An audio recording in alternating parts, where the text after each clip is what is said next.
Yes, we are live. We are back. This is WrestleDream, the first ever WrestleDream, and we are live for the WrestleDream watch along. We're also going to be live for a post show after the show goes off the air. We're early because the 0 hour pre-show has like 3 matches on it.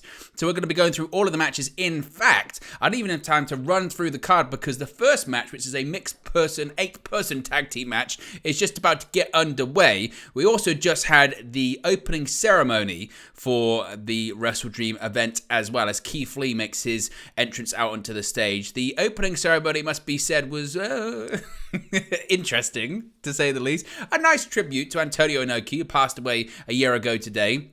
You had in the ring, you had Tony Khan, you had Rocky Romero, representative of New Japan Pro Wrestling, you had Katsuyori Shibata, of course, a student, a pupil, a protege of Antonio Inoki. You also had Antonio Inoki's grandsons also there in the ring too, which was a nice touch, and they'd gifted Inoki scarves to everyone, so it was a nice, touching opening ceremony. Not without its sort of snafus. The picture of Antonio Inoki fell down, so Rocky Romero had to pick it up and hold it whilst that was going on as well. And they then, and I was worried for a second because they did a nice tribute to Inoki and all this kind of stuff, and then who did they cut to in the back? Who was watching on but Christian Cage? And I thought to myself, don't do it.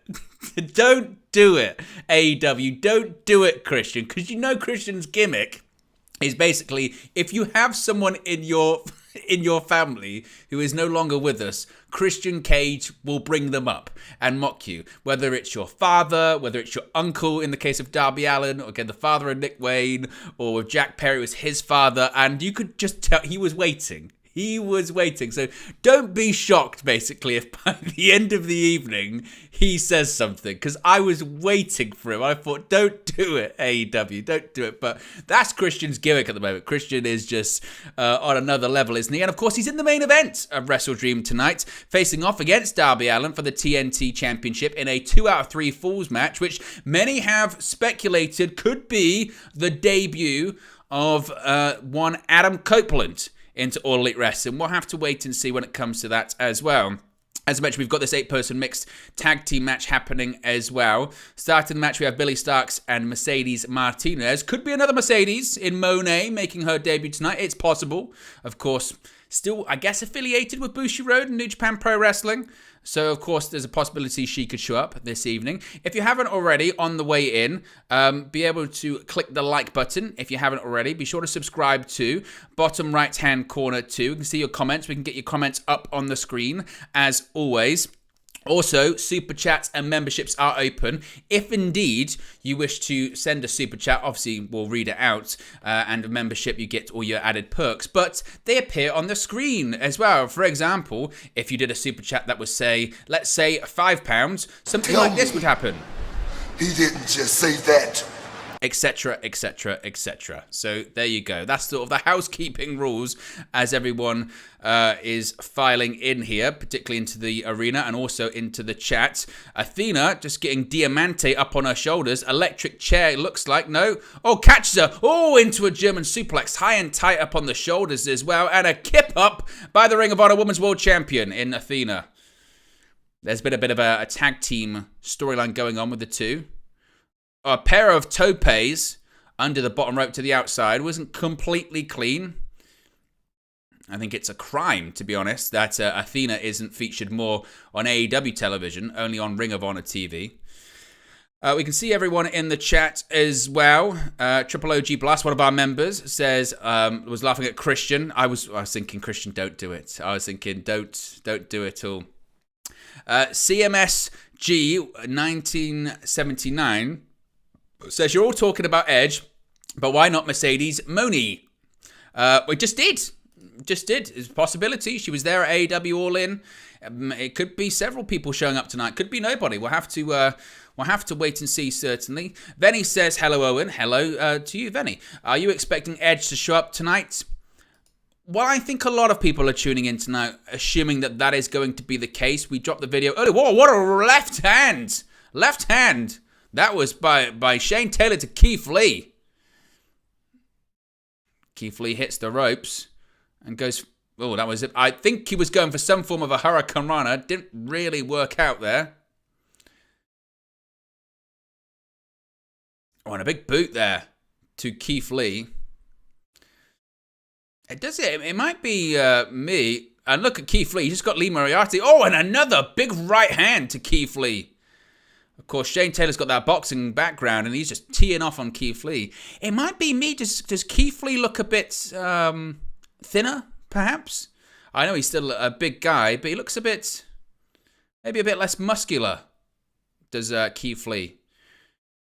And the Keith Lee's AEW career needs to be studied, really. I think since he's come in, I believe he's had maybe 1 or 2 singles matches. Of course, he had one on his debut against Isaiah Cassidy. He did have another against Chris Jericho. I think it's 2 or 3 singles bouts he's had during his AEW career. Of course, he had a good tag team run with Swerve Strickland. It's never been paid off. Here's Kojima in the ring. And Lee Moriarty with the chop to the King of Bread style. Kojima hits the ropes. Oh, and takes down Moriarty. And Kojima is now going to get him into the corner. And Kawada chops. Here we go. Rapid fire machine gun chops. Lighting up Lee. Moriarty in the corner. CMSG says, Edge's theme music will be Metalingus, guaranteed. Diamante was good in LAX and TNA. That Chisel says, if Edge doesn't show up in AEW tonight, this will be bad for AEW. CMSG says, be funny, we've got Dolph Ziggler tonight. Dolph Ziggler will not be showing up in AEW this evening. He, like everyone else that was released by WWE, is subject, unless they were under NXT contracts. NXT contracts are 30 days non-compete. Main roster contracts, which of course Dolph Ziggler was on, is a 90-day non-compete, so his non-compete would be up towards the end of the year. Most people are taking independent bookings for January 1st because, again, their sort of non-competes are around sort of December 20, 21st, something like that. So nobody that got released by WWE would be showing up tonight. Even if they were NXT contracts, it would be 30 days. So don't expect anyone that got released to be showing up. If their contract expired like an Edge, it's possible. Obviously, Mercedes Moné, she's not been under WWE contract for a long time. She's got a deal with Bushiroad to do New Japan and Stardom shows. And a big spine buster by Keith Lee to Shane Taylor, who does look like he's dropped a bit of weight, must be said. And as far as people asking about the entrance theme of Edge, we did do the video. Oh, look at that! O-Fist to, formerly known as the Eclipse, by Athena to Moriarty.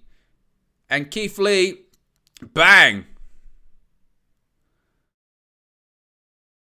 And now get ready. Kojima's loading up. Hits the ropes. Oh, and a big lariat right to the head. Cover, 2, 3, and Kojima picks up the victory for his team in the opening match here on 0 Hour. It was a pre-show match, is what it is, that one. And it must be said, I can't lie, when it comes to WrestleDream, I believe I can get the match count actually in front of me here. We have, including on the pre-show, 14 matches, 1-4 this evening. Even just with the main card, we have 10 matches. Frankly, I mean, and I love me some pro wrestling more than anyone else, right? I do a news channel, but there is way too many matches on this show. I mean, just way too many. By the time we get to the main event, which is Christian Cage versus Darby Allin for the TNT Championship, which could be when Edge makes his debut, we'd have seen 13 matches by that point. It's inevitable. Just at some point tonight, for a long time, the crowd is going to be very, very fatigued because there's just too many.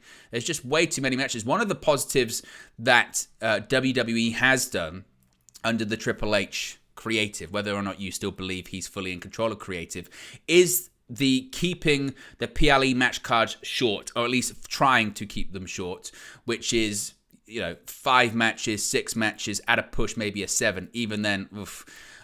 Because it was a problem for WWE for a long time too.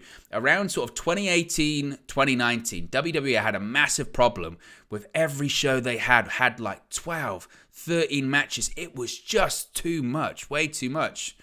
And we're already on to the next match already. Here comes Josh Barnett versus Claudio Castagnoli. So they're wasting no time to get through these matches because there's so many of them. They're just a ton. And here comes Josh Barnett, former UFC fighter, made appearances in New Japan Pro Wrestling, runs Bloodsport as well. And there he is, the 45-year-old. Obviously from Seattle, Washington as well. Youngest heavyweight champion in UFC history. Of course, did commentary as well with Jim Ross in New Japan Pro Wrestling.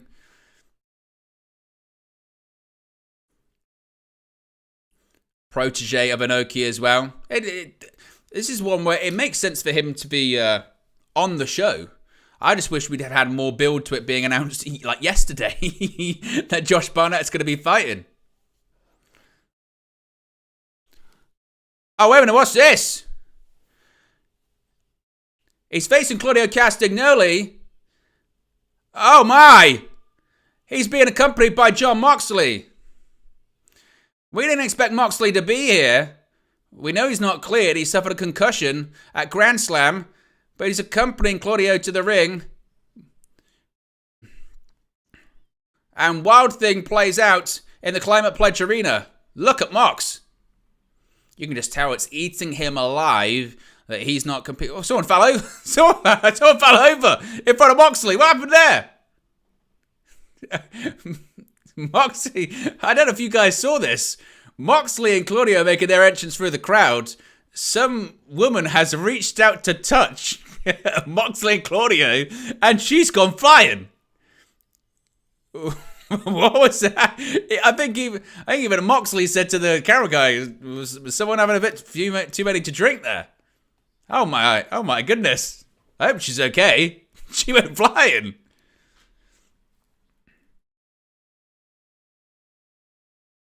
As Claudio Castagnoli wipes his feet on the mat and enters the ring. And this one is going to be rough. And we got Moxley on commentary.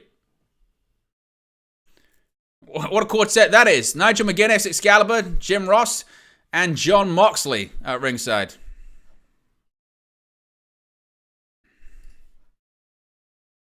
We'll put a poll in the chat.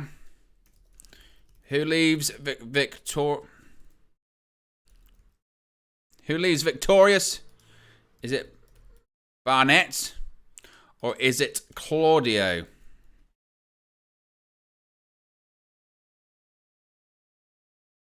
Poll is in the chat. You can get your predictions in.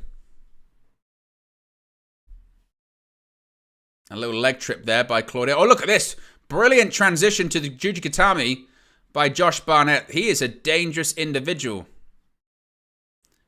So we're going to see a really interesting kind of matchup here. Claudio looks to be in absolutely phenomenal shape as well, as always. Moxley's fully wheezing into the microphone on commentary. And both men sort of grappling for position here. Nice little duck under. Claudio trying to prevent the takedown, but Barnett's got him up in the end and got him down once again. Look at this. He's got half guard. Oh, look at Claudio just rubbing his forearm into the nose of Barnett. Barnett, he is truly... Oh, Claudio Castagnoli is going for his own armbar. Barnett's going to block. He's blocked by clasping the hands together, ensuring that he can't hyperextend that elbow. Look at Barnett, it's just easy. Oh, look at this, he's going for a knee bar. Knee bar. And Castagnoli straight away realizes, nope, got to go for a bit of a version of a choke, I guess, trying to prevent this knee. You have to be careful, though. When you spin out of a knee bar, it's a very easy way to dislocate a kneecap, hyperextend your knee, something like that. Look, it's easy. It's so easy for Barnett just to float out into anything he wants. Got a version of a headlock in. And now Barnett's going to go for that ankle once again. Claudio. Oh, maybe going to go for a crucifix pin. His shoulders aren't down, Barnett. And this is a completely different kind of wrestling match that you would see. Look at Moxley on commentary. Moxley just going crazy on commentary, screaming for Claudio to elbow Barnett in the face. And that's exactly what Claudio does. And now Claudio's going for... Look at this. He's twisting the head. Barnett just getting out of it once again with ease. On the single leg, trying to pick the leg. Oh, what a dragon screw leg whip. Easy stuff. Oh, knee bar once again. It might be a knee bar, actually, version of a heel hook, seemingly. And now Claudio trying to get out of position again. But it's not a traditional pro wrestling match. This is grappling. It's very much old school. This is wrestling from, I mean, really sort of 1970s. 1970s. No hitting the ropes. Because why would you hit the ropes? If this was a real fight, you wouldn't be hitting the ropes. Not at all. Uh-oh, Claudio's going to go for the giant swing here. And Barnett, look at it, smart. Rolls on his shoulder blades, gets back to the bottom rope, breaks the hold. Smart ring IQ by the former UFC heavyweight champion. Very, very smart, very calculated. To some people might find this kind of style of pro wrestling boring. I love it. Oh, nice little kick by Barnett, where it's logical pro wrestling. You know, sometimes as a wrestling fan, you have to kind of lose yourself in what we're used to of pro wrestling. Irish whip, hitting to the ropes, you know, going to the corner, all that kind of stuff. High fly moves on the top rope. But from a logical point of view, that wouldn't happen. That wouldn't happen in a fight, in an MMA fight. That's why when sometimes, if you've only ever watched pro wrestling and then you go and watch MMA, you go, this is quite boring. This doesn't happen. You have to understand and appreciate the style.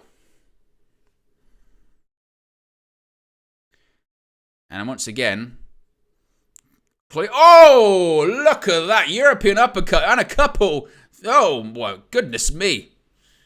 Quickly, Barnett, he was stunned by abdominal stretch. Abdominal stretch.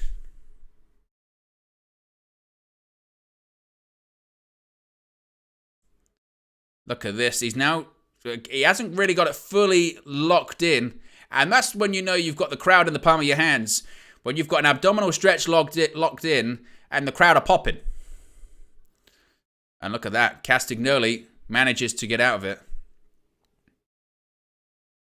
Moxley is loving it on commentary. Oh, forearm by Barnett. Claudio comes back. Oh, look at that by Barnett. Oh, he keeps it. Whoa, look at that European uppercut again by Castagnoli. And now Castagnoli teeing off in the corner. Barnett down to the bottom turnbuckle. Oof, and another one. Oh, watch out, Claudio. Be careful. Knees right to the head. That's nasty. Now Claudio's down to one knee. He might be on Dream Street just slightly. Look at Barnett. He's actually giving him some space, which is quite rare by Barnett to do. Whoa! Spinning heel kick. 2. Well, it's actually kind of a 1 count by Barnett. You don't really see that often. Look at that. Beautiful belly-to-belly suplex by Josh Barnett. Throwing him like he's not even there. Just literally popping the hips, throwing him. Barnett now. He's in mount position. Oof. Claudio gets a bit lucky. Gave Barnett his back. Uh-oh, he's going to go for the swing. Is he going to do it? Here we go. Giant swing. Look at the power. Oh, he's counted it into it's a heel hook? I think it might be a heel hook, yeah. Can't really see. And Barnett straight away gets to the ropes. Didn't have the swing on for very long. Again, a match type that you'll really see nowhere else tonight. Talking about a hybrid of styles throughout this event this evening. Oof. And now what's... Oh, look at that beautiful suplex. by Barnett. He had him in a front face lock and just threw him like he wasn't even there. Josh Barnett, again, people don't realize this guy is the real deal. He's a strong man. He's a giant of a human being. Looks like he might be sucking wind just a little bit. We don't know how active he's been in the ring. And look at this. Both men. Oh, they're going to throw fists. Oh, Claudio teeing off. Oh, kick was a bit low. Oh. He went for a kick. Whoa, big lariat by Claudio. Here we go. Gotch style pile driver. Neutralizer. Oh, no. He turtles up. Smart. I was going to go for an octopus, perhaps. There we go. Ground octopus hold locked in by Castagnoli. Uh-oh. Crucifix. He got him. Claudio got him. Wow. John Moxley was on commentary, said he would poo himself if Barnett tapped. That didn't happen, but Claudio Castagnoli pinned Barnett. And I tell you what, a really enjoyable match. That was a lot of fun. I enjoyed that tremendously. I mean, it's been a while since Barnett's actually wrestled a match. But that was... Moxley says he looks like he's going to pass out on commentary. And Barnett, he's going to shove him. He said he wants a microphone. Barnett's on the microphone. What's he going to say? He said, boo all you want.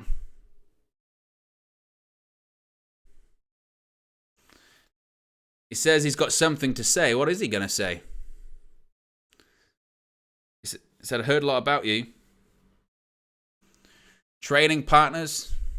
Highly regarded.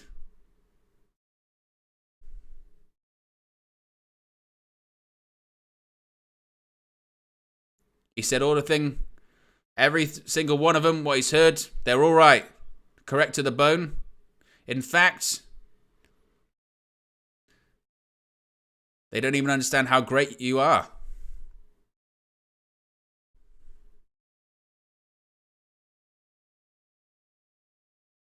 He says, I came in here with no expectations, and I leave here with the highest for you.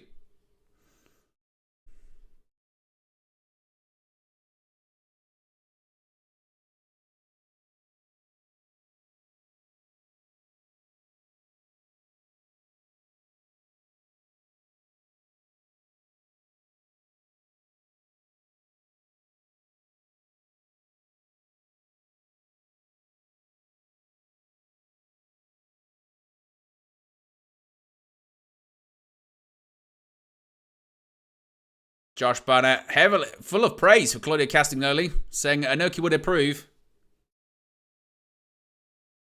He says, this ain't over. You owe me more time. I will come someday, sometime, someplace.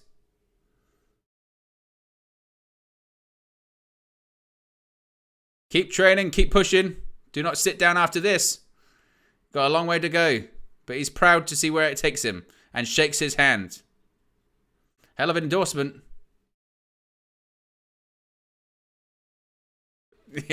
Moxley, anytime, any place. And Claudio Castagnoli raises the hand of Barnett. A lot of respect between those two. Moxley's on commentary just said the pay-per-view hasn't even started yet. We gave you that shit for free. Petition to have John Moxley on commentary as much as possible, please.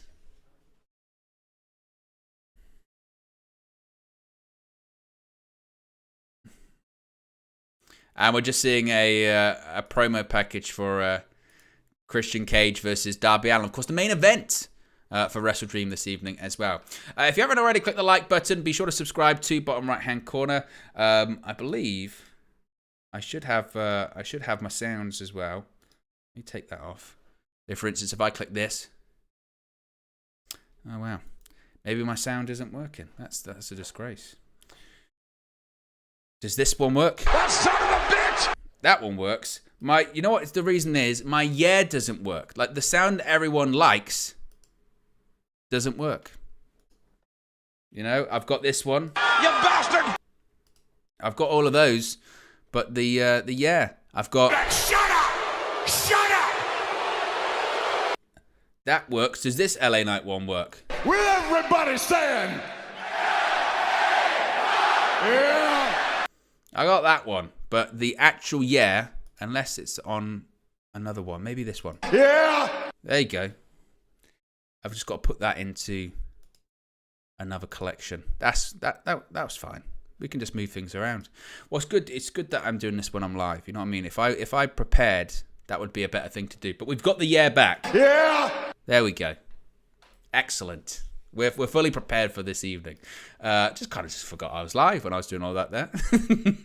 just a lot of kind of admin-y stuff. If you haven't already, by the way, guys, be sure to subscribe. That is a live counter. So if you're new and you haven't subscribed yet, once you subscribe, that will go up. That is a live ticker. We're on the road firmly to 15,000 subscribers. Thank you for everyone that has recently subscribed. It really is much appreciated. We're into another match already. It's Luchasaurus versus Nick Wayne. Nick Wayne competing in his hometown. And there he is, the former TNT champion, Luchasaurus. Of course, he was the former TNT champion, even though he really wasn't the TNT champion. I mean, he was, but Christian Cage held the title the whole time.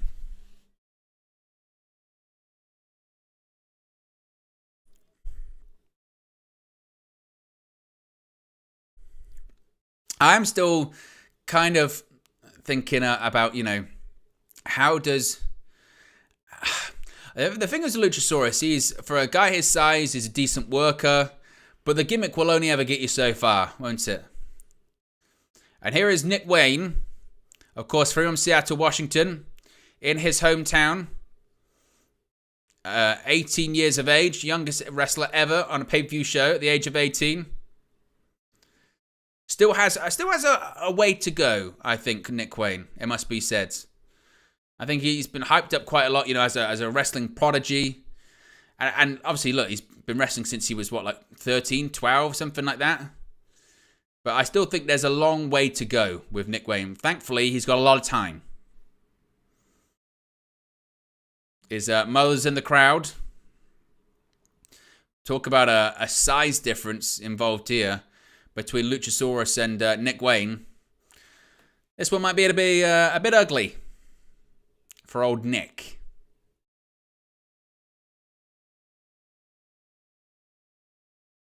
Crowd, of course, as you would expect, firmly behind the hometown hero in Nick Wayne. And goes for a drop kick, and it just does nothing to the dinosaur. Clothesline in the corner by Luchasaurus. Look at this, just picking him up with ease. Oh, spins him around. Oh my goodness me. Wow. Luchasaurus just Brock Lesnar styled dumped him on his... Oh, it's quite safe actually. I think it's okay, but whoa. Luchasaurus, listen to that chop. He caught him, spun him round, German suplex, high and tight on the shoulder blades. That one will take minutes, months, and seconds off your career. Who leaves victorious? Luchasaurus. And look at this. Oh, look at him again. He's picking him up with absolute ease. Oh, beautiful sideways slam by Luchasaurus. Crowd behind Nick Wayne. There's quite a few Washington natives on the show this evening. Of course, we've just seen Josh Barnett. We're seeing Nick Wayne now. We're seeing Swerve Strickland and Darby Allin also too.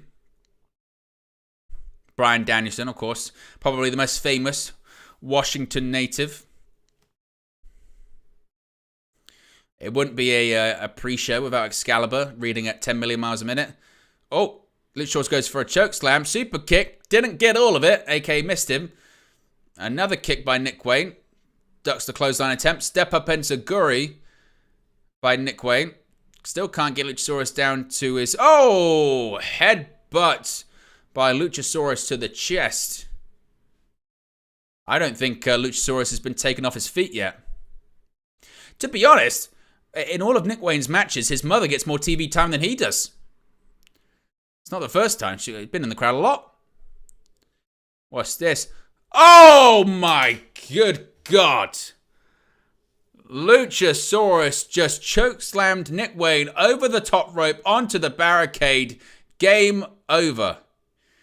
This is when part of me with the sort of the old school wrestling goes, back in the day, they'd call the match off. They'd say that's an injury spot. They'd take him out on a stretcher and they'd say, that's it, game over.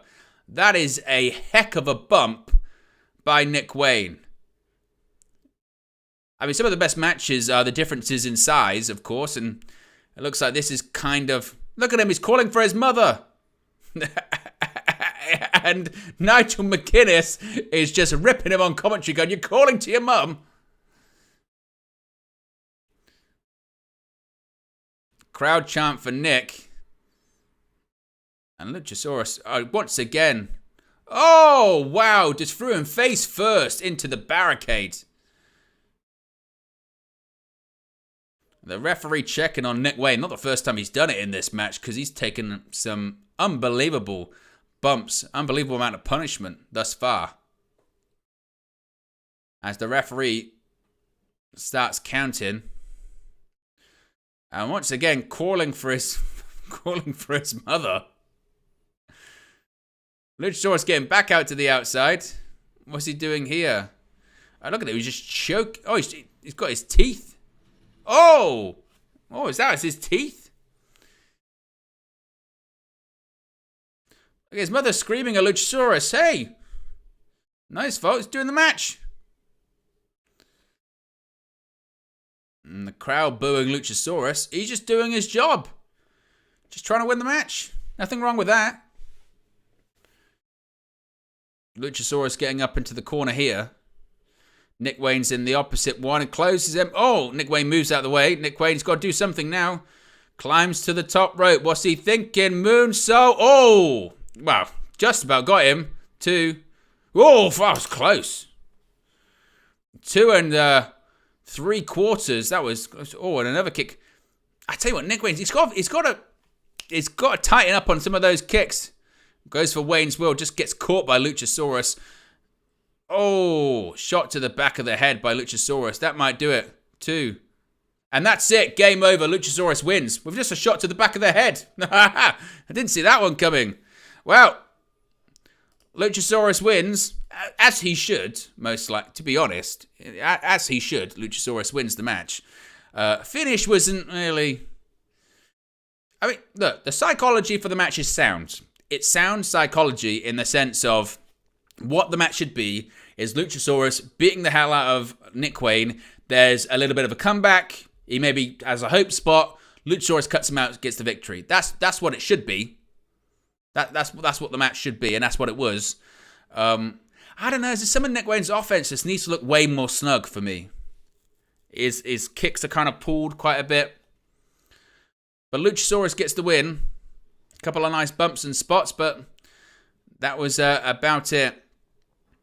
They're very much hammering home that Christian Cage versus Darby Allin is the main event. 2 out of 3 falls as they run through the card. So I believe that's all of the pre-show matches I think we've done now.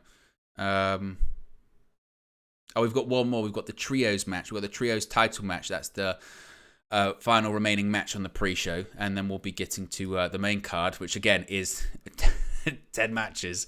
The one thing that must be said is that because there are just so many matches, 4 on this pre-show, that it's fast-paced.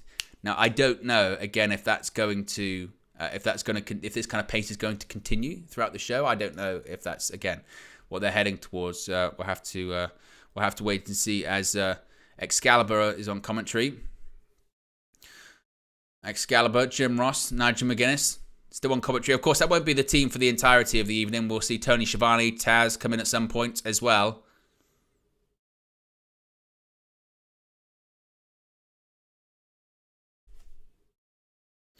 As Jim Ross is talking through Hangman Page versus Swerve Strickland.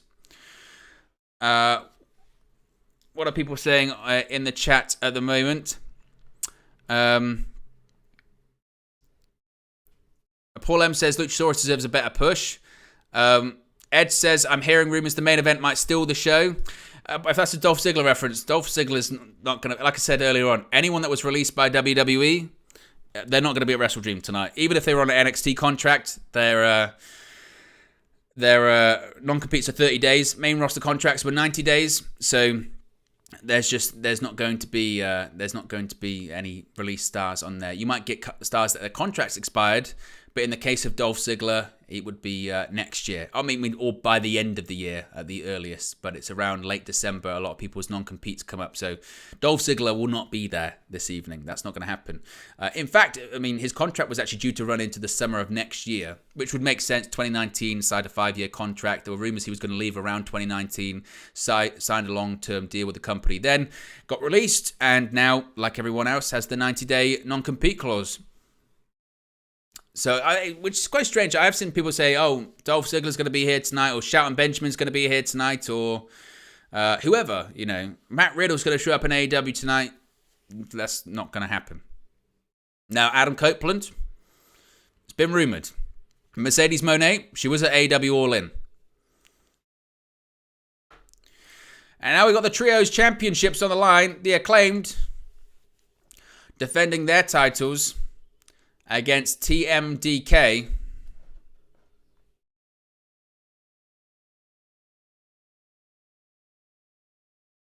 As the Acclaimed make their entrance, Max Caster. What?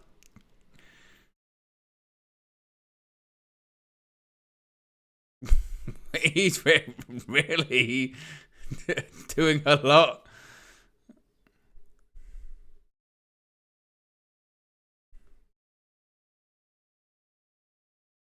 Max Caster doing only what Max Caster does with that rap. I'm not sure I can repeat it. I'll get kicked off YouTube.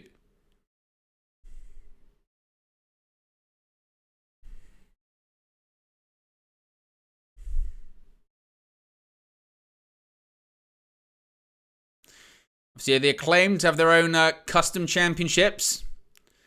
They actually scissor as well.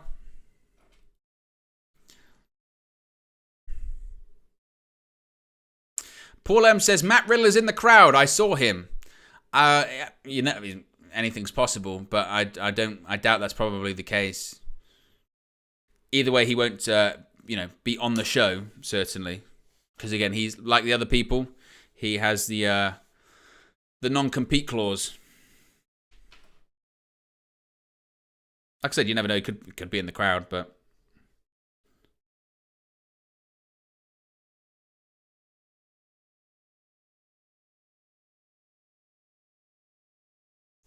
I think the biggest question that people are wondering about, isn't it, is Edge. Is Edge going to be showing up this evening?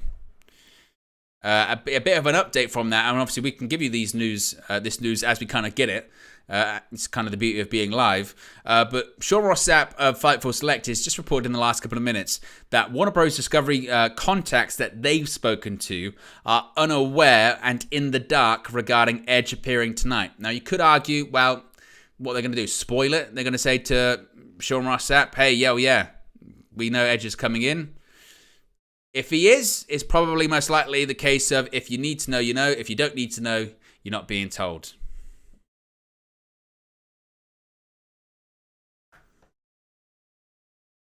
Max Caster starting this one. And look at that.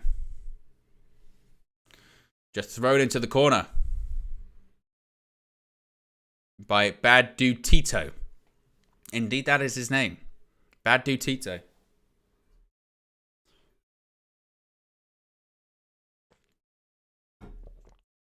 Caster. Chop doesn't do anything to him. Grabs him by the throat. Guzzo. Oh. Drops down. Leapfrog. Hits the ropes. Oh, shoulder tackle by Tito.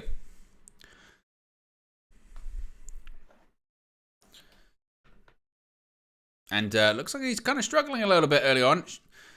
Shane Haste is in the ring. Formerly known as Slapjack. Yes, that one. Slapjack of Retribution fame. And Billy Gunn. Looks like he's going to enter the ring. As we are just over 12 minutes away from WrestleDream. Of course, we've got some massive matches scheduled for WrestleDream this evening.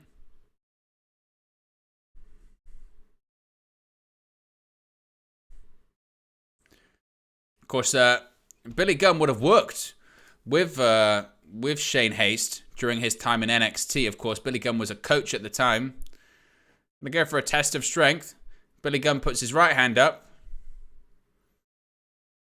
Puts up both.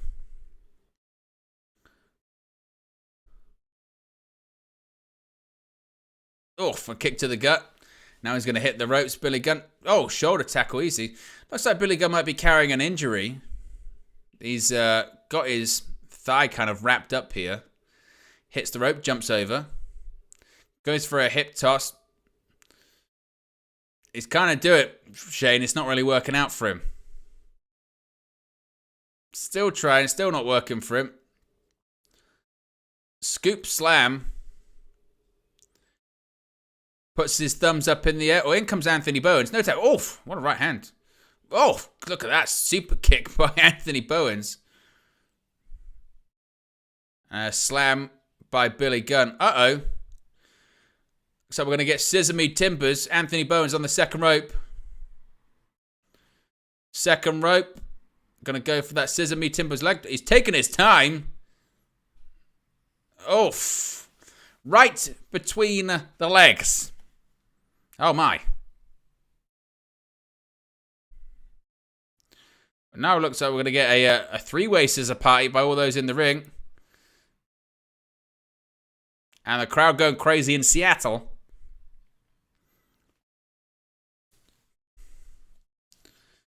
Hits the ropes. Anthony Bowens. Oh, tripped up. Oh, and a big drop kick. Oh, and his head was just bashed off the ring apron by Mikey Nicholls. That was rough. Kenny Omega Torres says double Torres says there going to be any debuts. You never know. If you haven't already, click the like button. Be sure to subscribe as well. Bottom right hand corner, cover, and Anthony Bowens kicks out of the Acclaimed. Tito hits him into the corner. Oh, and a big uppercut in the corner too. Big chop. Now, once again, working on the arm. It's going to go for an exploder suplex. Very nice. Lateral press. And Bowens kicks out. And Shane tags himself once and again. Mikey Nicholls actually has now tagged himself in too. And a pair of elbows. Oh. Nice little combination. Shades of the Hardy Boys with that. And Bowens kicks out.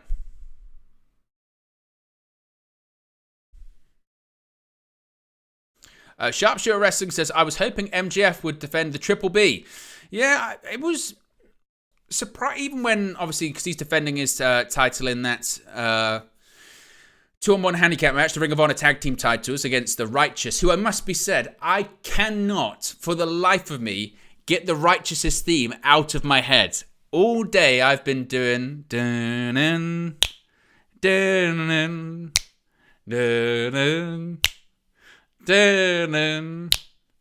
day. I've not been able to stop that. I'll be walking around and I'm just humming that theme to myself. It is beyond hypnotic and catchy. I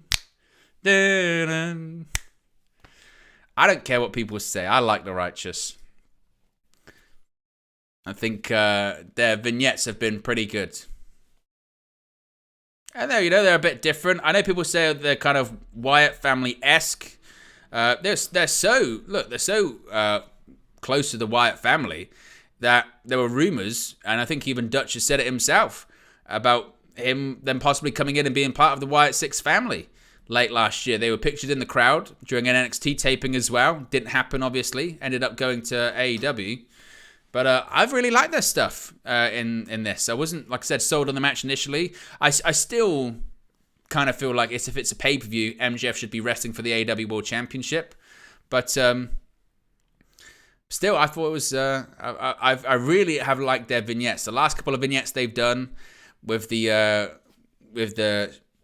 string people, having the devil and having the liar, having the guy with the neck brace, having the sheep, and the other people, I think that's been really well done. Really, really well done.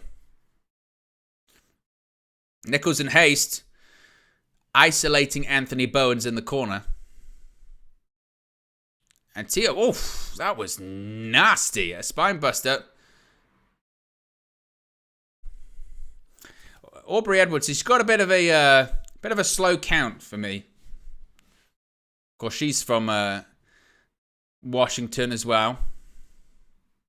Of course, she was in Washington. She was in the crowd when Bryan Danielson retired in WWE. Then Daniel Bryan. She was crying. Suplex. Bowens lands on his feet. Ducks a double clothesline. And here we go. In comes Daddy Ass. Like a house on fire. Here he comes. The Hall of Famer, of course, from WWE too. Sends Shane over the top rope. There goes Nicholls through the middle. Uh-oh. Billy Gunn, what's he thinking here? Poses to the crowd. Oh, ducks the famous up. Oh, kick to the gut. Oh, kind of nasty. Oh, German suplex to Billy Gunn. Oof. Caster breaks up. Bit clunky. Double Irish whip into the corner. Oh, Caster sells. Uppercut. Haste and Nicholls. Now both of the Acclaimed are in the corner. And it's going to go for a power slam here. Or they're going to go for some kind of combination maybe. There is the power slam. Oh my God, that was nasty. Hit the head of Max Caster. It didn't look like he knew that was coming. It was a step up into a cannonball. Oh, and Anthony Bowens kicks out. Yeah, it looked like Max Caster didn't really know that cannonball was coming because he was trying to maybe get out of it. That was rough. Very, very rough. Oof. Haste. Oh, Famouser by Billy Gunn. The Arrival. And now Caster's going to go to the top rope. Very much feels like they were told, go to the finish. Yeah, go to the finish now. You're running out of time. Mic drop. In the corner. 2. And the Acclaimed retain their Trios Championships. I'm shocked. Shocked. Good night, shades of Gorilla Monsoon, as Jim Ross says on commentary. What are people saying in the chat? David Burke says, no one will know if Edge is here to tell. It's go time. They will hide his ass in a closet or something. Oh, basically, yeah, he'll be hidden, of course. Liam Jones says, Owen is relentless. Whenever I have a day off, I check out UV. He's there. Whenever I have a week off, there seems to be some sort of wrestling pay-per-view, and Owen is there watching along it. It is. I am very fortunate that this is my life. I would not have it any other way. It's time put in it. You know, you have to make all the graphics. Doing the graphics today took me a lifetime because there were so many matches. 14, well, including the thumbnail and including the watch-along thing. Like 15, 16 graphics I had to make today. It was crazy. And I make them all myself. So that was, this one was a long one today, but it's not even work. But I appreciate your words, Liam. Sharpshooter Wrestling says, I've got to say I watch a lot of wrestling channels, but I feel yours is the most in-depth. Keep up the great work. Well, I appreciate the kind words. Like I said, we've had a lot of new subscribers recently. People seem to be, or hopefully, enjoying the content, particularly the news videos. If you are a new viewer, we do those daily news videos.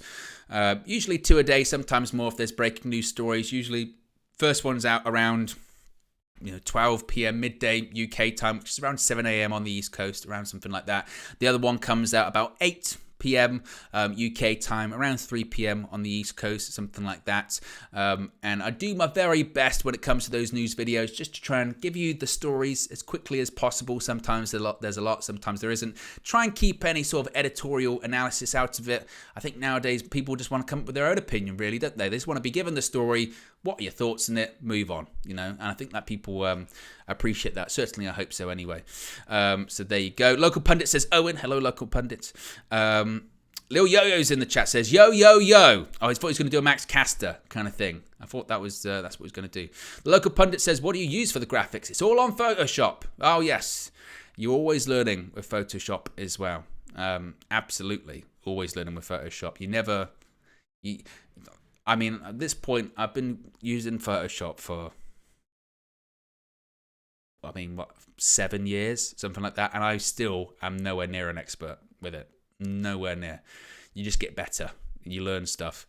It's an unbelievable bit of software. All of the Adobe stuff is. But I've kind of deviated from my point. Where are we at? Let's move that back to to that screen there as well. What are we saying here? Benjamin, this is quite a good one. Let's have a poll. Who is the devil? I don't know if I've got enough options for who the devil could be. Let me know in the chat. Let me know in the chat who you think the devil is. And of course, what we're talking about there is who was the person wearing the mask at the conclusion of AEW Dynamite this week, attacking Switchblade Jay White backstage? Who was the one? We did a video running down the suspects on who it could be. Obviously, they want you to think that it's MJF because, of course, it's MJF's mask. He is the devil and he has worn that mask on several occasions. But it could most likely be someone else. Is it MJF? Is it Adam Cole? Is it Edge? Is it Mercedes Moné? Is it Britt Baker? Keeping with the Adam Cole theme. Is it Jack Perry? Is it... I've got to watch it again. I'm watching the Righteous vignette. Oh, they're not playing the music. I thought they were going to play the Righteous music again. I was going to do the clicks over again. Is it... Who else did we say it could be? Kind of facetiously said CM Punk. It's not CM Punk, by the way.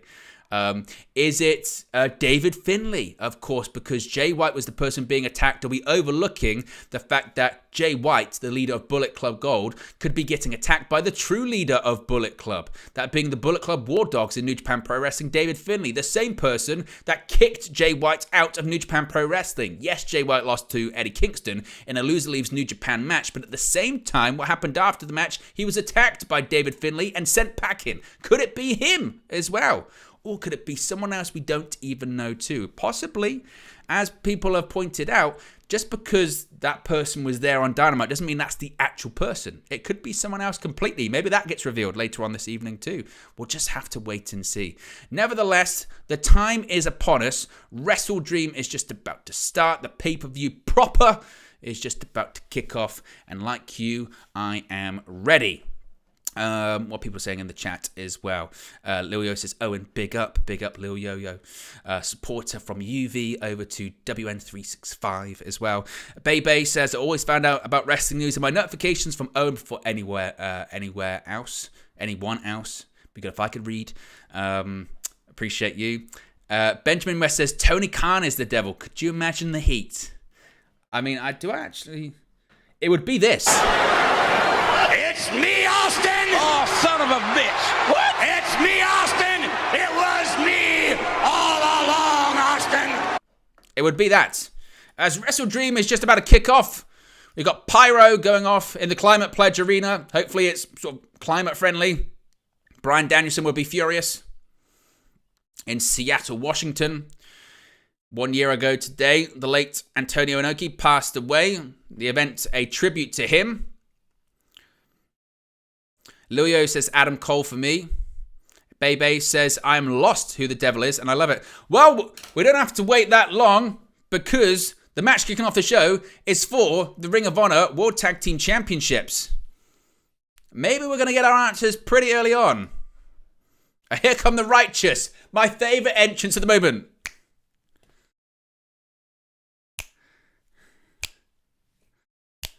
Got to keep doing the clicks.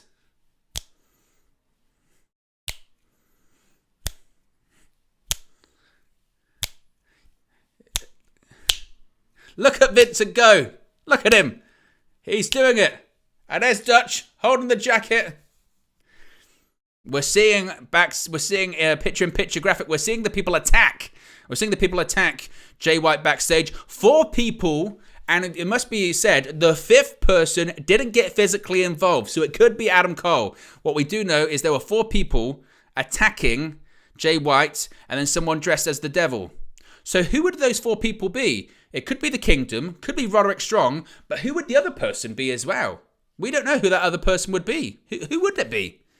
Kyle O'Reilly? Is he ready to come back yet? He's still recovering from neck fusion surgery as well. Unless, again, it was Britt Baker. That's possible. She was the one posting the tweet saying his ankle is actually legitimately hurt, guys. Uh-oh.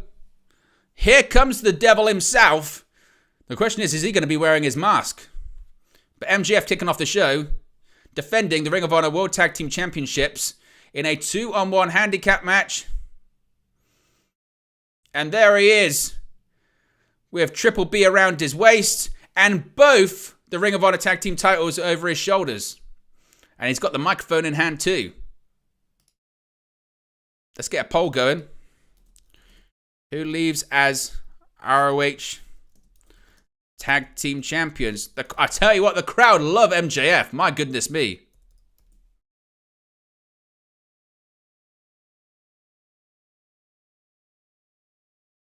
He said the devil arrived in Seattle, but was he the devil that was wearing the devil mask? He says he's a little pissed off.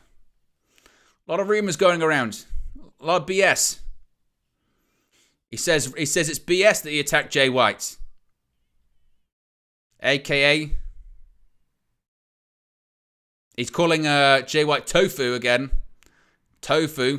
Tofu chants ringing out in Seattle. Who would have thought it?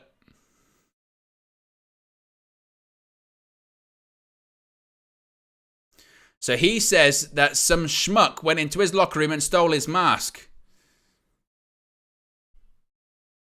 He's talking about Adam Cole not being here tonight. He is hurt. He is injured. Dutch is laughing. Crowd are chanting Adam Cole. I don't know about you. Just the more that time goes on, I just don't know if I buy that he's injured.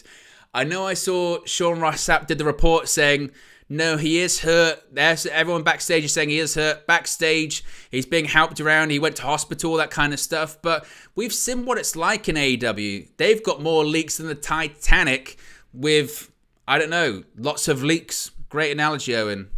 It's called Dutch Fat Boy.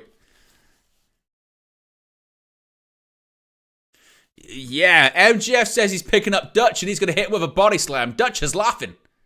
Body slam. It's going to be shades of Hulk Hogan and Andre the Giant in the Silver Dome. There was 90,000 people in Seattle tonight going to watch it.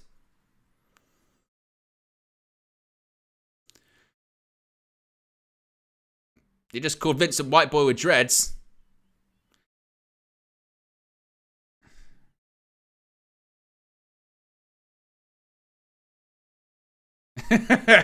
He just said he's going to grab Vincent's head, hair, wrap it round, and shove his head right up his ass. Well, here we go. MJF's making his way to the ring. I tell you what, let me know in the chat. The question is Adam Cole legitimately injured? Again, the reports say yes, because backstage he's on crutches. He's walking around. Well, he can't walk around. He's got a cast on. But you would work the people in the back, wouldn't you? You wouldn't get through the curtain and say, oh, yeah, I'm fine, because people would stooge. Hey, we know that AEW's got leaks. We know that people in AEW are talking to the sheets. So if you wanted to make sure that nobody knew, you'd work everyone. Look at MJF. He's made a career upon staying in character. He would say to Adam Cole, wouldn't he? Stay in character, stay in character, stay in character. Let nobody know you're not actually hurt. Or maybe it's a case of, yeah, he hurt his ankle at Grand Slam, but it's not as bad as people make it out to be. We can turn this into something. Bell rings. MJF says he wants to see a body slam. He said he's going to body slam Dutch. Ed says, I think Cole is injured, but it's not as bad as being reported. Benjamin says not legitimate. He's learnt too much from MJF. Ed says he's probably sprained it, not broken it. MJF's going for that body slam and he might have just pulled his back. Oh, he's going to leave. He's had enough of it. Lilio says, I think Adam Cole is injured, but it probably isn't broken. I tend to lean into that. I agree with what you guys are saying. I think that he might have legitimate. By the way, MJF got someone to rub his shoulders. MJF said, I wanted to get someone to rub his back. She did, and then security told her not to. What? MJF is offering a hand. He's saying sportsmanship. Dutch he's gonna shake his hand? Oh, they shook hands. There you go. Oh! And a poke to the eye. MJF celebrating. Code of honor. Side headlock by MJF. Oh, Dutch. Oh, ducks under the clothesline. Ducks under the... Look at Dutch. Uh-oh, look at this. Bit of a strut by MJF and a hip thrust. Oh, drop toe hold. Sends Dutch to the middle rope. Oh, in comes Vincent. Wow, slingshot. He's going to do it. He's going to shove his head up his ass. He's going to do it. No. Dutch is over the second rope. Don't do it. Oh, he countered. Oh, and a big clothesline. That's why I like MJF matches, because he'll say some just stupid stuff to the crowd. I'm going to do this. And then the crowd goes crazy when he tries to do it. He'll go, I'm going to body slam the big guy in the match. And he'll try it, and he'll try it, and he'll try it. And then when he does a body slam, the crowd go crazy. He'll do, I'm not going to do a tope suicida. I'm not going to do it. He'll do it, they go crazy. He'll say before the match, I'm going to grab that guy by the dreads and I'm going to shove his head up that fat guy's ass. And then when he says he's going to do it, the crowd go crazy. Flatliner by Vincent, and MJF kicks out at 2. And he's doing the clicks. Look at him.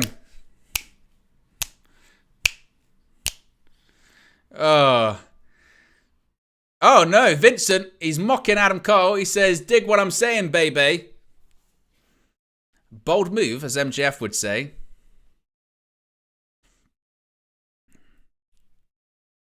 Now Dutch, stomped to the shoulder. Crowd are chatting for MJF, our scumbag. Remember, if you haven't already, click the like button. Be sure to subscribe to bottom right-hand corner. That right there is a live subscriber ticker. If you're a new subscriber as well, you should pop up on the screen.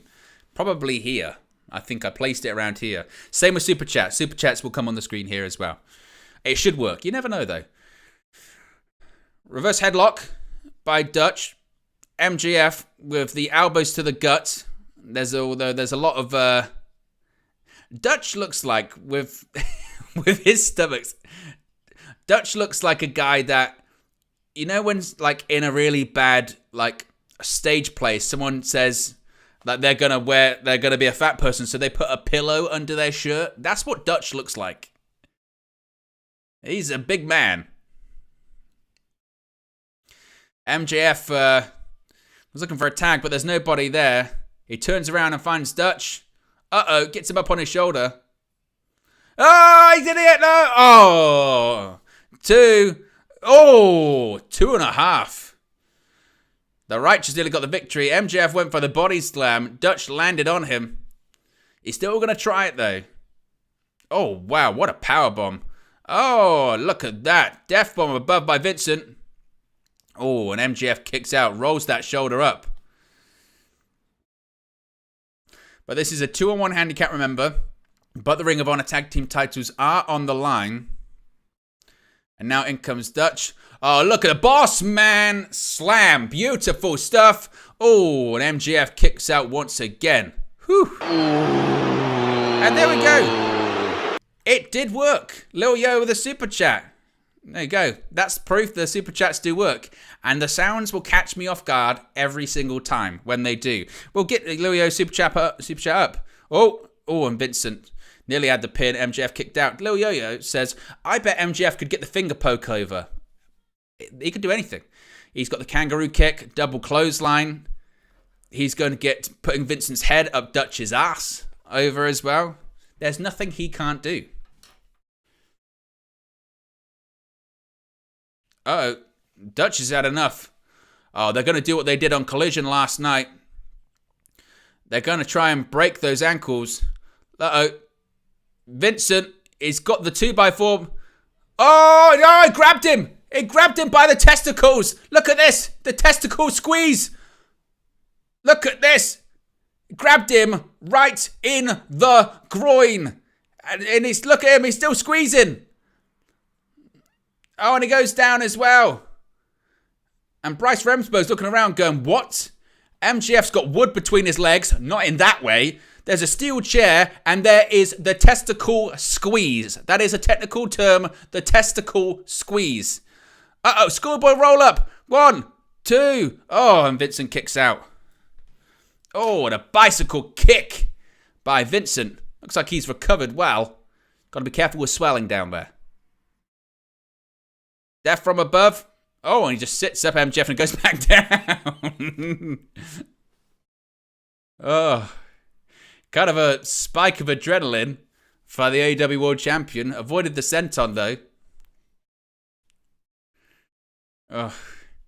And MJF, he's trying to get the crowd back on his side. MJF, I mean, when he's the babyface as well, he hams it up so much, doesn't he? He does the full-on, 1980s babyface. Dutch is in. Oh, clothesline by MJF. Forearm to Dutch. Clothesline to Vincent. Forearm to Dutch. Body slam. Is he going to do it? Oh, I thought he was going to do it to Dutch.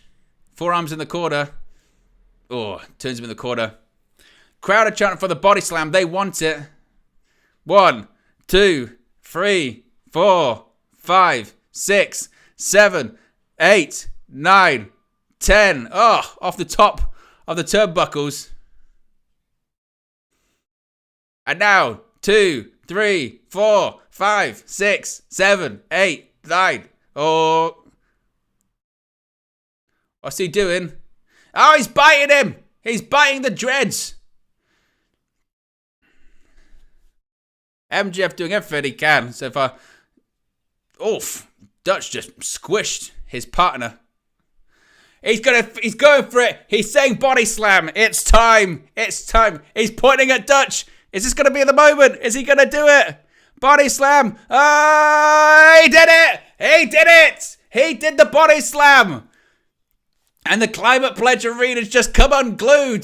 The crowd are on their feet. It's just a body slam, damn it. Crowd are chanting, holy shit, look at this. Oh. And MJF immediately takes a big bump after he did it. Woo. It's just a body slam. And look at him, he's got a grin on his face. Now what's he thinking? Oh, he's gonna shove the head. He's thinking, I'm going to shove the head. Don't do it, Max. Is he gonna do it? He did it. Oh, he did it. His head went up his ass. I can't believe this. 2 promises. He body slammed Dutch and he put Vincent's head straight up his backside. And now he's thinking kangaroo kick. He's gonna do it. Crowd are going crazy. Oh. With everybody saying, oh, look at that kangaroo kick. yeah. And now he's shaking the top rope. Heat Seeker, maybe? Heat Seeker. Oh, good God. Dutch's neck might be broken. Yeah, and he got his feet on the rope as well, and he won. MJF retains the Ring of Honor World Tag Team Championships, and he did exactly what he said he was going to do.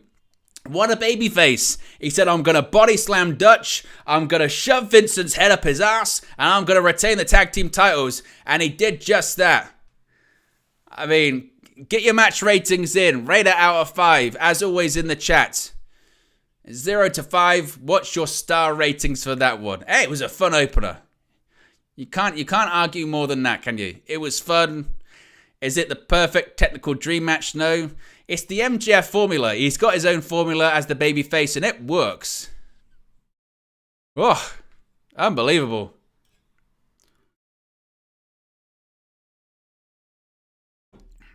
Lil Yo-Yo says 3 for fun. It was fun. That was a fun opener. Right, what's up next?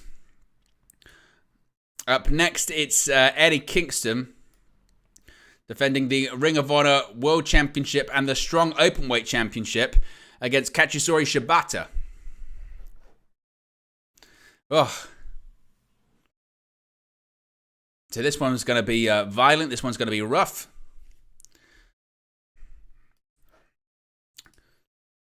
We'll put the poll in the chat. Who leaves as champion? Is it going to be Kingston, who is the champion, or is it going to be Shibata?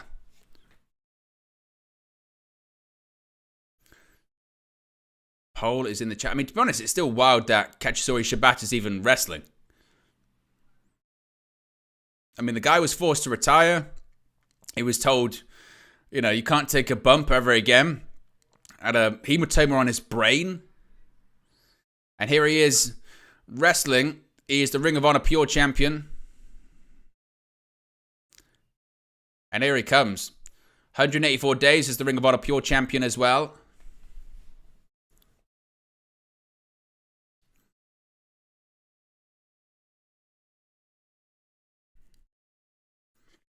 Of course, this one isn't for the Ring of Honor Pure Championship, so it's not going to be contested under pure rules. Of course, a big event for Shibata as well, obviously given his relationship to Antonio Inoki. And here comes Eddie Kingston. Of course, just won the Ring of Honor World Championship. And there he is, the Mad King himself. A double champion. Ring of Honor World Champion, Strong Openweight Champion too. And a big moment, a big time for Eddie Kingston.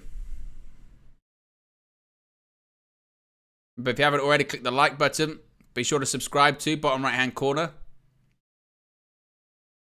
As Eddie Kingston raises the titles above his head. The Mad King.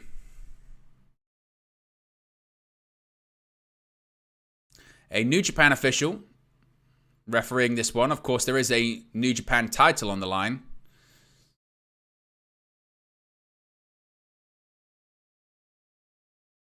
The poll is in the chat as well as to who you think is going to win at the moment. Eddie Kingston leading. And here we go. Bell rings, we're underway. Quite a lot of empty seats on the hard cam, by the way. A lot of empty seats on the hard cam. I wouldn't be shocked if someone in production says, hey, we need to get some people across the hard cam. Because that look ain't that great. I swear it wasn't like that for the first match as well. Oh, big chop. That is something that AEW I do think needs to be better on. You know, if you can see that there are going to be empty seats on that hard cam, move people around. Or if people are going to the bathroom or people are doing whatever, get seat fillers, fill it up. Chop. Look at Eddie Kingston laying in his chops. Oh, Shibata just rolls back up. Oh, with the kick by Shibata. Oh, and a kick right to the shoulder blades. Oh, and a chop again. Eddie Kingston said, keep bringing it. Oh, he's taking the straps down. Oh, my good God. Shibata.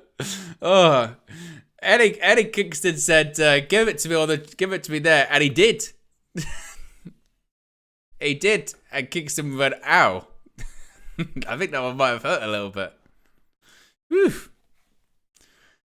Now he's got this version of it's kind of like it's a short arm scissor, I think, as well. Eddie Kingston managed to get his feet on the rope, breaks the hold.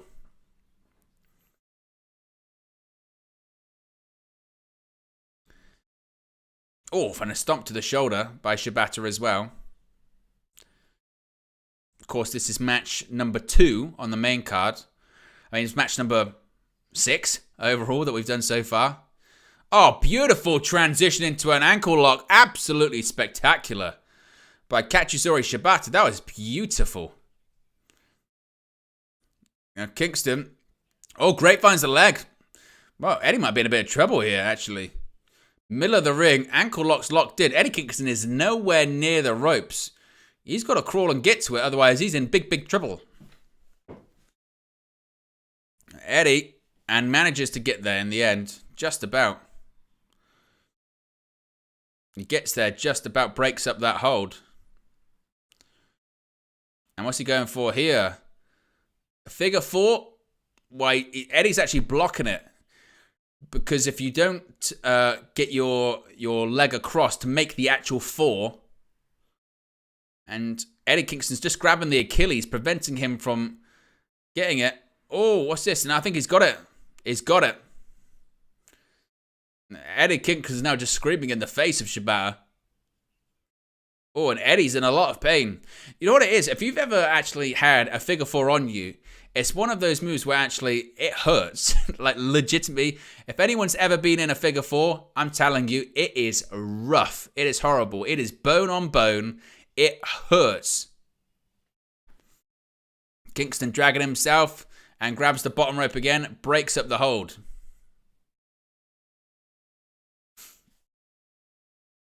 And once again, Shibata looks like he's going to go for another submission. What is this?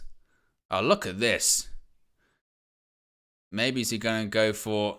He's going to possibly grab the neck. He's probably going to float over and grab the neck, I would think. Oh, look at this. And Shibata is just schooling Eddie Kingston at this point. Oh. The knee and the legs are just being absolutely targeted. Oh, beautiful surfboard. Oh, bow and arrow submission. Absolutely beautiful by Katsuyori Shibata. Look at this. And now he's going to float over again. His transitions are so smooth, Shibata. Go Kingston. He's thinking maybe a backdrop. And look at this once again. Whoa! Look at that. A throw by Eddie Kingston to Katsuyori Shibata. And again, a couple of years ago, you wouldn't have done that. You don't do that to Shibata, given his injuries, given the way that his career ended. The fact that, again, he takes those bumps now is insane, quite frankly. And now, oh, clothesline in the corner by Eddie Kingston. And here we go, Kawada chops in the corner. Oh, look at Shibata. Oh, he fired up and he got absolutely smacked back down again. That was rough. Chance of Eddie ring out the Climate Pledge Arena there in Seattle, Washington. Here we go again. Oh, wow. Look, that was a big boot in the corner. He rocked Eddie Kingston on the jaw. And now look at these forearms. Uh-oh, get ready. Drop kick in toe. Oh, to the chest. That was, again, physical. It was rough. Look at that. To the chest. Floats over, does Shibata. Oh, and Eddie Kingston just about kicked out. I mean, it was a slow kick out.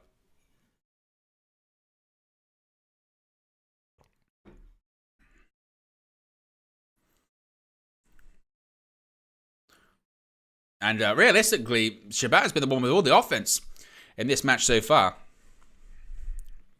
Firmly in the driver's seat. Eddie Kingston just... Oh, look at these. Just kicks to the forehead. Kawada kicks. Oh, look at the chops by Eddie Kingston. Hits the rope. Oh, Shibata with a kick. Eddie Kingston Clothesline. Doesn't even move him. Kick. Lariat again. Oh, look at this. Someone's got to give. Whoa, Eddie went down. Both go down. Oh, Exploder suplex high and tight. Oh, well, he got right back up. Oh, look at that. Back heel trip by Shibata. And the crowd up on their feet. And both are now down. Look at this. Beautiful Exploder suplex. And Shibata just used the momentum to get back up. And look at that. A back leg sweep.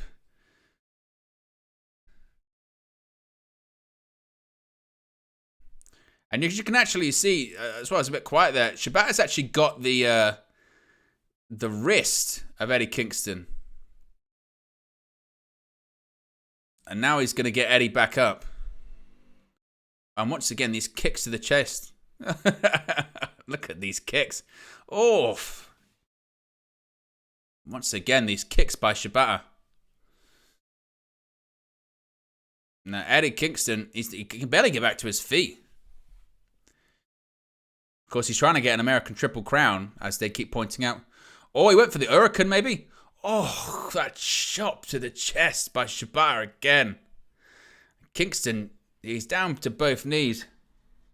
Kingston trying to... Cobra twist. Again, it's another Inoki submission. We did see Josh Barnett kind of do it earlier on in the show. And now... Well, what's he going to go for here? He's going to Octopus. Octopus couldn't complete it. It's a ground octopus. Eddie, I think Eddie was meant to stand up. He lost his footwork. Uh-oh. What's this? Is Eddie out? Are they going to ring the bell? He's going after his hands. Oh, Kingston grabbed the ropes. I thought he was out for a second. I thought, oh my God, I thought Shibata's going to win. Of course, in Pure Rules, you've only got a few rope breaks. You'd have expended them all. Of course, this isn't Pure Rules. I think maybe that's the story they're trying to tell, is that if this were Pure Rules, Shibata would have maybe have won by now. Oof. And now these are just straight forearms to the top of the... Oh, the Hurricane. Oh, one back. Oh, another Hurricane. Oh, just another kick. And both are down. And the crowd applauds. The Hurricane just comes out of nowhere as well. I mean, Eddie Kingston clearly talking to the referee there. Eddie trying to get his bearings, seemingly.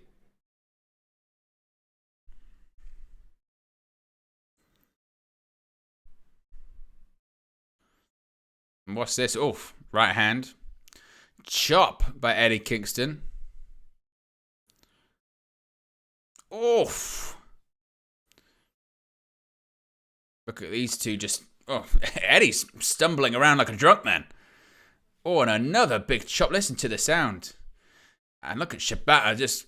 Oh, Hurricane again. He went down. What was that? One. Uh-oh.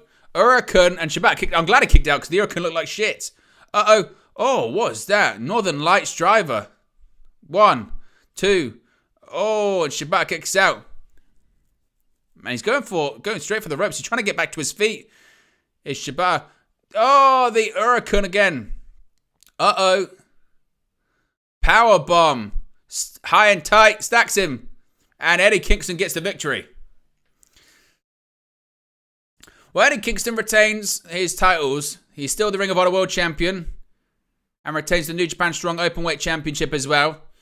Fun match, hard hitting. Finish was a bit flat. But get your star ratings in. What would I give that one? Well, it wasn't better than the opener, certainly. I'd give it if I gave the opener 3.5, I'd maybe give this a 3, perhaps. Maybe. But, you know, strong hitting match. As much as you can do a strong hitting match with Shibata as well. Again, he does have the limitations about what he can and can't do still. So he's not going to do that sort of proper traditional Japanese strong style because those headshots he can't do as much anymore. But look at this. Both guys sit cross-legged in the ring. Shake hands. The Ring of Honor Pure Champion with the Ring of Honor World Champion and the New Japan Strong Openweight Champion as well.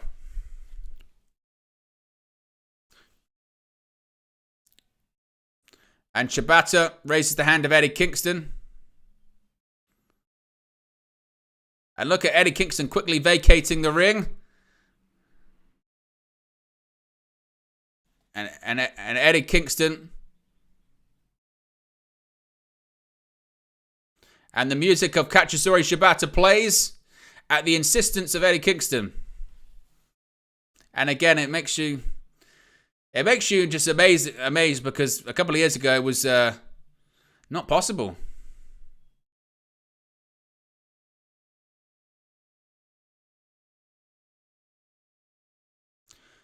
And a good match, a fun match certainly.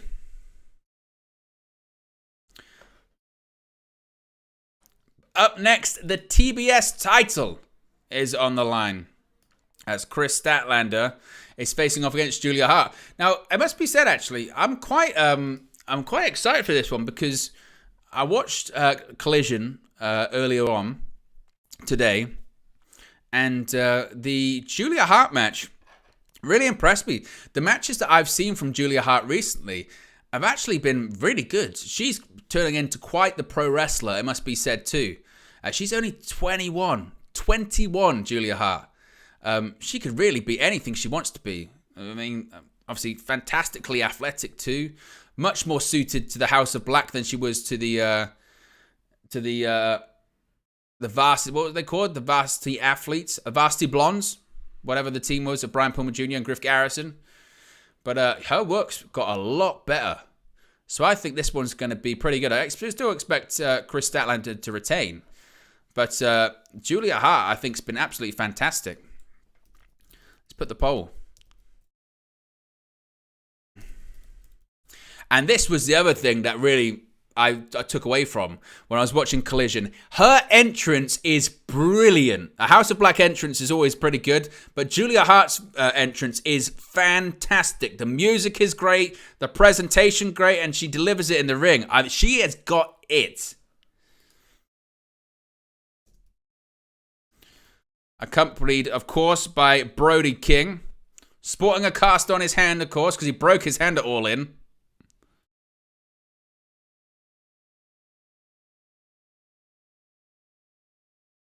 Paul is in the chat. Of course, she's on an AEW Best 28 match winning streak, Julia Hart. But for me, like I said, I really liked her Collision match last night. I think her entrance is brilliant too. Great music, and I think it's.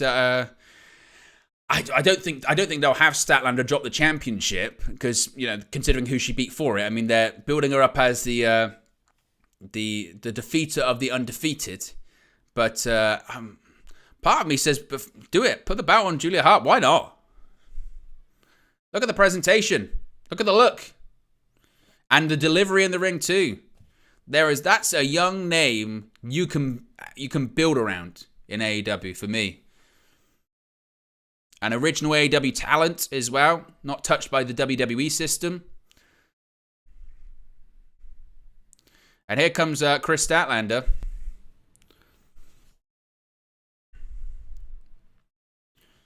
Of course, the TBS champion, the defeater of Jade Cargill. Defeated her at Double or Nothing to win the championship. And also defeated her on Rampage recently in Jade Cargill's final match with the company. If you haven't already, click the like button. We're 7 likes away from 50. So if you haven't already, click that like button, remember, so you can subscribe to bottom right-hand corner.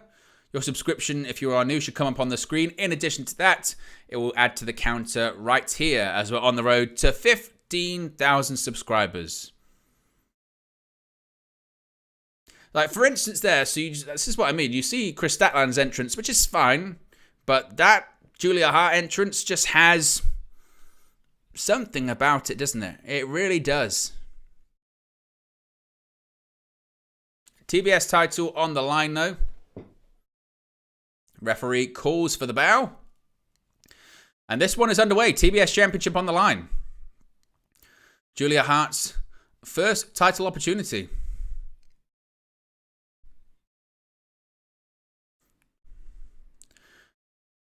And I think the crowd are chanting for Julia Hart. Collar and elbow tie-up. And Statlander backs Julia Hart up into the corner. Irish whip. Oh, no, actually, no. It was an arm drag. And Hart selling the back already. Catches her, drives in the corner. Just Statlander to Julia Hart. Forearms. A bit of a shove there by Julia Hart. Oh, and another one. That was rough. Statlander hits the rope. Oh, and Julia Hart gets out the ring. Trying to avoid contact. And Statlander's moving around like a house on fire at the moment, isn't she? Oh, a kick by Julia Hart. Oh, shoulder tackle by Statlander.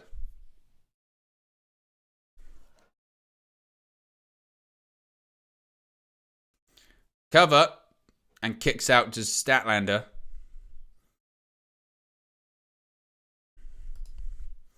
Oh, look at this. What's Julia Hart going for here? She's grabbing the knee. Of course, Statlander's got 2 knee braces on because she's done the ACL in both of her knees. 2 likes away from 50, by the way. If you haven't already, click the like button. Oh, Julia Hart going for roll up. Oh, Statlander kicks out. Another kick by Julia Hart. And a reverse elbow. And Statlander takes a bit of a bump. She's going to try and hit the ropes. Oh, catches her up on the shoulders. Turns it around. Oh, Hurricane Runner. Nice Hurricane Runner by Julia Hart. Now, she's going for in the corner. But she's just caught once again by Statlander. She's going to turn this into the vertical. Nice vertical suplex by Chris Statlander. It must be said, you don't sort of realize actually the size difference until you see this. Statlander, obviously, the much bigger athlete than Julia Hart. Julia Hart, just dragged Statlander to the outside of the ring.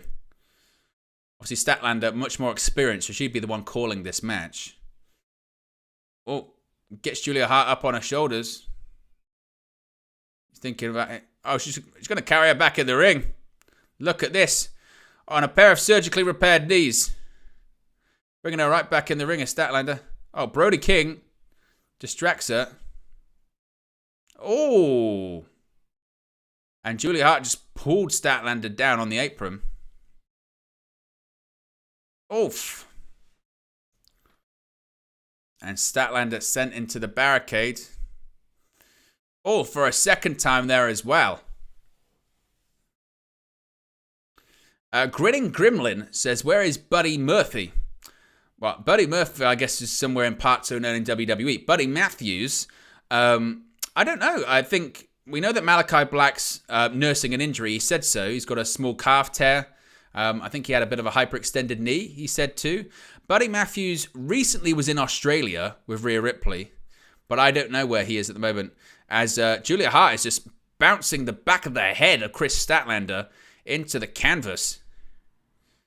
And, knee to the small of the back. Once again.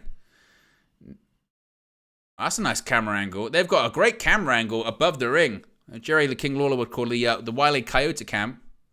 Oh. Julia Hart kind of botched that one a little bit. I think she meant to step up onto the back and do something. She kind of slipped.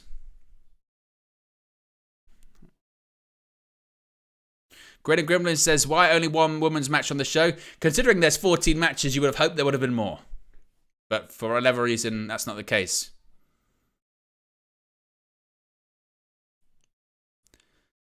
And Julia Hart, once again, another version of the...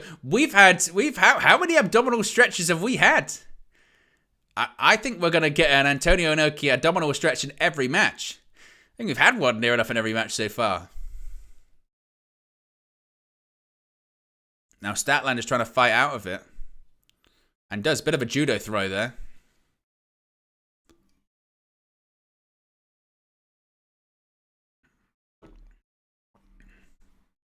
Kick by Julia Hart.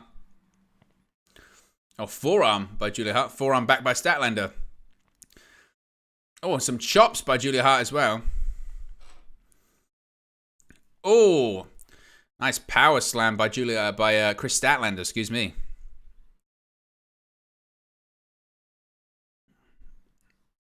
And Julia Hart trying to get back to her feet. Statlander, oh, reverse elbow.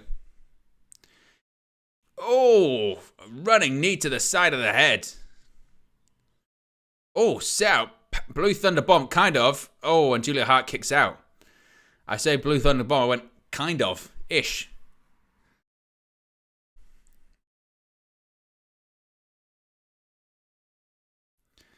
Statlander trying to get back to her feet. Oh, floats over. Hits the ropes. Oh, Julia Hart rolls through. Oh. And look at Brody King's getting right in the face of Chris Statlander.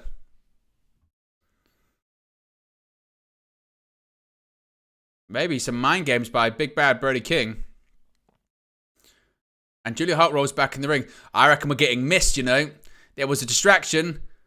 Oh, right-handed. It sent the miss flying. You saw it. It was distraction. It didn't work out. Oh, Statlander plows Julia Hart. Oh, kicks out. Aunt Peggy McDonald is the latest member of the WN365 roster. Welcome to you. You can... Oh, deadlift German suplex by Statlander. That was rough. You can join Peggy by joining the WN365 roster. Links in the video description. It's also the pinned comment in the live chat. You get your badges, your emojis, and your exclusive members-only content as well. And also says, hello from America. Just renewed my membership. Thank you very much. Much appreciated. Big up to you for supporting the channel. It's really, really, really much appreciated. More members content is on the horizon. And now we can see Julia Hart and Statlander on the top rope.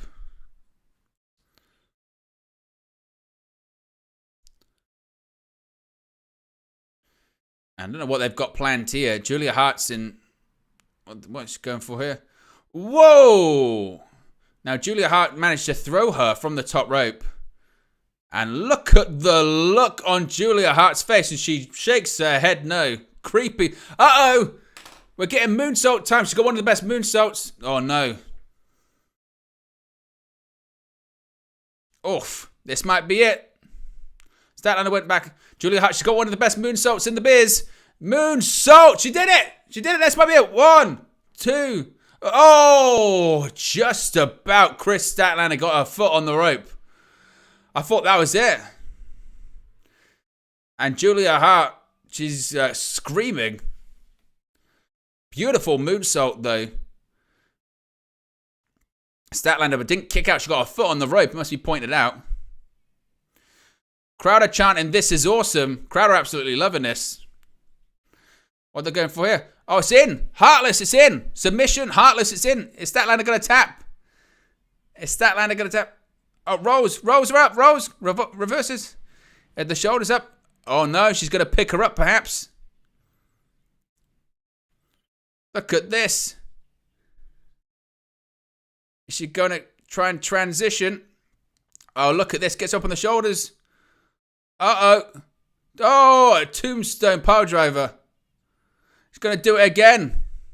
Catch her up again. Oh. Sunday Night Fever. 2, 3. Look at that one. What a match. Chris Statlander retains the TBS Championship. And that was a heck of a match. I'm telling you now. Tony Khan, listen to the audience. Listen to the crowd. More of that. Not just one women's match per show. Multiple women's matches per show. That was one heck of a match. We said it earlier on. Julia Hart is the real deal. Absolutely. I know that obviously it wasn't her night tonight and maybe it wasn't the time for Julia Hart. She is 21 years old and her entrance is awesome. She's got the look. She's got it all. Julia Hart truly is the real deal. We mentioned it, seeing her matches on Dynamite and Collision. She has just killed it in her first ever pay-per-view singles match for the TBS Championship. Credit to Chris Statlander, who continues to have great matches as well. But you know when you can get over by losing. That's the point. You can get over by losing, and that's exactly what Julia Hart has done tonight. Tremendous match. Excellent stuff. Get your star ratings in. Rate it out of 5. I'd give it a 3.5, like 3.5. But I think if you're Tony Khan and you want to improve your women's division and you want to build, you say, hey, Julia Hart's young and we can do something with her. Absolutely. What a match that was. We're going to be getting a 4-way tag me match. Of course, the winner of this one earns a future AEW World Tag Team title opportunity. Some of the ratings in. Grinning Gremlin says, I give it a 4.1. Scott says a 4.5. High ratings. Remember, if you haven't already, click the like button. Over 100 people watching. You can also subscribe to. Your subscription will be counted here. That is a live ticker, it's a live number. To do actually the prediction for this one, I have to close this. Let's do this now. Of course, there's a lot of brother tag teams involved in this one as well. Who becomes number 1 contenders? Is it the Young Bucks? Is it the Lucha Brothers? Is it the Guns? Or is it Orange Cassidy and Hook? What an entrance that is! The Guns / Bullet Club Gold, they've got such a fantastic entrance, don't they?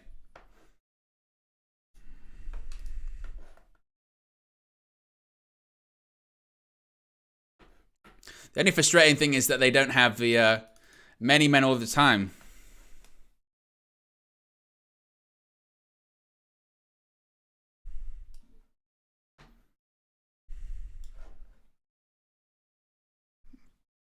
But there you go. Poll is in the chat. As Bullet Club Gold's The Guns are the first to make their entrance this evening at WrestleDream. In this number 1 contenders match, of course, winners earn opportunities at the AEW World Tag Team Championships. Of course, as I mentioned, 3 brother tag teams and also 3 teams in this one that have been AEW World Tag Team Champions. Obviously, the Young Bucks, the Lucha Brothers, and also the Guns have all been the AEW World Tag Team Champions. The only team that aren't brothers are the team that haven't been the Tag Team Champions. Here come the Lucha Brothers. Of course, Rey Fenix, also the AEW International Champion as well. Could it be a double gold for Rey Fenix? Rey Fenix, of course, successfully defended his AEW International Championship against Jeff Jarrett. I'm going to refill my beverage. As always, guys, these late streams are sponsored not officially by Monster. And one day, they will actually officially sponsor these. One day. You have to keep putting it out into the universe. One day they will officially sponsor this. Trust me. It's going to happen. Or to be honest, any energy drink one day. If I can get that to work out one day, I know I'll have made it. I'm also a fan of this flavor. Here comes Hook.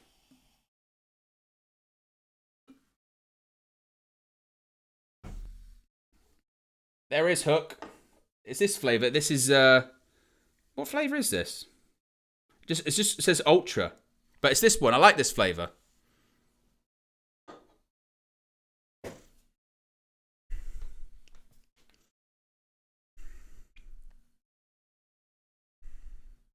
Fazby says, watch out for your heart rate beats with that monster. I'm used to it at this point. The thing is, if you're a streamer, then that's kind of like just par for the course. And I got the watch on. And here comes Orange Cassidy coming out to Jane. It must be said, I remember when Orange Cassidy had the Pixies, Where Is My Mind? And I enjoyed that intro because I enjoyed that song. I wasn't thrilled when he moved back to one of the best pyro in the still the best pyro in the business, Orange Cassidy. The thumb and the one sparkler, when he moved back to Jane, which is his theme song on the Indies, I was a bit like, oh. But it does suit his character really well.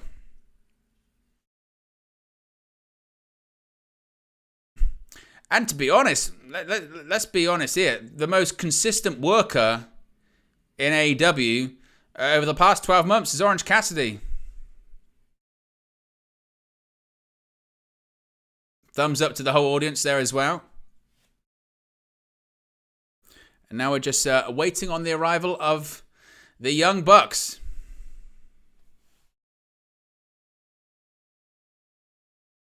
The Young Bucks are in a strange situation at the moment, aren't they? Because it'll be interesting. They won't win this one. They've just competed for the AEW World Tag Team Championships at AEW All In. They are 2/3 of the Ring of Honor World 6-Man Tag Team Champions, whatever that means at this point. But where do they go from here? It's an interesting one.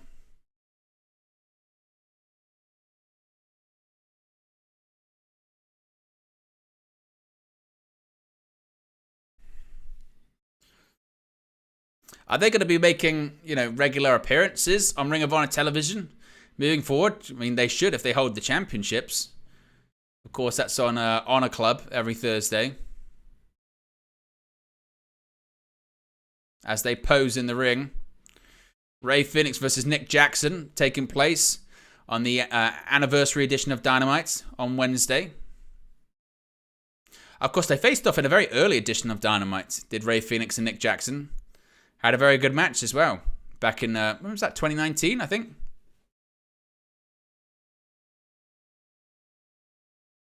But here we go. 4-team, should I say, tag team match. Number 1 contenders bout.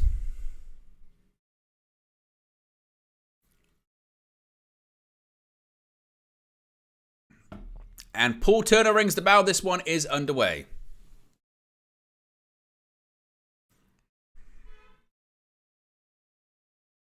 It's going to be Rey Fenix starting in the ring with, is that Nick Jackson? Well, they're going for 2 collar and elbow tie-ups. This is going to be one of those ones, yeah. We've seen a lot of tributes to Antonio Inoki this evening. So a lot of strong style, a lot of hard hitting, a lot of classical, traditional professional wrestling. This is not going to be that. This is the type of pro wrestling that's going to get a lot of people angry. Because they'll say that, it lacks logic and it doesn't make a lot of sense. Which they're right to say, by the way, because some of it really doesn't. Pair of clotheslines, Nick Jackson and... Oh, they both went for super kicks. They both went for, roundhouse kicks, and they both knocked each other down. And they both nipped up and they're back in the ring. And Rey Fenix is selling the shoulder. He's got kinesio tape on the back. Oh, Orange Cassidy tagged himself in. And rolls through. And chants are freshly squeezed in the Climate Pledge Arena. What's this? Uh-oh. He's unwrapping the hand. Oh, look at that. Big right hand by Orange Cassidy. Oof. Kick to the gut. Hits the rope. Oh, he went for an orange punch. Oh, and a big super kick by Rey Fenix there as well. Oh, he tried to get Orange Cassidy up on his shoulders and the left shoulder just gave out and he's tagged in his brother. Uh-oh, the Gun's now going after Penta. Oh, the Gun's going after Rey Fenix as well, working on the shoulder, ripping the tape off. Oh, wow. Fenix sent it into the barricade. Oh, and a pair of right hands to Penta too. Oof. Penta was sent right into that steel post there too. As chants of arse boys ring out around Seattle's Climate Pledge Arena. Orange Cassidy rolls through. Oof. Colton kicks out. Ducks under the clothesline. Oh, it spins around. I went for a DDT. Colton blocks it. Oh, look at that. I tell you what, the height of that Colton Gunn gets on the drop kick is kind of insane.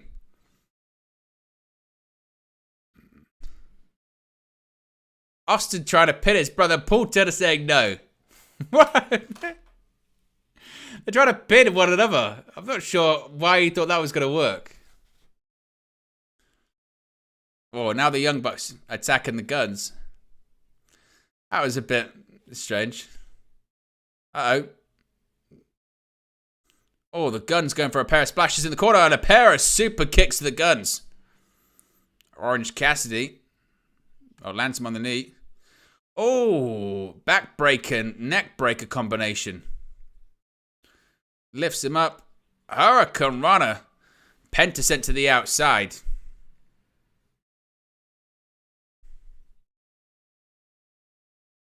There we go. Irish whip. Oh, floats over.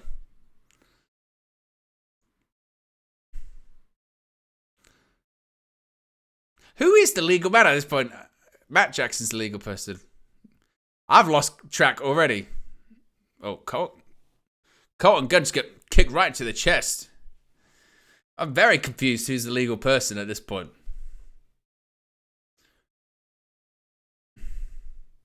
Orange Cassidy turns around.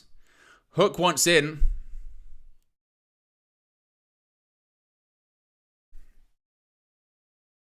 And there we go. In comes Hook.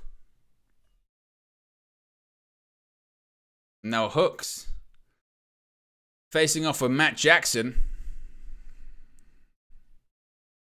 Oh, went for a... Oh, look at this. Hook just teeing off right to the guts. Just lighting him up. Oh, now Matt Jackson's now teeing off on his head. Oof. A pair of forearms. Uh-oh. Matt Jackson is going to float over. Uh-oh. Oh, Northern Lights event with the bridge. Oh, he's going to float over too. Oh, jockeying for position. They're both trying to go for Northern Lights. Hook trying to float over. They're trying to block it.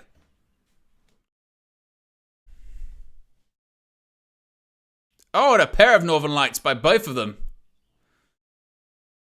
Goes for a clothesline. Uh-oh. Look at with ease. High crotch throw by Hook. Now Hook back up to his feet. Poses for the crowd. And then comes Austin Gunn. Now what's he going for here? Suplex. Oh, Colton says no. No, thank you. Going for a double suplex. Blocked. Orange Cassidy. We're going to get a thing where we get everyone do it. Oh, no. Double suplex.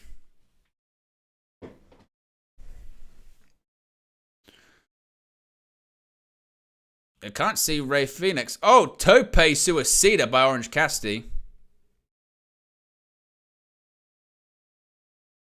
Uh-oh. Hook's going to go for a... Well, I thought he was going to go for a T-bone suplex. And now the Guns are in the ring. Hits the rope. Oh, Penta with a kick. Step up Enziguri. What's Penta thinking here? I think he's thinking Penta. Oh, big punch to the back of the head. And now Colton Gunn's getting Hook into the corner. And now just stomping on him. Maybe going to try and tag himself in. Again, I have no idea who is the legal person. Genuinely, who is the legal person? At this point, do we know? I'm still very confused. They haven't really said on commentary either. It must be pointed out. Like, usually they would, but they haven't. Orange Cassidy looks very confused, I guess, like the rest of us.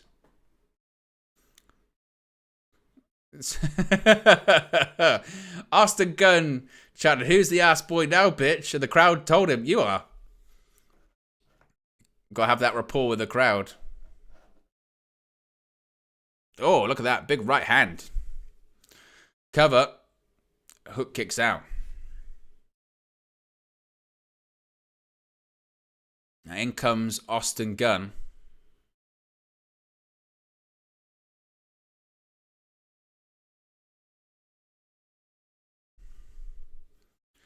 And what is Austin Gunn doing?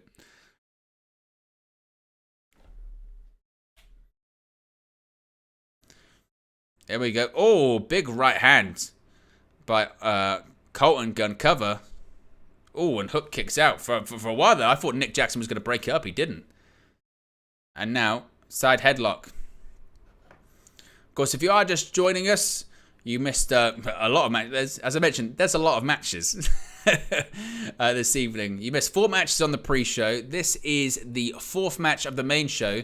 Still to come, we've got 1, 2, 3, 4, 5, 6 matches. Yes, 6. I mean, technically, I suppose we only are an hour into this one, but there's a lot of big matches still to come. We've got, obviously, Bryan Danielson versus Zack Sabre Jr., Hangman Page versus Swerve Strickland. Got the AEW World Tag Team Championship match. Got that 6-man tag team match involving Jericho and the Golden Elite. We've got Ricky Starkz versus Wheeler Yuta. We've got the main event, which is that 2 out of 3 falls bout for the TNT Championship. And Hook makes a tag to Penta El Zero Miedo. Crossbody by Penta. Ducks under. Oh, Sling Blade. Oh, actually sent Austin Gunn into the ground. Oh, rolls through. Oh, DDT by Penta there as well. Oh, jumps over. What's this? Oh, beautiful float over backstabber by Penta. Oh, wow. Super kick. Ducks under. Another super kick by Penta. Look at Penta's all fired up. Oh, ducks under. Blocked it. Fifth. Oh, wow. That was nasty. Oh, and Austin Gunn breaks that one up. And now Austin's trying to get Colton to tag him. And now he does. He's the legal man. Floats back in. Oof. Gets some kind of neck breaker. Oh, he faked a super kick to Matt Jackson DDT. Oh, look at this. Orange Cassidy. Beautiful DDT. Oh, Cassidy went over the top. Oh, beautiful. Spike face buster. And floats back out to the outside. It's just unbelievable. How he does that and lands on his apron. It's spectacular.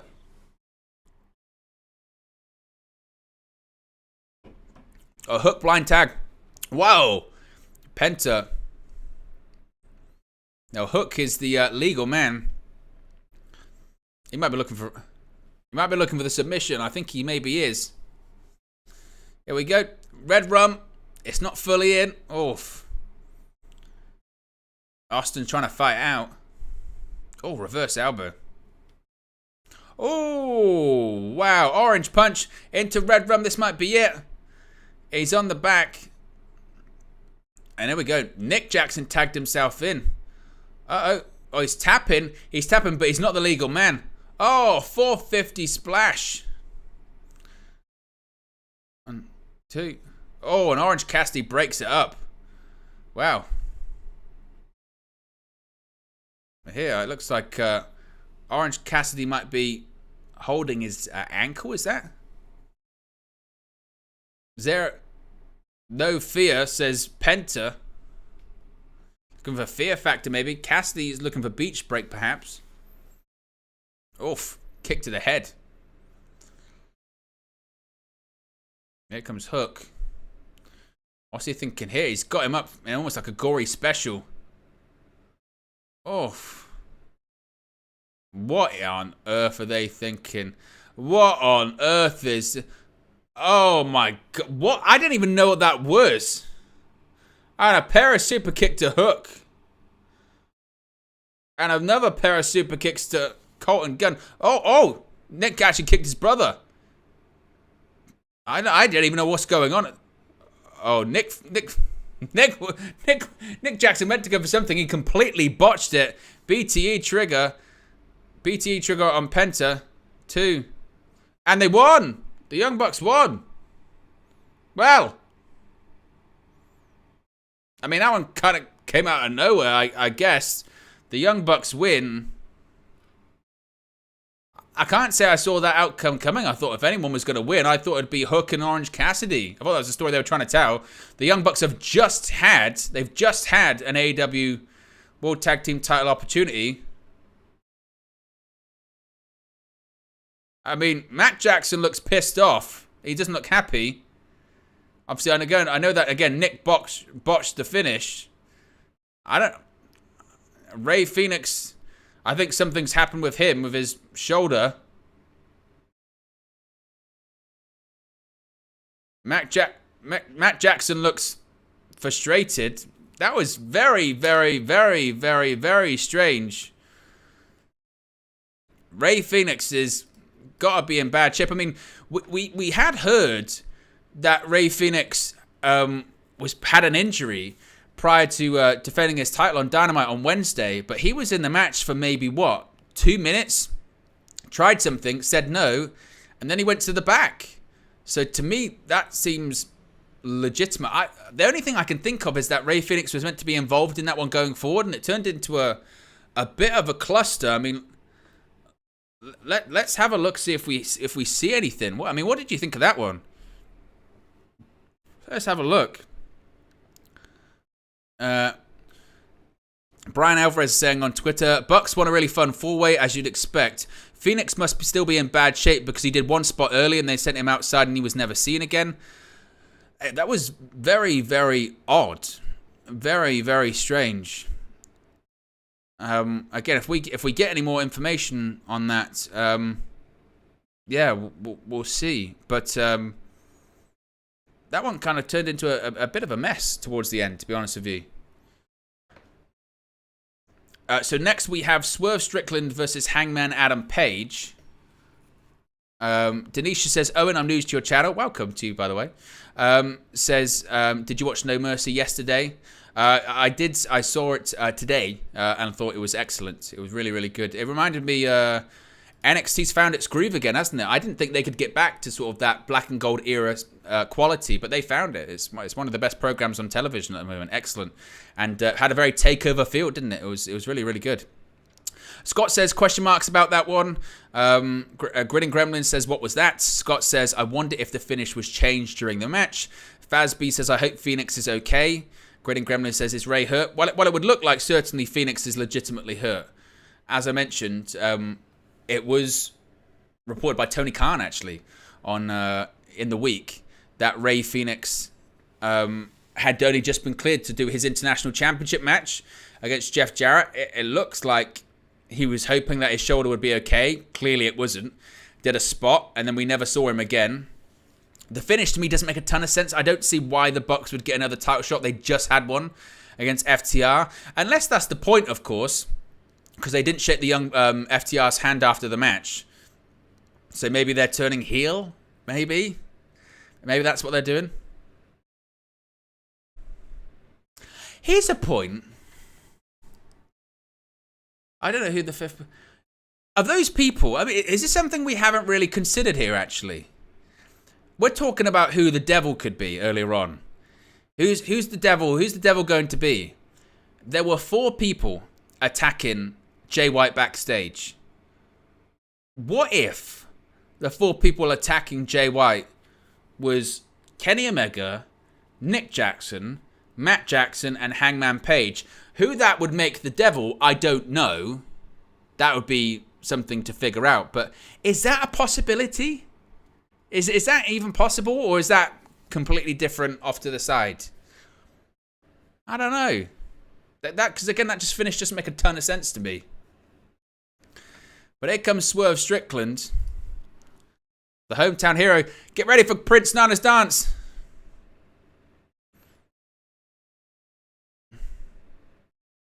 Look at Prince Nana doing the dancing.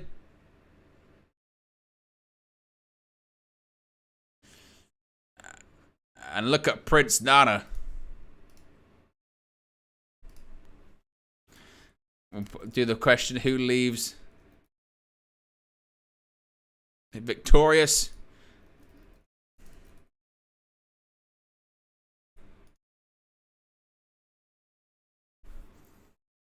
Poll is in the chat. Get your predictions in.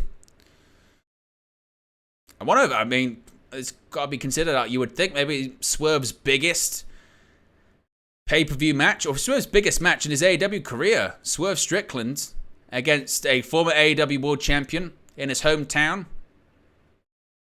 or home state certainly, of Washington.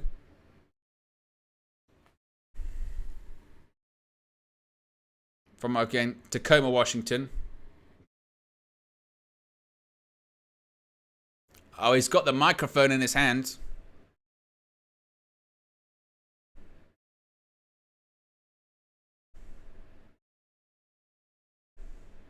He's saying, whose house?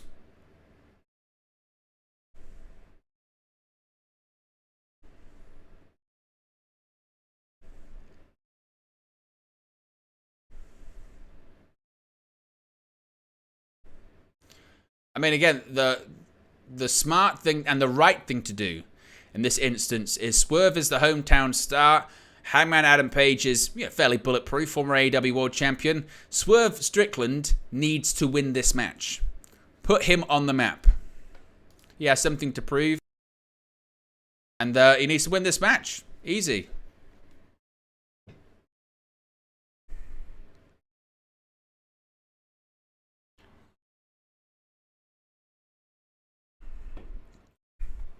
If you haven't already, click the like button. We've got nearly 100 people watching, 60 likes. There's no reason we can't get to 100 likes. So if you haven't already, click the like button. I believe it's possible. Remember, if you haven't already, to subscribe. Bottom right-hand corner, you'll be able to see the number here. And Swerve, who's put on a bit of size recently as well.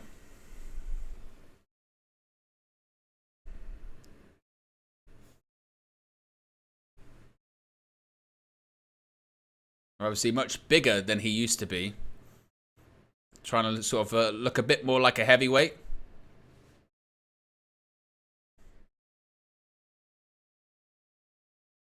Once again, collar and hour tie-up. Shoots him off into the corner. Oh, shoulder tackle.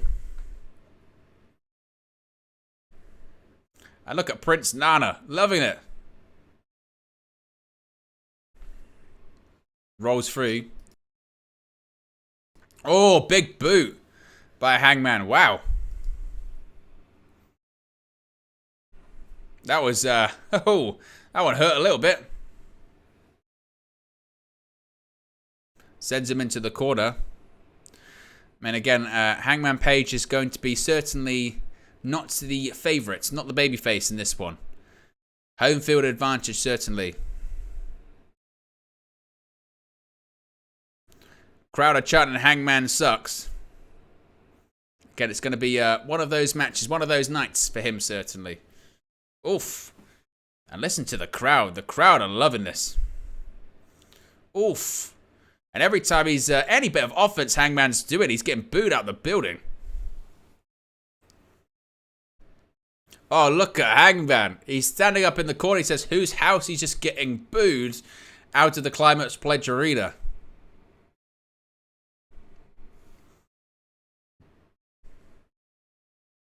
Ugh.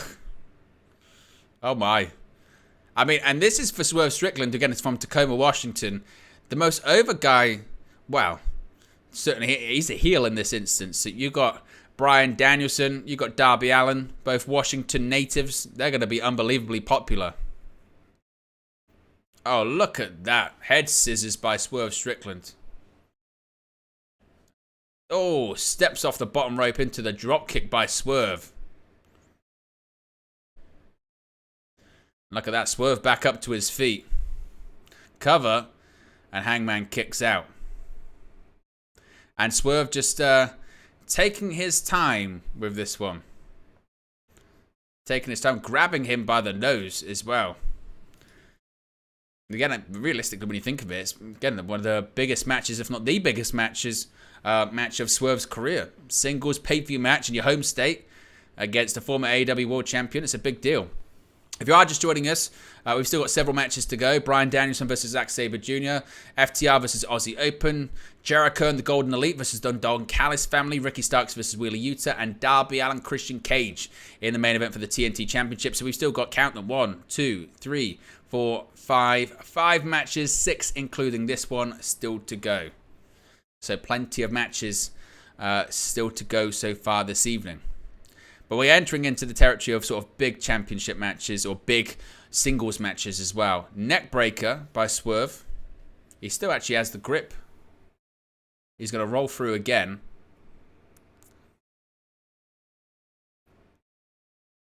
Still, oh, Hangman manages to roll through. Oh, standing switch by Swerve. Oh, backflip by Hangman. Oh, kick right to the chest. Oh. Spin. Oh, he went for, I thought he was going for a backbreaker. Fall away slam, perhaps. There you go. He's laying down. I mean, this is proper sort of home field territory stuff, because anytime Hangman's doing anything, he's getting booed out the building. They don't want to see Hangman do anything. And a nip up to a chorus of boos in the Climate Pledge Arena. Look at this. Ho-ho-ho. Now Hangman's going to hit the ropes, perhaps. Springboard. Oh, big clothesline. Swerve goes down, hits his back on the ring apron.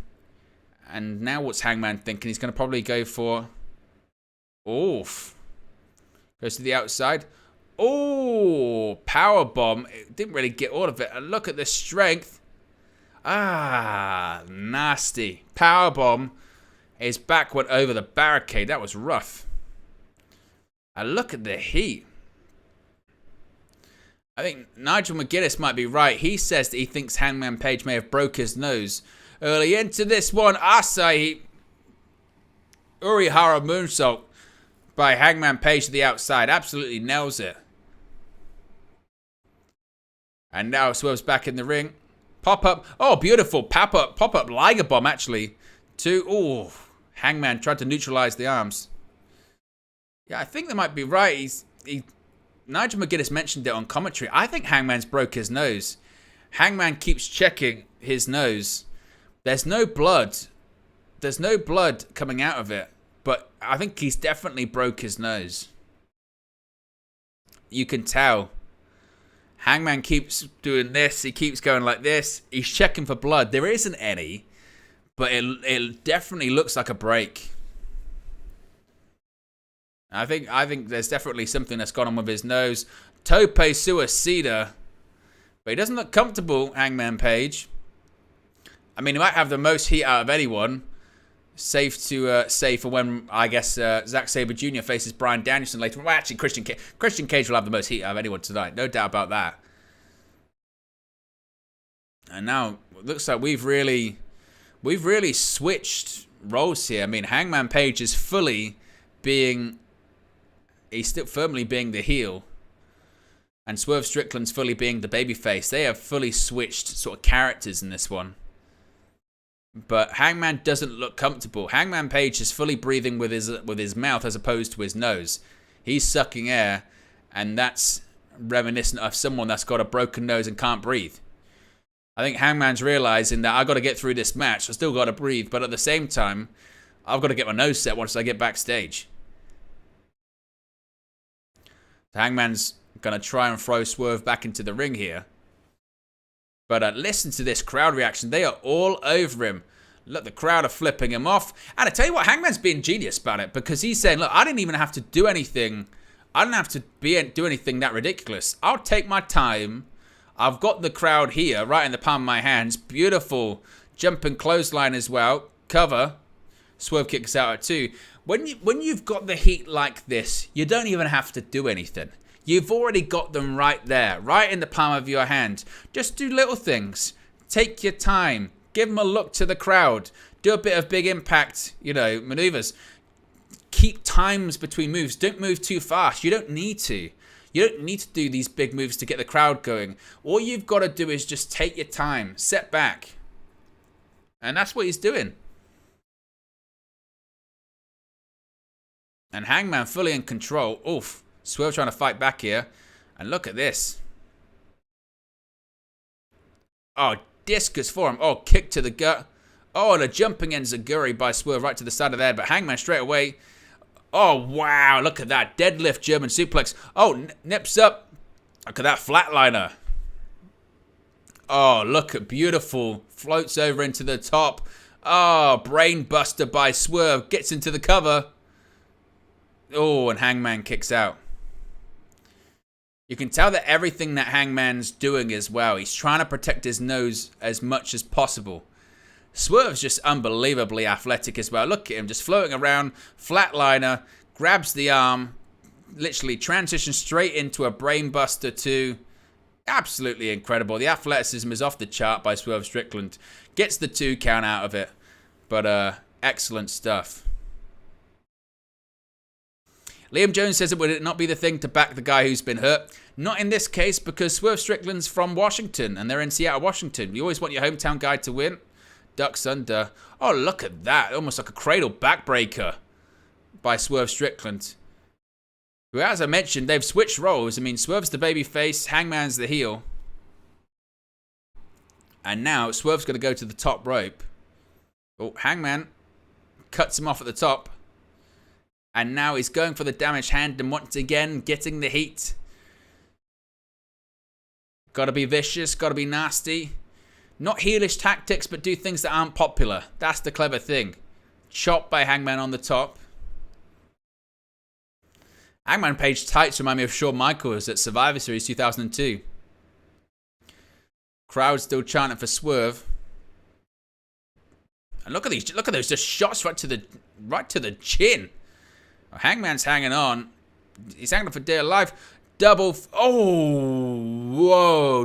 foot stomp by Swerve. And Hangman landed flat on his back. And look at this crowd. Look at the crowd in Seattle. They're up on their feet. They are behind their guy. They want Swerve Strickland to win this one. Uh-oh. Oh, wow. House cut back of the head. Is this it? 1, 2. Oh, and Hangman kicks out. Excellent match so far, no doubt about that. If you're enjoying this one, click the like button. We're currently on 69. Let's see if we can get to 100. I absolutely believe it's possible. Remember to subscribe to bottom right hand corner. Look at that. We're seeing the replay of the double foot stomp. It was actually across the traps. Oof, that kick to the head by Swerve was nasty. It was really, really nasty.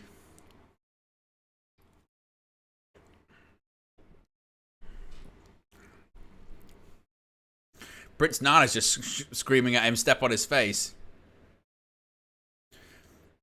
What's Swerve thinking again? Foot stomp. Hangman gets out the way.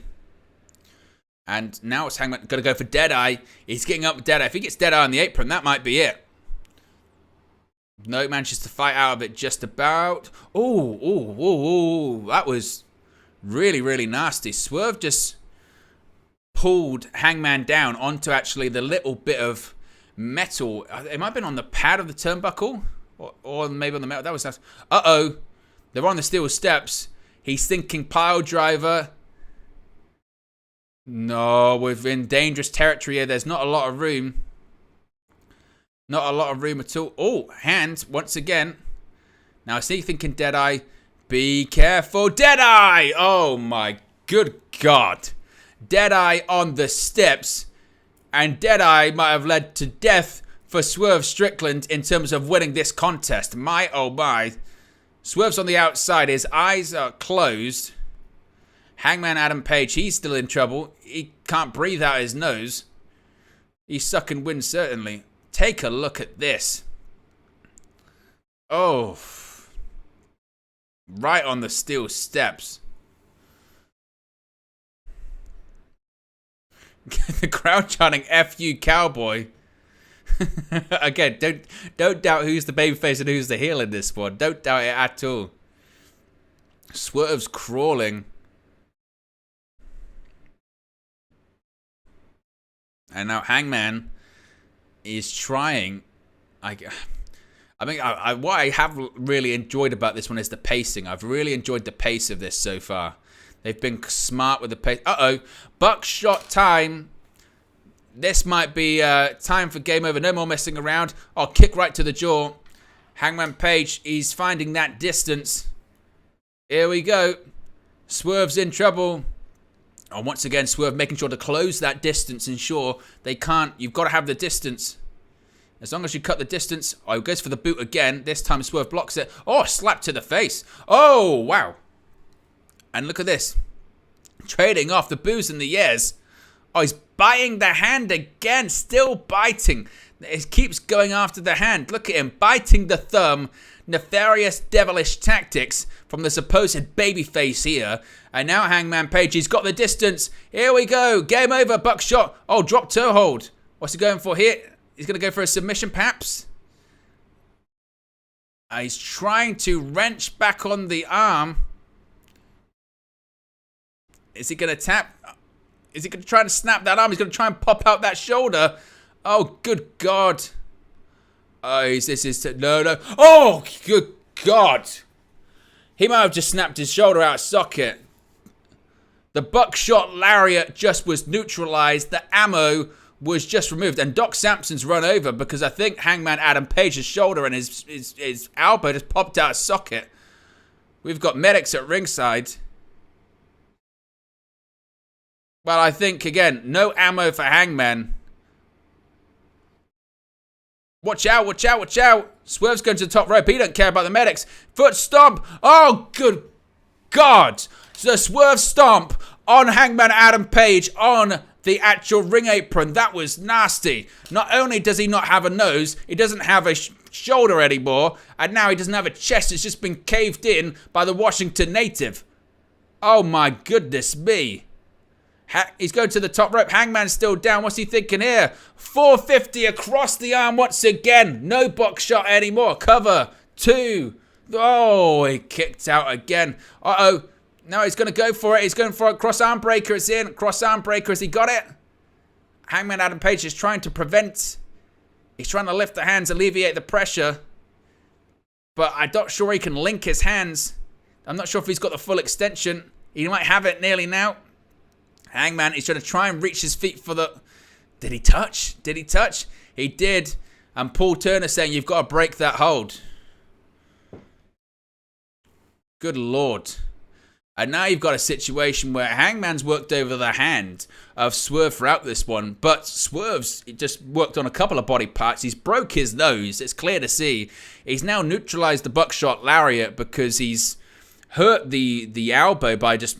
And the shoulder, certainly, by just ripping out of socket. He's done a 450 on it as well. He's caved his chest in with a Swerve stomp right to the ring apron as well. You've got a crowd that's absolutely red hot at the moment. Uh-oh. Swerve. Oh, rolls through. 2. Oh, and Swerve kicks out. Nearly, his own momentum nearly got him there. Oh, Bucks. Oh, good God. Another lariat by Hangman right across the face and the throat. Dead-eye territory again, the second of the match. Swerve rolls through and rolls through into the Jujikatami once again. Cross arm breaker. Remember, on the injured elbow and shoulder points. Now Hangman once again ensuring that he doesn't give his back. It nearly got transitioned into a triangle. And now once again, Hangman is doing all he can do. He said, the only thing I'm working on is the hand. That is the only thing I've got so far. And that's just to keep hitting the hand. And that's what he's doing. Whoa. We're 26 likes away from 100, by the way, guys. Over 120 people watching. If you haven't already, click that like button. Remember, you can subscribe too. Bottom right-hand corner. You can see the number going up here. You'll also actually see your subscription here as well. But listen to the crowd. The crowd are just going absolutely insane for this one. I don't blame them. This match is absolutely fantastic. Oh, snap German suplex by Swerve. He's now floated under the bottom rope. And now he's going to go back to the top. Now again, he's babyface tendencies, Swerve Strickland. He's firing up. To the top. Once again, Swerve Stromp. Floats through. Uh-oh. We're in. There's the distance. Buckshot lariat. He got it. Buckshot lariat. Turns Swerve Strickland inside out. He can't cover him, though, because he's got the injured arm. The injured arm from earlier on. The shoulder. The elbow joint, too, has just prevented Hangman Page from going for the cover straight away. That might be enough time for Swerve to recover. Cover. 1, 2. And Prince Nana. Look, Prince Nana. Well... I think Nana was caught, to be honest with you. Nana was caught. And Paul Turner, he might have to throw him out. Paul Turner's going to have no choice. He's going to have to throw him away. He's going to have to throw him out.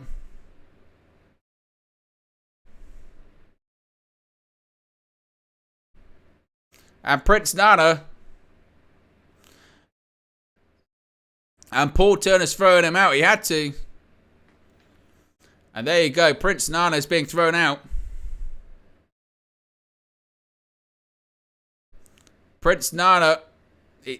Paul is going for another buckshot. Oh, wait a minute. Swerve's got something in his hands. Oh, what was that? I don't know what it was. But he hit him.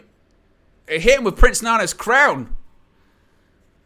The crown jewel might have done the damage too. Oh, he kicked out. I thought that was the finish. Oh. And I'm kind of glad it wasn't, because I didn't want Swerve to win that way. If he's going to win, he should win clean, not by the nefarious tactics. Oh, kick right to the house call by Swerve Strickland. And now this is the moment. Now this might be the time. Oh, a second house calls. And here we go.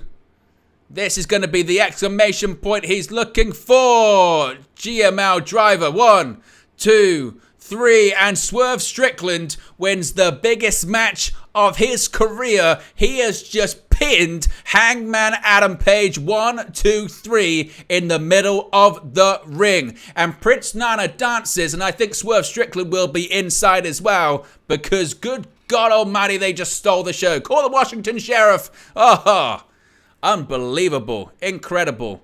Maybe could have done without the Prince Nana crown. I mean, they did everything in their power to ensure that Hangman Adam Page was protected. Whether it's a crown shot to the head, a damaged buckshot lariat, interference, they did everything. 2 house calls to the head, followed by the JML driver. They did everything they possibly could. But Swerve Strickland picks up the biggest win of his AEW career. He has just pinned the former AEW World Champion. Let me know your thoughts. Let me know your match ratings in there. Rate it out of 5. For me, match of the show so far, I'd give it a 4. A strong 4. And it's going to be a tough one to follow. I do think that Bryan Danielson and Zack Sabre Jr. will probably succeed in following that this evening. But that's a 4-star match for me. And I think Hangman Page legitimately might be in a bit of trouble when it comes to maybe not so much his arm, because that was in the middle of the match. I think the bigger problem with Hangman Page might be his nose. He might have broke his nose. But a fantastic match. Excellent, excellent, excellent match. And what I would like, if we're still waiting for time for Adam Cole, if he is legitimately injured, to come back, what I would like to see, I would like to see Swerve Strickland maybe challenge for the AEW World Championship. Why not?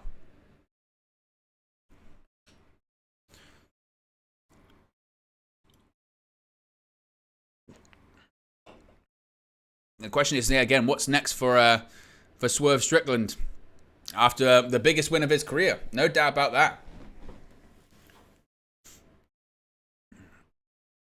How many likes are we currently on at the moment? We're currently on 79 likes. That means we're 21 away from 100. If you haven't already, click that like button. Coming up next, Wheeler Yuta versus Absolute Ricky Starkz. Let's get the prediction in for this one as well. Who leaves victorious? Is it going to be Ricky Starkz, or is it going to be Wheeler Yuta? If I was voting in this one, I would say Ricky Starkz will win this one. I mean, he's going to get his win back. Of course, he's lost in back-to-back singles matches against Bryan Danielson. Obviously lost at All Out in a fantastic strap match. Lost in a Texas death match as well. So Ricky Starkz is going to get the victory in this one, I think.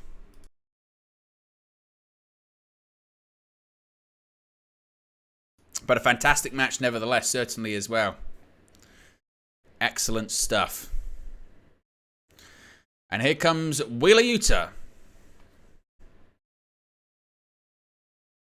They certainly have a very fast pace to this one. Again, because they've got to get through so many matches.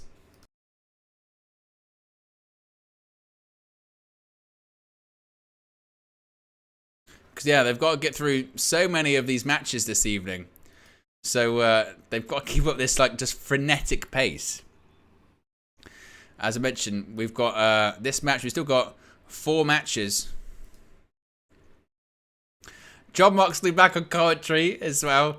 If you missed this, Jon Moxley was on commentary on the 0 Hour pre-show during Claudio Castagnoli's match.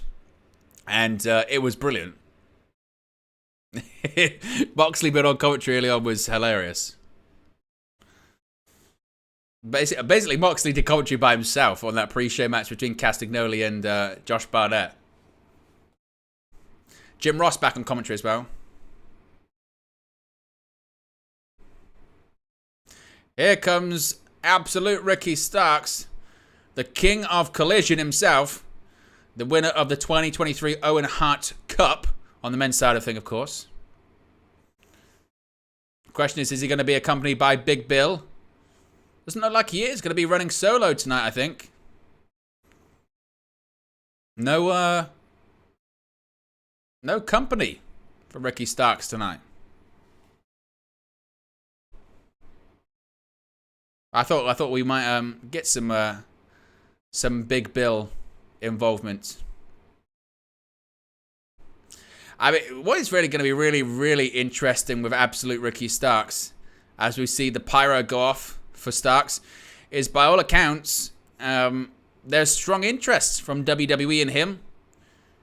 He, of course, landed in AEW in 2020 during the pandemic. So, I mean, it depends what contract he signed. If it was 4 years, it maybe next year. If it was 5 years, it might be after that. So we'll have to see. Well, the bell's about to ring. Here we go. Jon Moxley said he got fined by some of the language he used on 0 Hour. And what he's referring to is he said, the pay-per-view hasn't even started yet. We've given you this shit for free.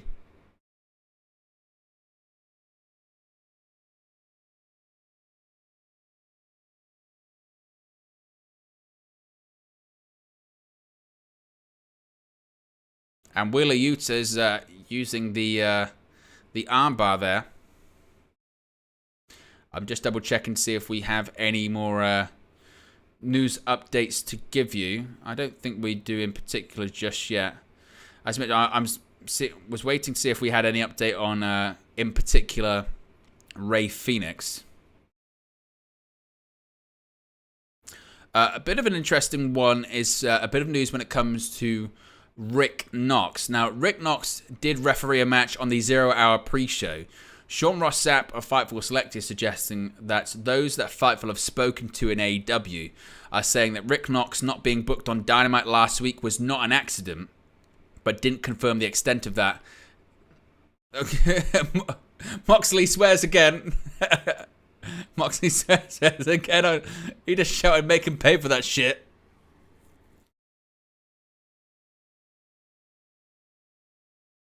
Oh, Ricky Starkz is teeing off. Oh, big chop. Starkz as well. These shots right to the gut as well.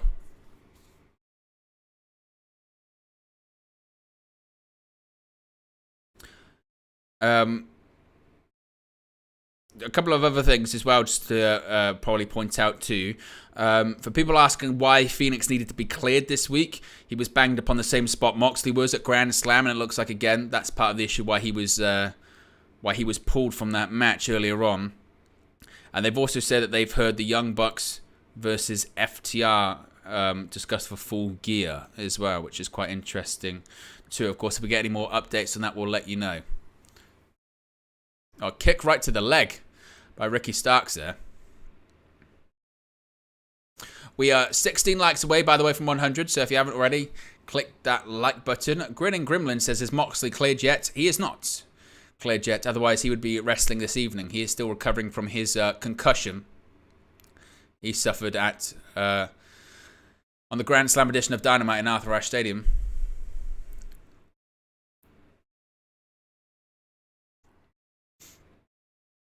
Oh, Ricky Starkz was just moxing Jon Moxley. I think probably what we're going to see. I think we're probably going to see Ricky Starkz continue to feud with the Blackpool Combat Club. I mean, He's feuded with Bryan Danielson. I wouldn't be surprised. If actually now he sort of goes on to feud maybe with Jon Moxley after this.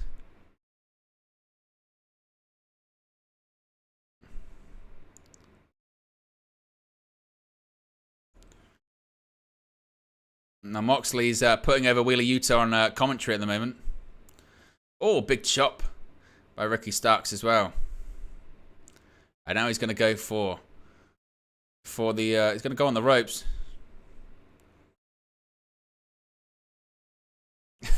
Moxley saying that Wheeler Yuta gets beat up a lot. Uh-oh, here we go. Ricky Starkz is look at him. Oh, he's dancing on the top rope, coming on the top of the rope, top of the head as well of Yuta. Oh, beautiful jumping back suplex by Ricky Starkz. And Yuta kicks out one. But again, I think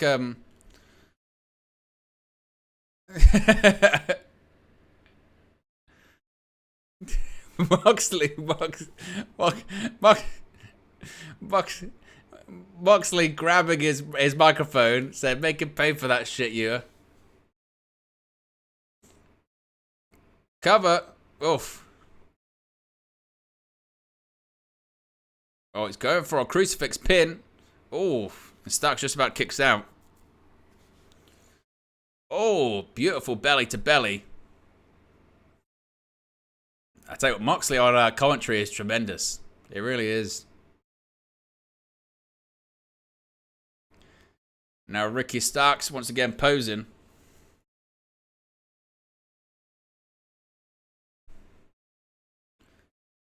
Oh, Irish whip reversed by Wheeler Yuta. Oh. Oh, turned it into a Manhattan drop. Oof. Yuta going to the top rope. Oh, nice forearm. That was nice. Oof. And Starkz kicks out. I tell you what, Moxley's a good color commentator. The reason I'm a bit quiet is because I'm just listening to what Moxley's saying. It's excellent.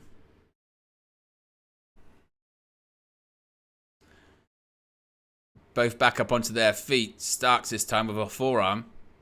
Oh, Yuta tries to go through. Oh, nice. Cover. Moxley with Justice Pain reference on commentary too. Excellent stuff. And now Yuta's going for a double wrist lock.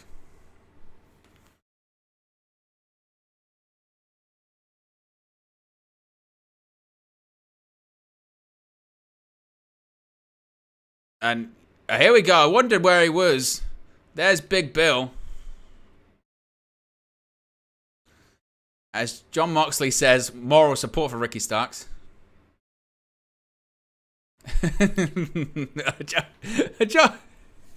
Jon Moxley. Oh, he got distracted. Oh, Yuta kicks out. Oh, springboard. He just gets caught off the top rope. Oh, wow. Beautiful tornado DDT. Oh, and Yuta kicks out.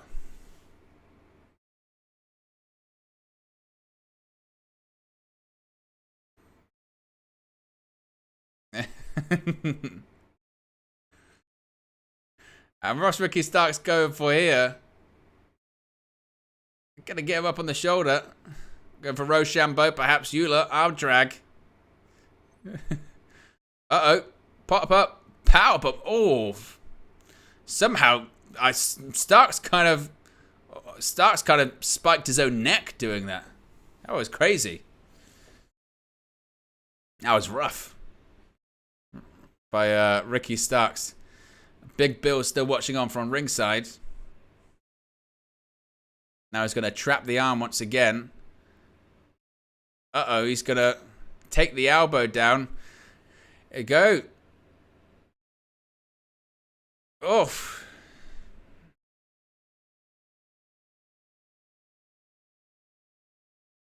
I think it's just angering Wheeler Yuta as well.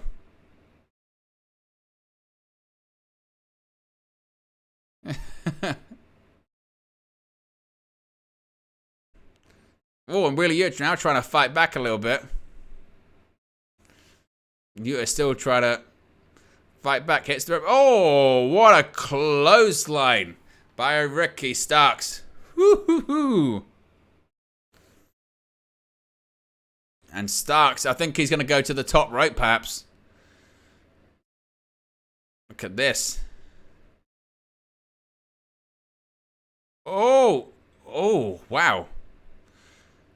He went for a springboard, and Willie just sort of pushed Ricky Starkz right into Big Bill.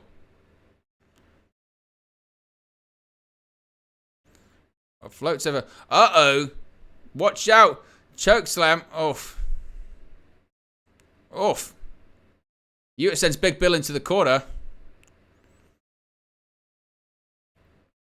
Oh, Yuta rolls through. Look at this. Now he's going to go for the elbows, I think.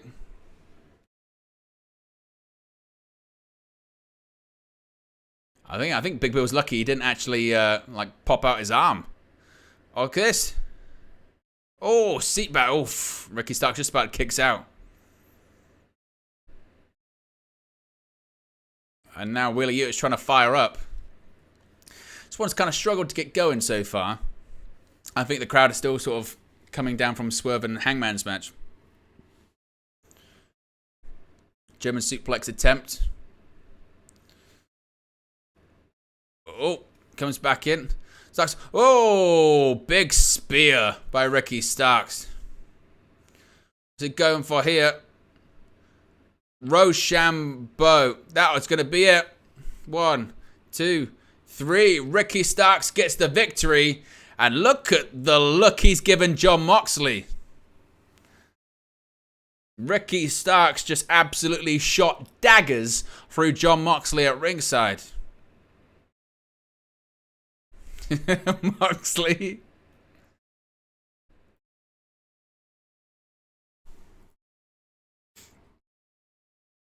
Looks like maybe we're going to be getting Moxley versus Starkz at some point.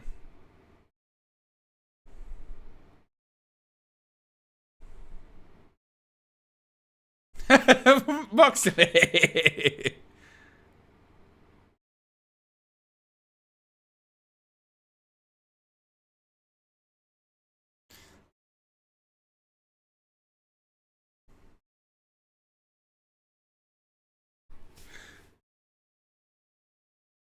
Moxley on commentary is great. He just doesn't care that Willie lost, and he's not even acknowledging anything that's going on.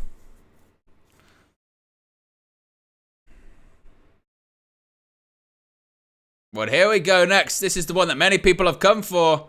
It's Bryan Danielson versus Zack Sabre Jr.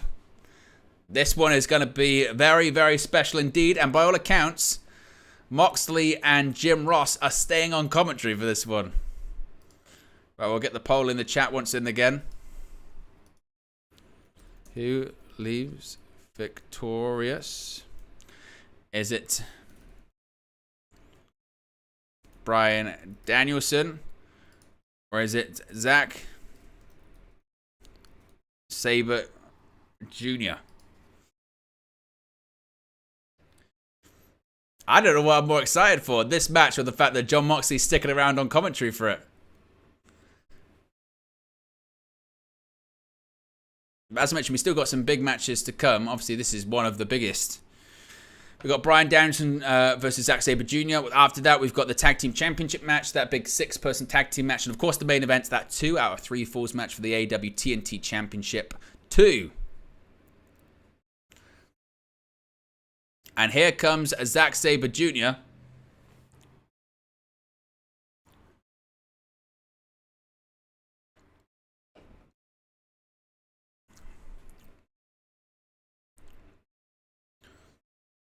I guess this is meant to be the dream in WrestleDream. Zack Sabre Jr. with the New Japan Television Champion. It must be said, the New Japan Television Championship is hideous. That TV title is horrible. It really is. It looks like he's just, I don't know, got this baking tray around his stomach. It's not the best.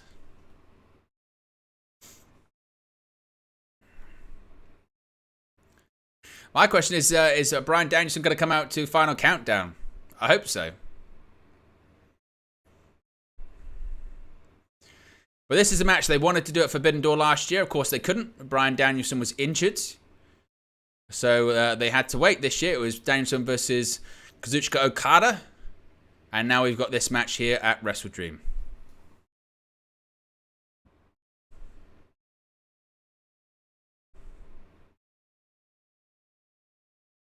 And here we go.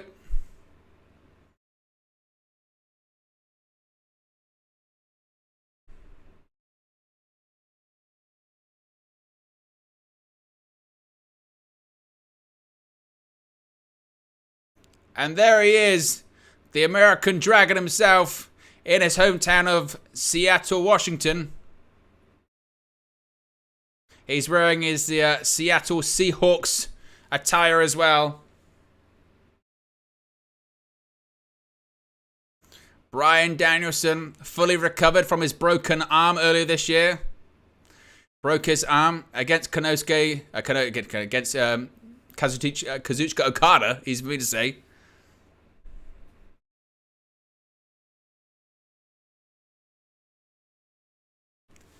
Look at this. I love the shots that Nigel McGuinness takes at Bryan Danielson as well. I think next year at All In, we are getting Bryan Danielson versus Nigel McGuinness. That was the plan for All In this year, of course. It didn't happen again because of Bryan Danielson's injury.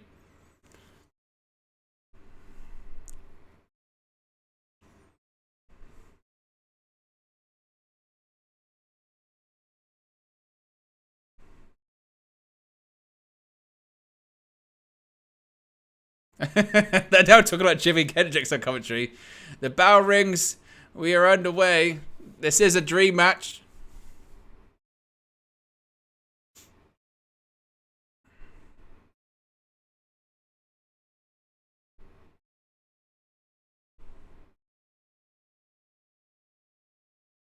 I'm still listening to Jon Moxley on commentary. It's fantastic.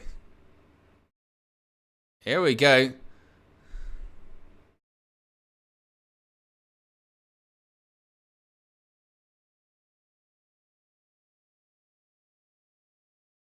And both men trying to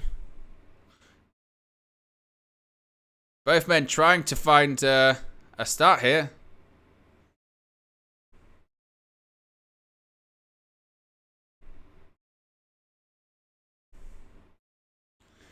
And both trying to find... Moxley says, Jesus, I'm pumped up. I can tell, John.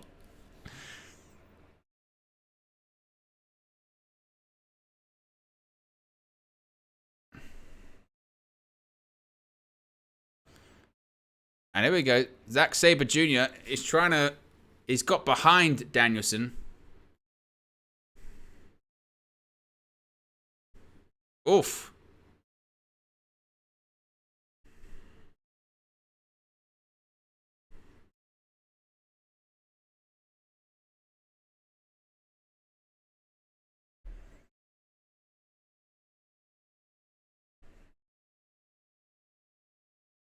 And Danielson.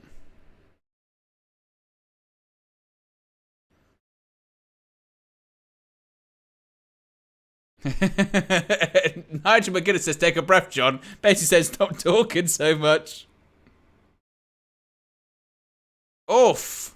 Nice throw by Danielson. And now he's saying that's two.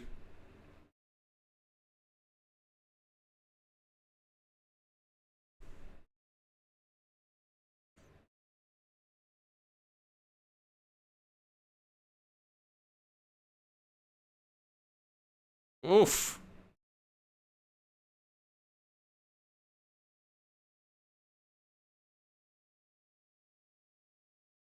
Oh, duck under. Oh, look at this. Zack Sabre Jr.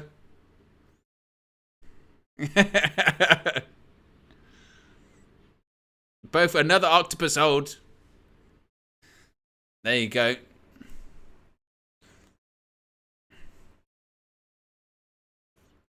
Oh, reverse roll up. Oh, he's going to go for a bit of a calf crusher. And out cross arm breaker again on the broken arm.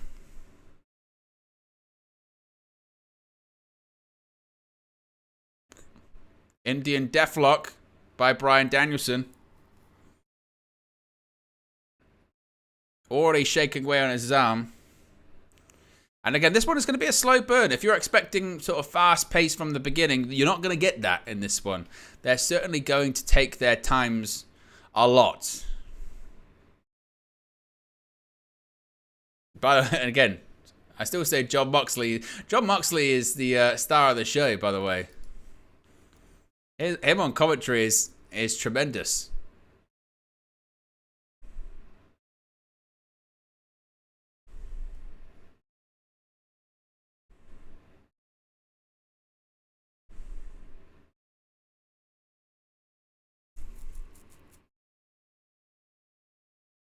I think one thing must be said. Jon Moxley in a 4-man booth is maybe a bit of trouble. Oh, look at this. Oh, look at this. Kimura.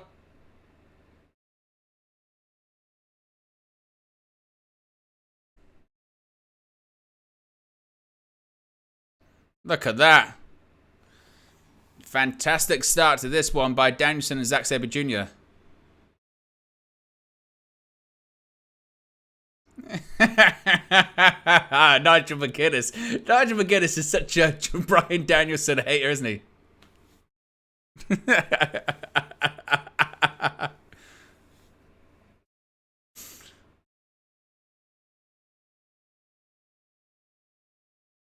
Oh, look at that kick by Zack Sabre Jr. Kicks Danielson down.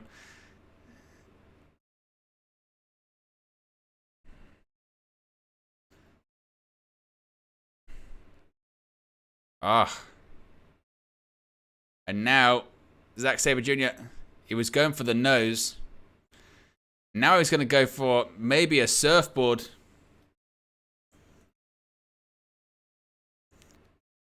Oh, look at that. Beautiful surfboard.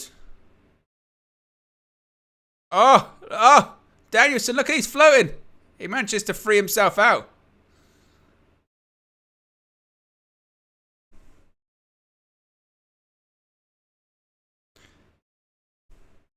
And now he's grabbing the nose. Look, he's grabbing the nose.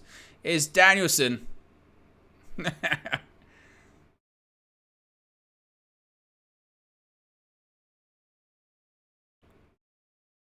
Oh, Romero special back. Look at that. Unbelievable. And now he's going to try and float down. Look at the transition. And look at Zack Sabre Jr. now floating through. What's he? Bow and arrow. Nope. Oh, Danielson tried to float in straight away into a pinning predicament. Nice counter. And this is what this match is going to be. It's just going to be transitions. Constantly transition. And to me, Jon Moxley puts up a really good point where he says that with Zack Sabre Jr., what he does is he goes 2 or 3 steps ahead, whereas Danielson reacts. Very, very good.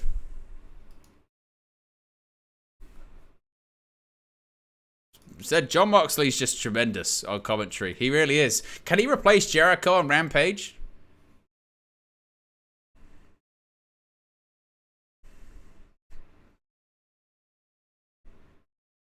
I mean, oh, big European uppercut. Uppercut by Zack Sabre Jr.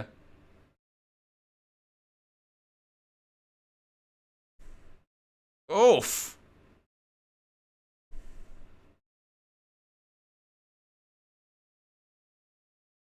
Oh, big European uppercut again by Bryan Danielson.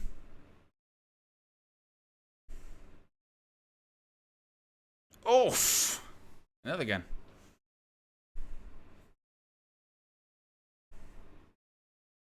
And again, now it's sort of teeing off of these European uppercuts.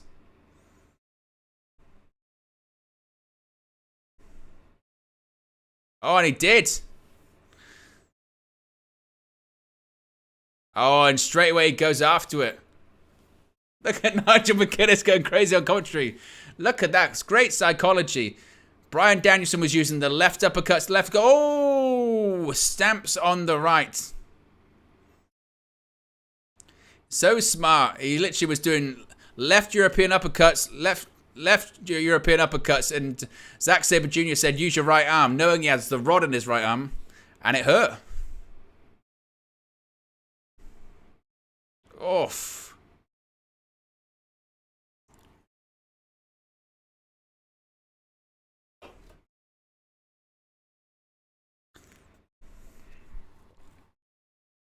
Oh, twisting that arm.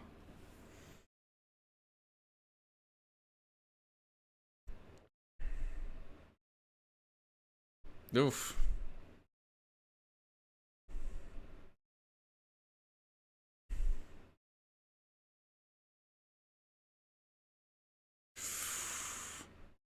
Look at this. Joint manipulation. Oh. Oh. My God.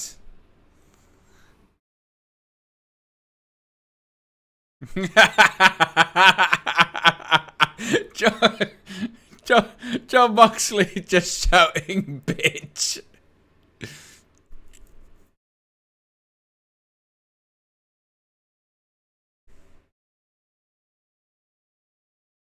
Oh, look at the finger. Nasty, nasty, nasty, nasty. Oh. Oh, and now look at these kicks by Zack Sabre Jr. Unbelievable. I like as well that Moxley's not even watching it on the monitors. He watches it from the ring. Oh, float over by Bryan Danielson. Oh, look at that. Float through into the single leg crab. Brilliant. But he can't use his hand, can Bryan Danielson.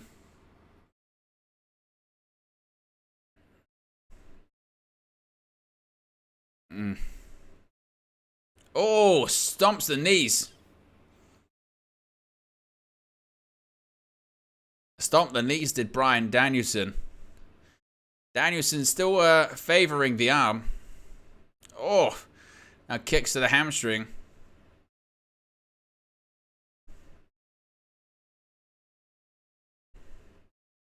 Oh, dragon screw leg whip by Bryan Danielson. Oh, wow, that was nasty. Oh, oh my good God. A dragon screw leg whip by Bryan Danielson, and it quite literally. Oh, and he cracks the neck. Bryan Danielson did a dragon screw leg, and I swear for a second, Zack Sabre Jr.'s knee nearly popped out of the socket.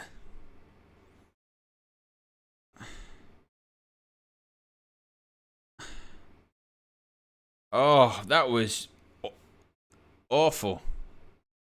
I want to see a replay if they show that again of that dragon screw. That was horrific.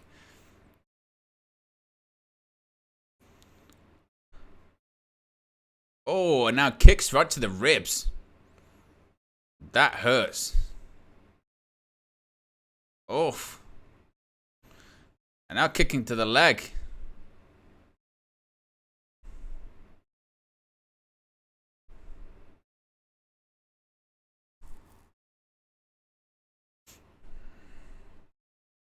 And look at these elbows. Crowd are chanting, yes. Oh, just snap the arm once again.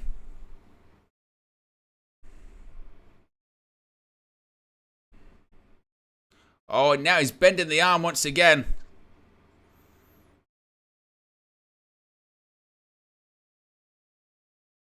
Look at this. I mean, they're balanced on the top rope. Danielson with a headbutt.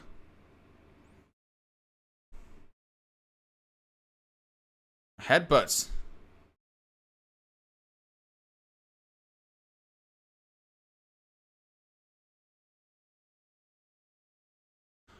Oh, beautiful avalanche butterfly suplex. Oh, it's rolling through. Gonna roll through, floats over, possibly LeBell lock.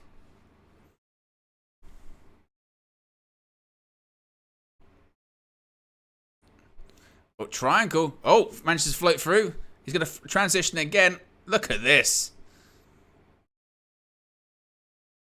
I mean, this is a transition clinic, it must be said.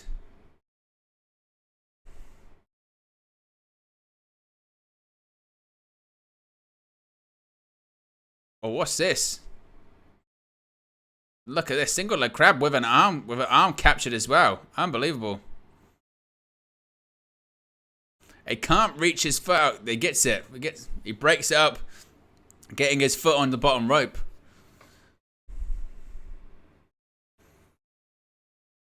Wow. And Danielson still favoring the arm still. By the way, if you haven't already, click the like button. We are 13 likes away from 100, so if you haven't already, click that like button. Be sure to subscribe to bottom right-hand corner. 2 subscribers away from 14,260. Off. And Danielson with the kicks to the chest.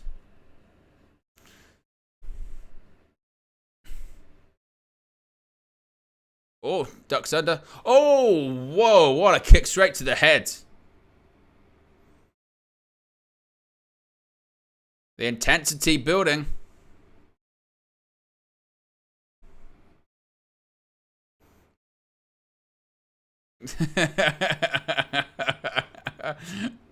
Moxley said swear jar.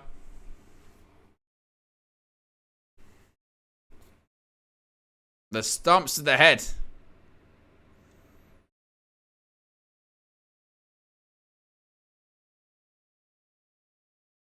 And look. Hey, Bryan Danielson doing a bit of an edge. But psycho knee. Oh. Rolls through. Zack Sabre Jr. Oh, look at this. Oh. Oh, manages to transition through. Oh, rear neck. Oh, rolls through. Oh, look at this exchange. Oh, dude. Oh, I can't even call it that quick. Good God. Look at that. Look at John Moxley's up on his feet. He's clapping. Oh, the respect factor. Unbelievable. I tell you what, it's a great match anyway, but Moxley on commentary takes it to another level. Oh, drop kick in the corner. Oh, look at that. Brilliant. Oh, rolling through. Oh, he's countering through. A pair of maybe cow mutilation. Oh, look at this. Oh, no, he rolled through. Oh.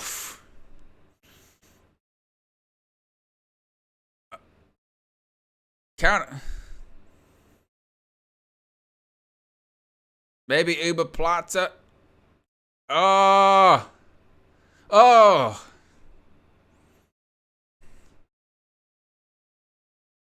Ah. Ah, the fingers. That's the right wrist.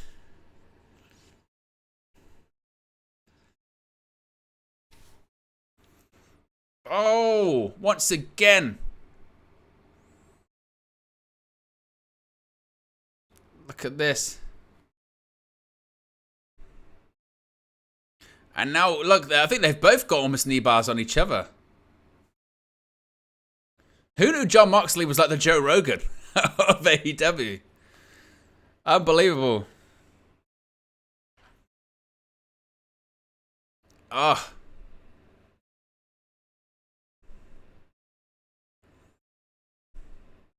Unbelievable.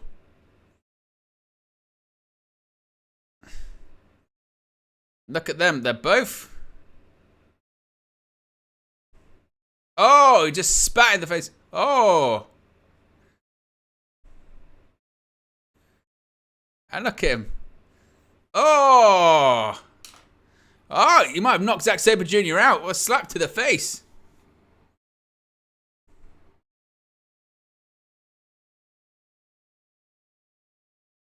Oh. No, just...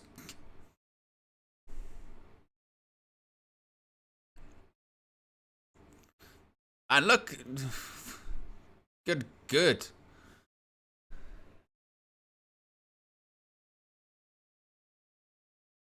Oh. Oh, European uppercut to the injured arm.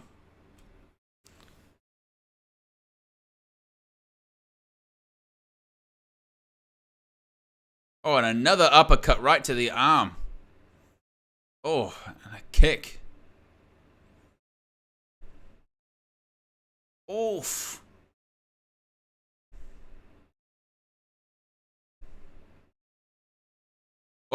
Oh, and once again, these uppercuts to the arm. Oh, he got caught. Going for a backslide attempt, maybe. Oof. Back elbows here. Oof. Oof.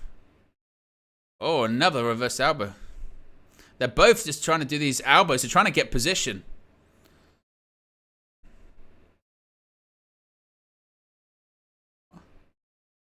Oh, Zack Sabre Jr. nearly got the backside. Oh, whoa. PK right to the inside of the arm. He just kicked the hell. Oh, Michinoku driver.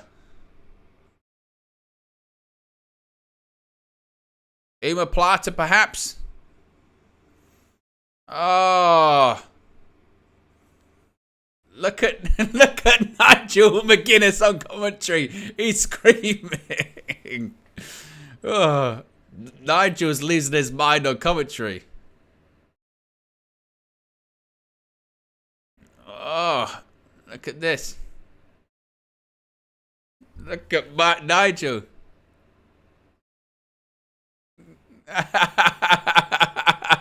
Moxley's just screaming, fuck that guy. Oh.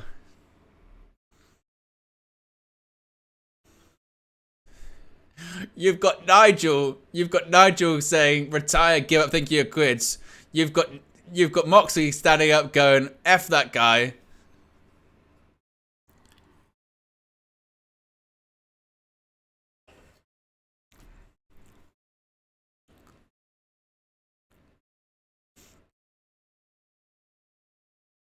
Oh, kick to the chest by Zack Sabre Jr.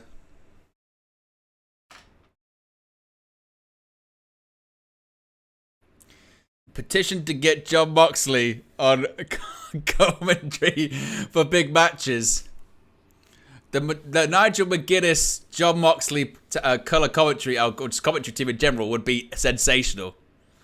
Oh, stamp on the arm. Oh.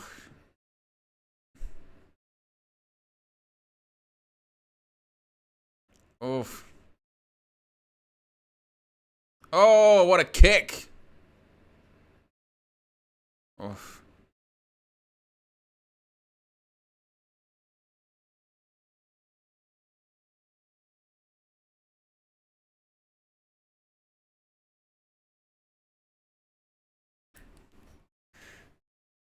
Uh-oh. Roll through. Oh, look at that. Unbelievable. Armbar. Ah, here we go. Nasty. Nasty positioning. Oh. Danielson trying to roll through. Oh, cradle suplex. Oh, Regalplex. Uh-oh. Oh, Psycho knee. That might be it. 1, 2. Oh, Zack Sabre Jr. kicks out.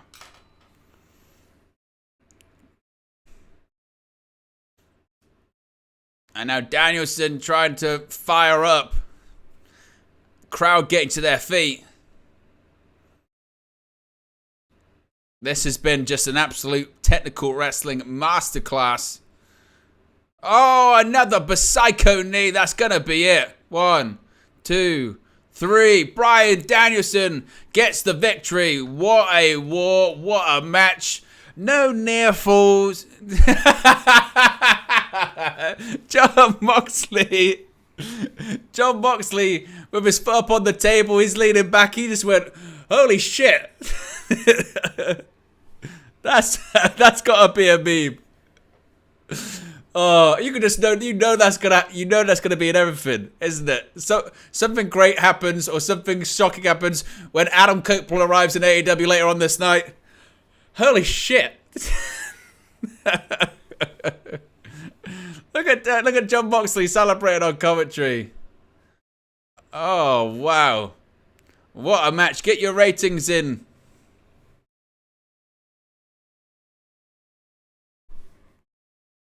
And Moxley is on his feet. He can't believe what he's watching. Bryan Danielson wants Zack Sabre Jr. to shake his hand.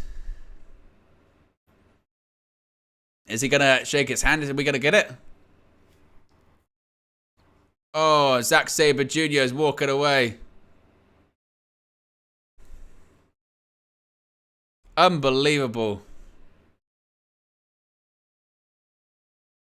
Look at Nigel McGuinness putting over Zack Sabre Jr. on commentary.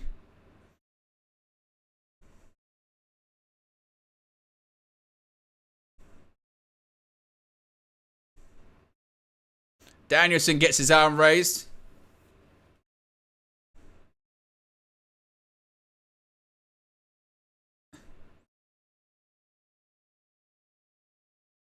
And Bryan Danielson raising the hand of Aubrey Edwards and hugging her.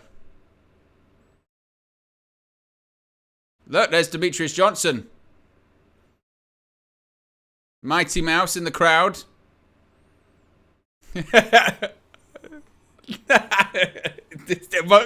Moxley still going. Still square on commentary. Oh. That was awesome.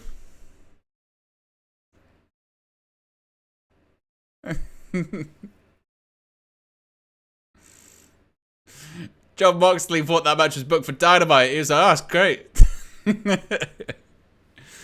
Unbelievable. What a match. What a battle.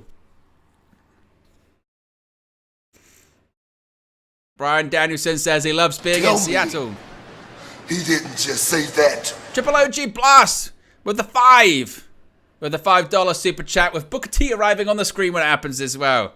Appreciate you. One of our members too. They're watching the videos every day, most of the time first as well. I see you.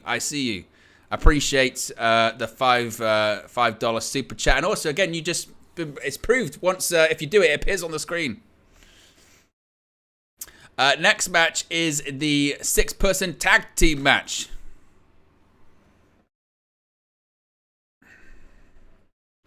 What a match though! Talk about following that one. Incredible.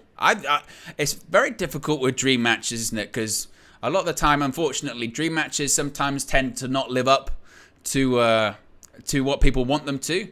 But I think that one lived up to it. Unbelievable. And to be honest, this one should be pretty damn great as well. No doubt about it. Oh.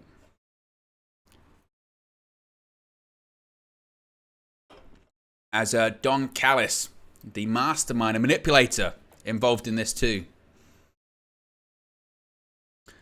Here comes the Ocho, Chris Jericho, the Demo God.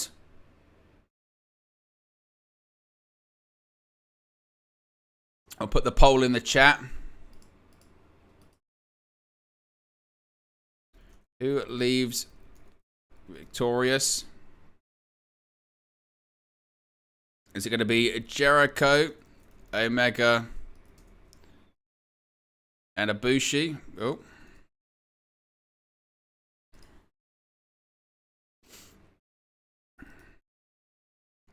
Takeshita, Ospreay, and Guevara. Poll is in the chat. Rob Heron Jr. with a $2 super chat as well. Appreciate the contribution. Don't know why that didn't appear up on the screen. It did. There you go. It did. I was waiting for it. I was thinking, when's it going to appear on the screen? It did. There you go. Appreciate you, Rob Heron. I guess the thing is, you never know when they're going to appear on the screen. Sometimes it can take a moment. But I appreciate the contribution, Rob Heron.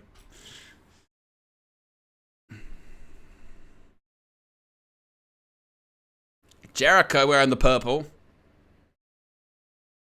We're only 6 likes away from 100, by the way. If you haven't already, click the like button. We're also 1 subscriber away from 14,260. So if you haven't already, subscribe. You'll be able to see it tick over into 260.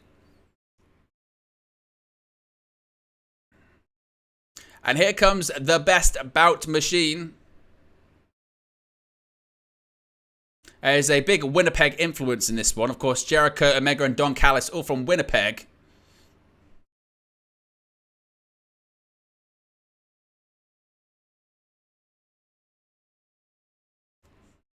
And there comes Omega, the Alpha and the Omega teaming up together.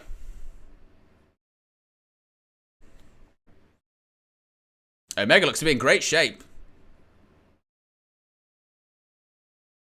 Look at Omega carrying all of the titles.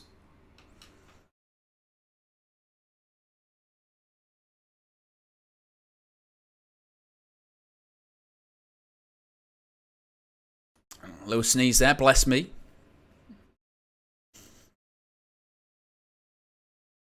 Omega and Jericho as partners. Of course, they teamed together for the first time last night on AEW Collision. Now teaming together in trios competition. They've got an extra partner tonight, Kota Ibushi. Omega greeting Mighty Mouse at ringside.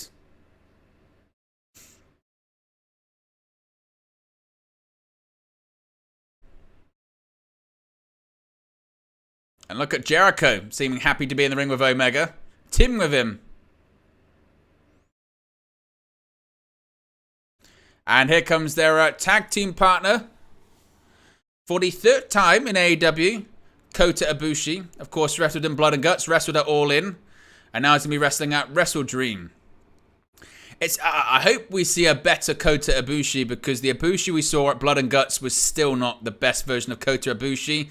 The version we saw All In, I felt, was still kind of off.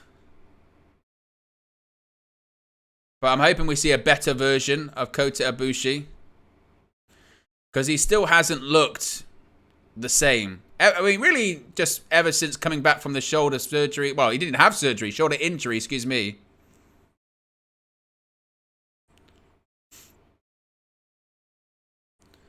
So you're hoping to see that version of Kota Ibushi, but we still haven't really seen it, have we?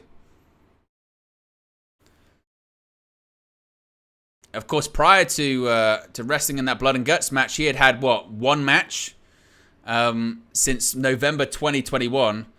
So the hope is that as he has more matches, he sort of gets back into a bit of a rhythm, builds up the callus of wrestling once again.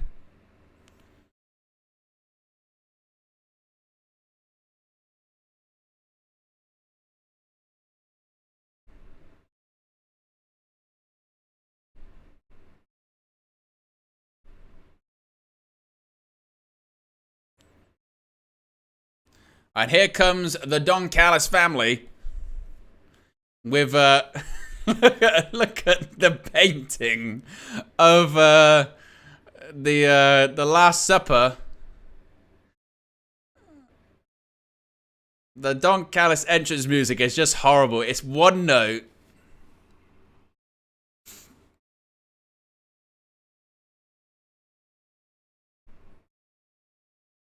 Look at the Don Callis family. No real entrance theme, just the Don Callis theme. It's horrible. Just a giant painting.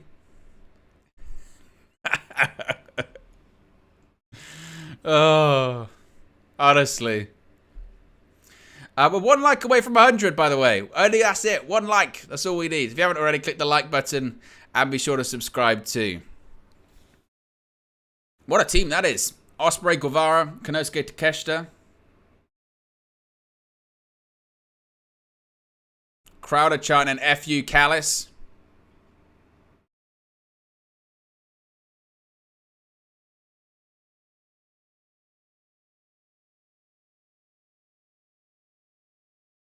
Look at Don Callis.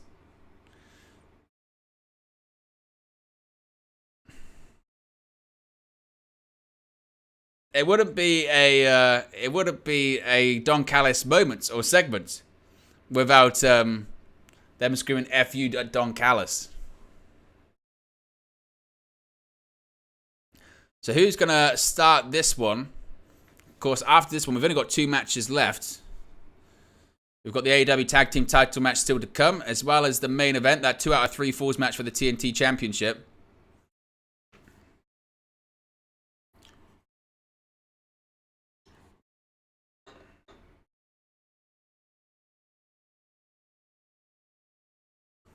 So Kabushi's going to start this one.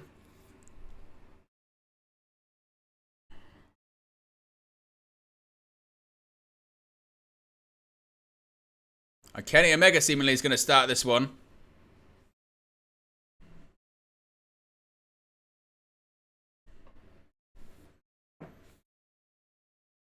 And there we go. Bell rings were underway. And look who's starting this match.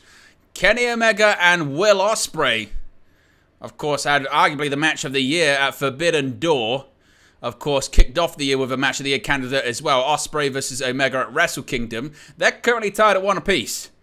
The rumor is that Wrestle Kingdom next year will feature Omega versus Ospreay 3, finishing it where it started. Ospreay's got those cup marks on his back. Obviously had some cupping therapy. Maybe signs of a few issues he's dealing with in his back at the moment. Look at that kip up and an arm drag. Ducks down, leapfrog, dives through. Ospreay, oh, went for a kick and Omega just about ducked.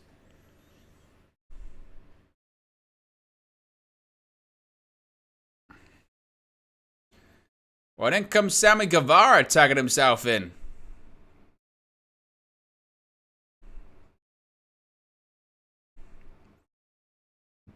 Sammy Guevara says he wants to get involved in this one. The Spanish God himself has tagged himself in this.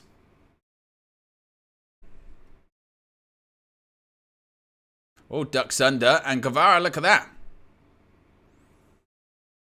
Crowd are chanting F you, Sammy.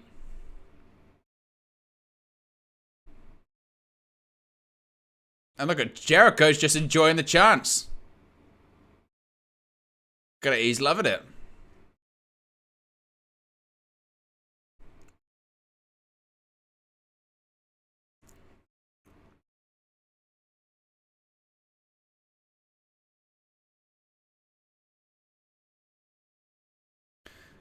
Now side headlock by Sammy Guevara.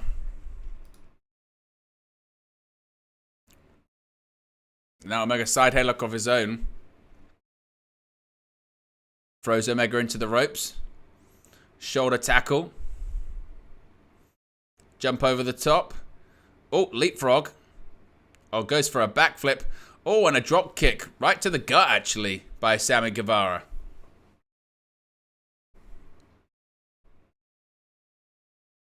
And look at that.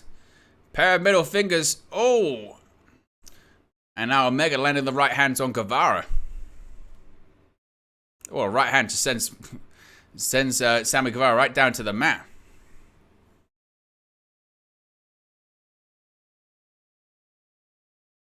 And in comes Chris Jericho. Now got to tee off on his former protege in Sammy Guevara.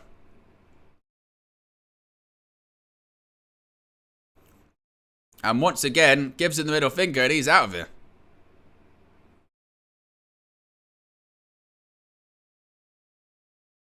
Oh, big chop. The chops continue by Jericho.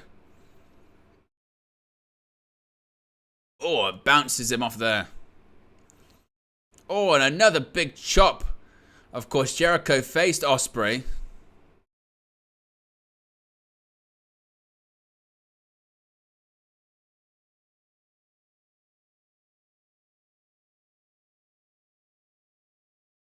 Sammy Guevara just randomly decided he wanted to speak on commentary.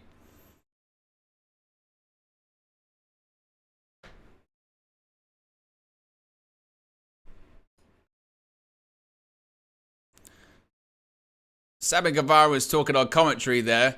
Who's he think he is? Jon Moxley? Sammy Guevara, you would know Jon Moxley on the commentary, my friend, yeah? Best commentator in the world is Jon Moxley after his performance this evening. Unbelievable. Oh, Irish whip. Konosuke Takeshita just put his boot in the back of Omega. What a right hand by Ospreay. Oh, Jericho get involved with Ospreay.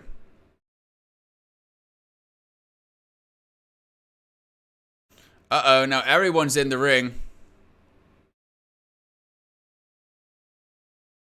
And here we go, everyone teeing off. Omega with Takeshita, Ibushi with Ospreay, Jericho with Guevara.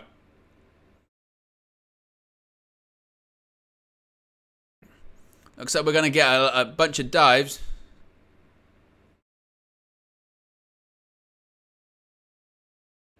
Oh, a bunch of planches over the top.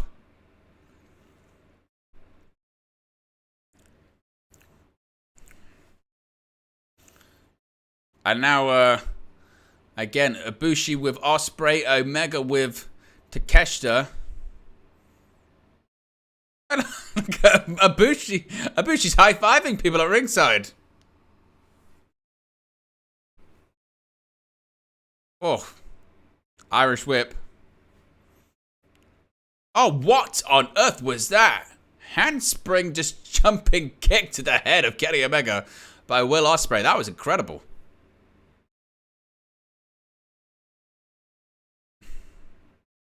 And look at this. Ospreay and Takeshita just stamping the face of Kenny Omega. Oh, right hand. Oh, wow. What a chop by Omega. Oh, now Takeshita just gouging the eyes. Look at that. Irish whip. Ducks under again. Oh, jumping clothesline. I mean, look at the pace that Takeshita has. He is so quick. He is so fast. It's incredible. Now Takeshita literally just talking the neck of Kenny Omega. Uh-oh, now Ibushi and Takeshita.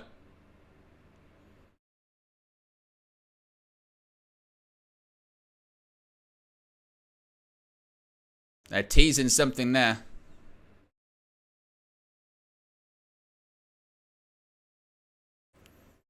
Just seeing, look how fast Takeshita is. He is so rapid.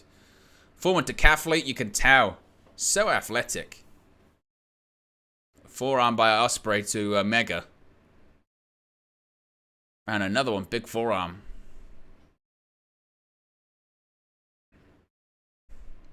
Oh, gets him up on the shoulder. You cannot escape. Omega flips up. Now he's going to go for that moonsault off the second. Oh, Ospreay gets his knees up. Oh, big chop. And again, another one. Oh. Faked. And a spin kick right to the gut. Oh, and here we go. Another one.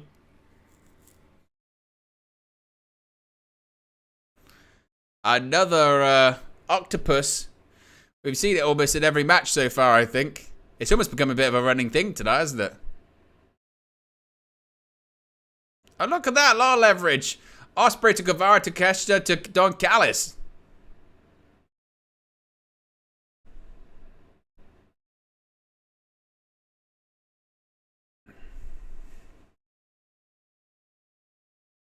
And they're doing it again. Look at the leverage.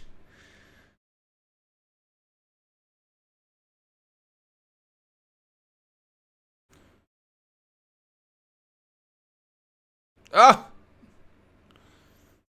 And a hip toss by Omega breaks the octopus hold that the entire Don Callis family was using for leverage there. Oh, Omega flips through just with his... Oh, Ospreay so quick. Prevents Omega from doing the tag.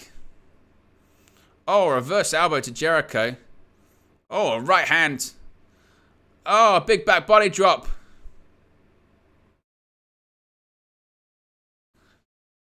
Oh, and Guevara pulls Ibushi off the apron.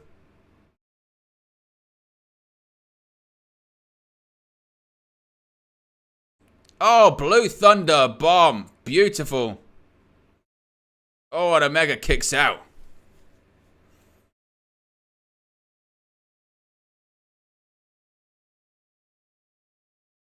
And now Guevara going to the top rope. Oh, look at that. That was unbelievable. Senton, Atomica. That was incredible. Oh, and Ibushi just breaks that one up. That was incredible. Look at this Blue Thunder bomb by Takeshita, excuse me, to Omega. And again, you could tell that Aubrey Edwards kind of slowed down the count a little bit to allow Kota Ibushi to get in, to break that one up. Oh, reverse elbow. Omega, foot up. Oh, and just slam Guevara's head down. And another one. Slams down the head of Ospreay. And tags in Chris Jericho. Here comes Jericho. Goes after Takeshita. Now going after Guevara. And Jericho is doing his old school firing up. Oh, sends over the top rope. And goes to the top. Oh, and a double sledge. Look at Jericho. Old school Jericho. Look at him firing up.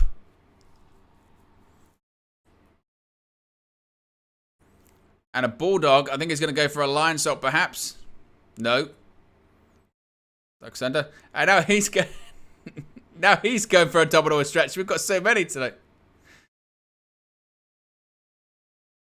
And now they're doing it as well. Now Omega, Jericho, and Kota Ibushi are using leverage. And a poke to the eye by Jericho to Guevara.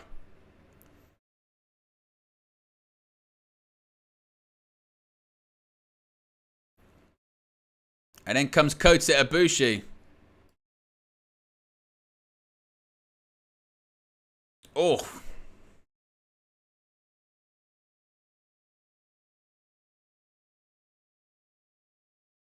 And look at that. Kota Ibushi. The Golden Sex Gods. Oh. Oh, look at the kick by Ibushi. Oh, jumping moonsault. Oh, and Guevara kicks out.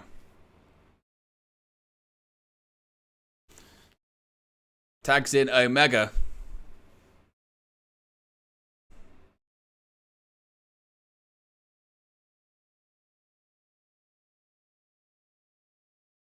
Shoots him off into the rope. Oh. Oh, another kick to the gut. Oh, look at that. It's nasty. Leg drop over the back of the head of Guevara. Now Omega and Ibushi playing up to the crowd.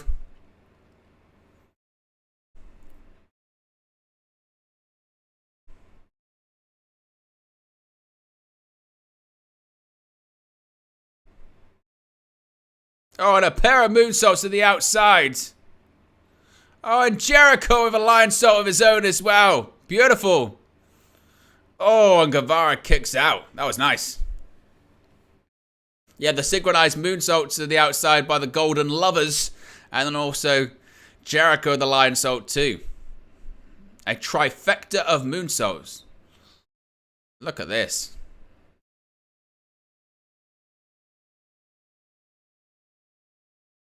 Look at Ibushi's moonsault as well.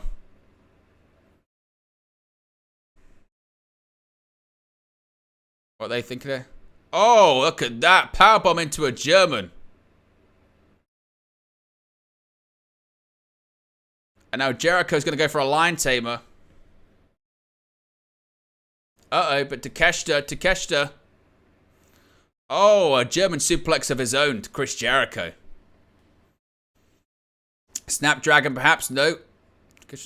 Oh, God. That was really, really nasty. German suplex on Omega. That was nasty. Landed on his head. Oh, Takeshita trying to roll through. Oh, God, he's just done it again. He's just done two. I mean, Takeshita has literally just dumped both Omega and Ibushi high and tight on their heads. Wow. Good God. I mean, he dumped Omega on his head, and then he dumped Ibushi on his head too. Whoa. That was nasty.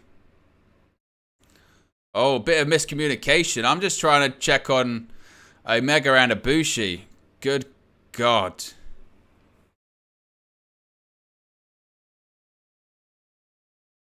Springboard. Oh, drop kick sends Takeshita to the outside. Ospreay. Omega Hurricane Runner. I guess Omega's okay. I don't know about Ibushi. Oh, wow. Now Omega's firing up. He's getting the crowd going. No, Omega's holding his knee. He's trying to build up that momentum, trying to get going. I think he's going to go for that big dive over the top. Oh, good Lord. Big dive over the top onto Takeshita and Ospreay. But he's holding his knee. Looks like he's got a bad knee. I mean, Ibushi's out in the corner. Now it's Guevara and Jericho in the ring. A Spanish fly by Guevara, by the Spanish God. Oof. And Jericho kicks out. And now Sammy's going to go. Oh, good God. Jumping, shooting star to the outside. Lands awkwardly, landed on Kenny Omega. That was insane. Oh my goodness. That was insane. Take a look at this. The height and the landing. I mean, oh, code breaker in the ring. Oh, and Ospreay breaks it up. What a pace. Well, Ibushi's moving. That's a positive.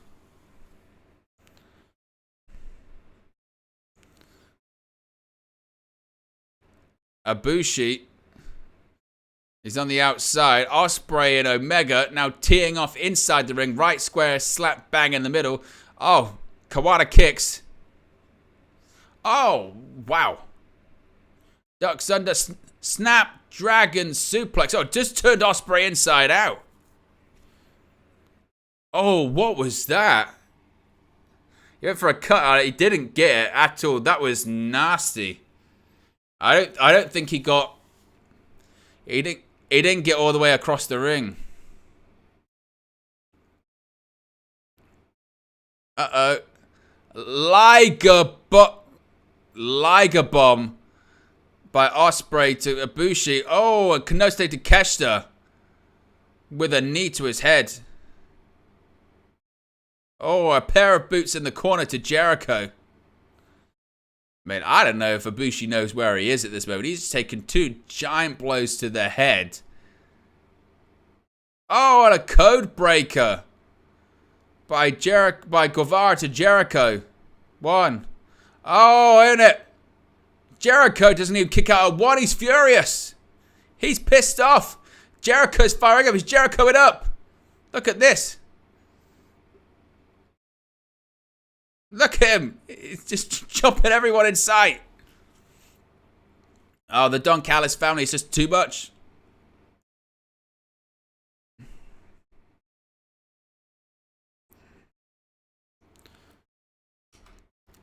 Crowd are chanting for Jericho. Uh-oh. What the hell is this? Ibushi.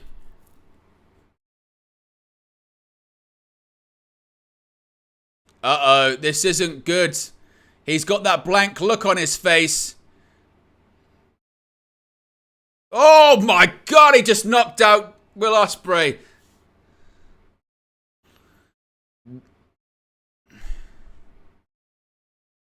This is the different Kota Ibushi. This is the Ibushi that is just pissed off. And look at him, just staring up and down Konosuke Takeshita. Uh-oh. Oh, just a forearm. Oof, look at these. There's tearing. Oh, good God.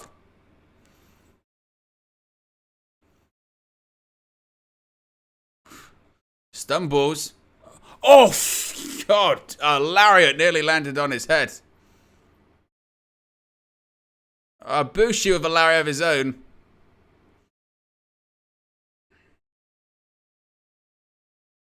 And now Ibushi's trying to fire up again. Oh. Oh, Ospreay with a couple of kicks of his own. Oh.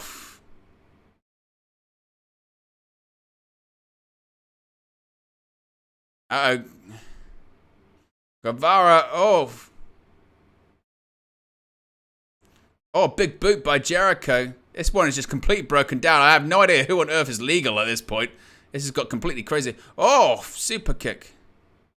V-trigger. Uh-oh. One-winged angel on Ospreay, perhaps. Oh, sends Omega over the top.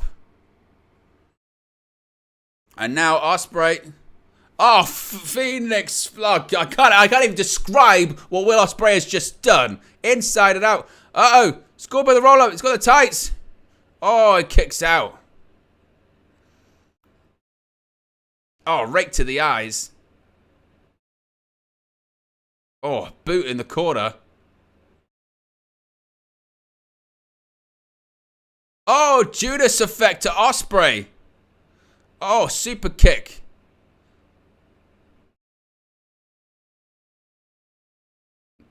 No, Aubrey Edwards is... I don't know what's going on. She's attending to Ospreay. I don't know what is going on.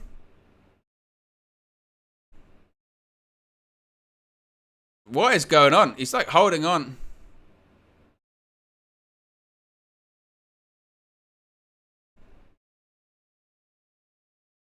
Ospreay's, he's holding on to the referee. They took a lifetime to do it. It was very strange what they were trying to do there. It's like they took way too long. It was very, very odd. And like spot took a bit too long, I think. It was clunky. Ospreay now is putting in the IWGP UK Championship in. Sammy Guevara has Jericho up on the shoulders. GTH, oh no, he's countered it into the Lion Tamer perhaps. Oh, Don Callis with the bat. What was that? Now Sammy Guevara trying to cover. He's trying to restrain. 2. And they won. Guevara pinned him. Well, that ending was very, very, very clunky, to say the least. There was a couple of ref spots that were very, very... But the Don Callis family get the victory. Just about. And it came from Don Callis hitting Chris Jericho with his baseball bat Floyd. And Guevara pinning him. Let me know your thoughts about that one in the live chat. Oh, it was a fantastic match. It was an unbelievable match. Incredible. But the ending was a bit clunky.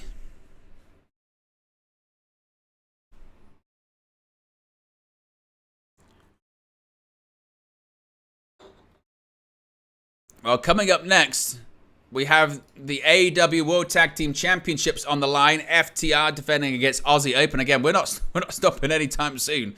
This is the penultimate match of the evening. After this, we've got the main event. Who leaves as AEW World Tag Team Champions? Is it FTR? Or is it Aussie Open? Poll is in the chat for your predictions for this one. I think FTR win this one. I think clearly they're going for FTR versus the Young Bucks at Full Gear. I think that's the direction rather that they're going in.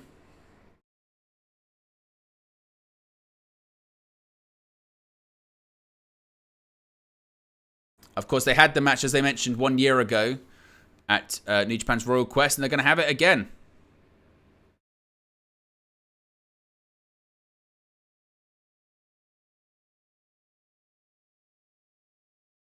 And here come Aussie Open.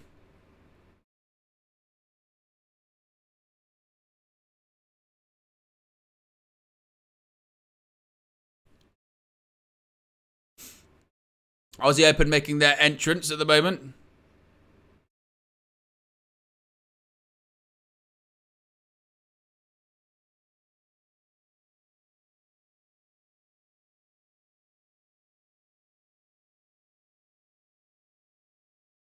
Of course, former IWGP Tag Team Champions. Former Ring of Honor Tag Team Champions as well.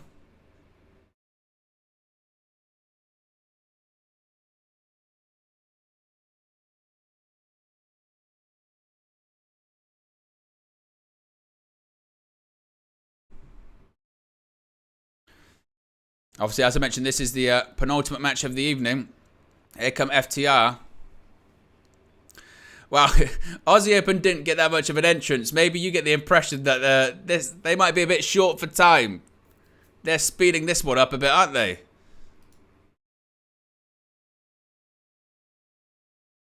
They don't want to go too long, I guess.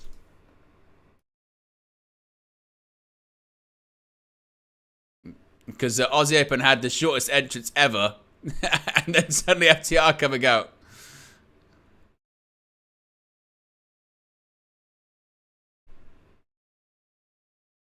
But, I mean, fantastic matches so far this evening. No doubt about that. But this was my point that I was mentioning before. When you've got this many matches, of course you're going to run over time. There's too many matches to have.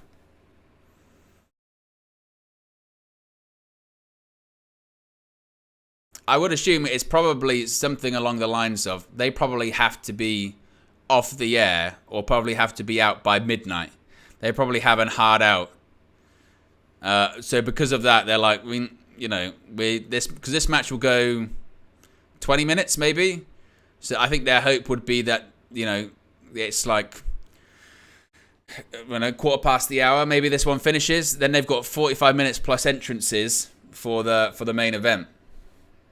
Which isn't as, and then especially if they have a post-match angle as well, they're trying to speed things up, I feel like.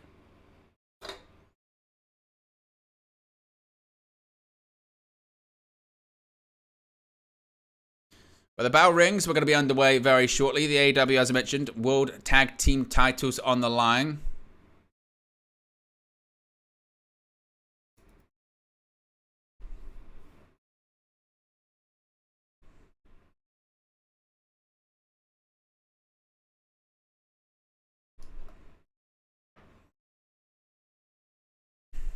And here we are. Bell's rung, we're underway. It's Dax Harwood with Kyle Fletcher. And Fletcher backs up Dax Harwood into the corner.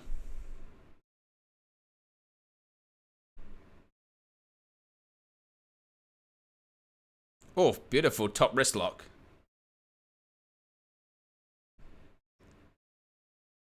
Of course, really, we haven't heard any update on Cash Wheeler and some of the legal issues that he's having. Of course, at the moment, he's still on bail. Obviously, no restrictions on his travel or anything like that, but we've heard nothing. We've really heard nothing.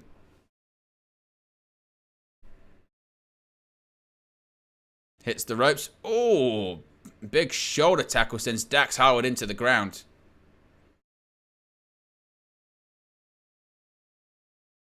Aussie Open. Throwing the crowns up, obviously, sign of United Empire. Will Ospreay's faction.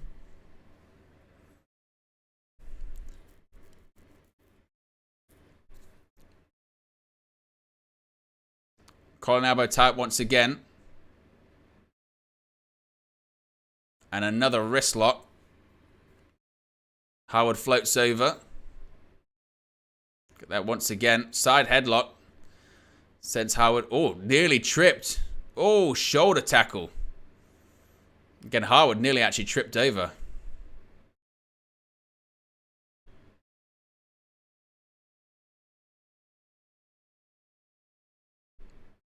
Now, Fletcher's going over to Mark Davis instead.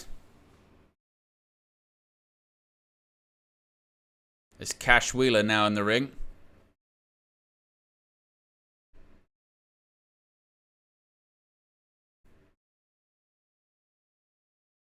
Another collar and elbow tie-up, this time with Fletcher with Wheeler. Oh. Oh, Fletcher just teed off on Harwood on the ring apron. Stepped over. Oh, and Fletcher going to the outside. Oh, no, he's just thrown back in the ring by Harwood. Oh, and a big chop.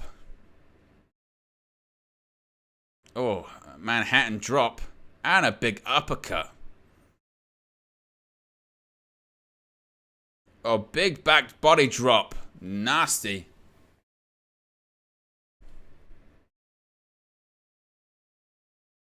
Oof. Look at that drop toe hold. Oh, and an elbow right to between the shoulder blades. And Fletcher kicks out at 2. Strong start, though, for the AEW World Tag Team Champions so far. Look at that back body drop. That was nasty. Of course, thus far, we haven't seen a title change hands, have we, this evening? We saw the Ring of Honor Tag Team titles retained by MJF. We saw Eddie Kingston retain the Ring of Honor World Championship and the Strong Openweight Championship. We saw Chris Statlander retain the TBS Championship. We saw, obviously, that now we've got this World Tag Team title, and we've got the TNT title in the main event. So far, no title changes at WrestleDream. And Mark Davis and Dax Harwood are just teeing off. Oh, a slam. Oh, big senton. That was nasty.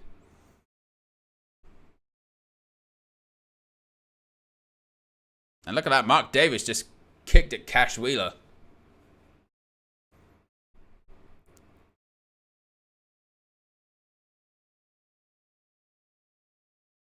Oh, Davis. Oh, just throws Dax Harwood into the turnbuckle.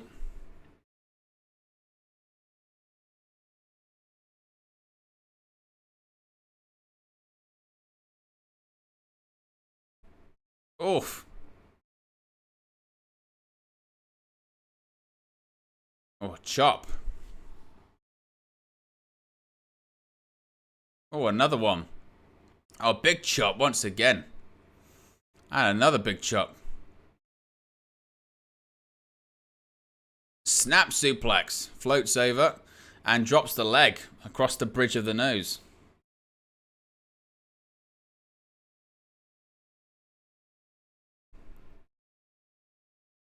And once again, Cash Wheeler into the ring. It's a difficult one. It's a difficult spot, this one, because penultimate match, crowd are kind of a bit tired after a long show, after some great matches. They're kind of waiting to build their energy back up for that main event. They know it's coming, and possibly a big sort of finish as well.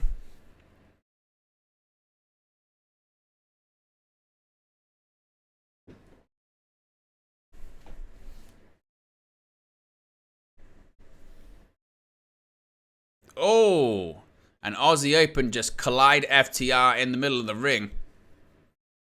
Nasty.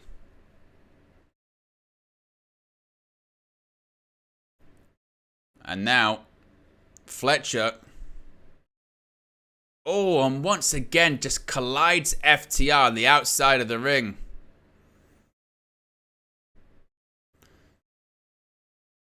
And Kyle Fletcher just trying to, I guess, work his back. Looks like his back's in pain.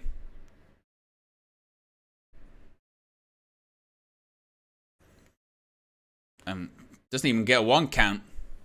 Cash Wheeler trying to, feels like maybe get some momentum back. Look at this.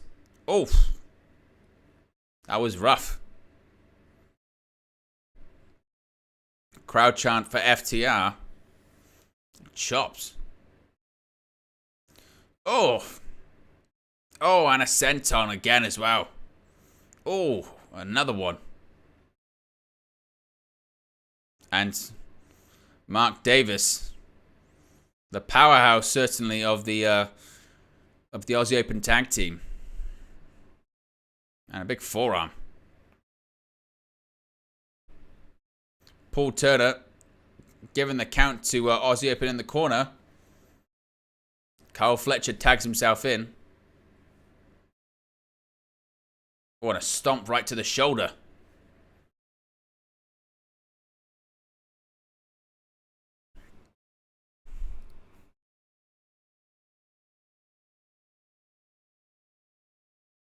Oof. What a big reverse elbow. And again, another one. Oof. Big boot right to the face. Oh, and hangs him up. Oh, another one. A big forearm. Shots to the gut by Cash Wheeler. Oof. Big chop. And a big uppercut.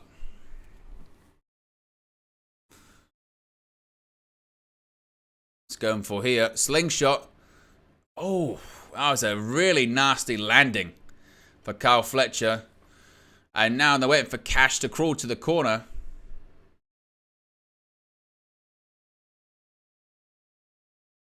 He gets there. Oh, Mark Davis just throws him into the ropes. Oh, what was that? He went to throw him into a powerbomb. Oof. And look at Cash Wheeler. He might have broke a rib there. It looks like he's in quite a bit of pain. How many likes are we currently at the moment? We're on 104 likes. If we can get to 110, only 6 away. See how many subscribers as well. We're on 14,263. Let's see if we can get to 14,270. Only 7 away. If you haven't already, subscribe, bottom right-hand corner. And if you haven't already, click the like button too. We're just seeing a replay. Of that sort of nasty sort of powerbomb moment. That was there. Oof. Mark Davis went for a senton. Cash moved out the way. Oof. Enziguri missed. From Cash Wheeler. Oh, and Kyle Fletcher. Wow. Everything's been a bit clunky on this match so far. Kyle Fletcher hits Dax Howard off the apron. Everything's just been a bit clunky. Like the timing's just not been there. Oh, and even there. Cash was trying to get Kyle Fletcher on the top rope, and kind of even that didn't really work. It's just been, again, clunky.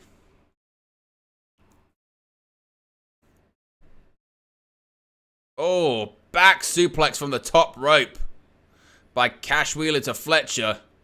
Remember, Cash has got those bad ribs.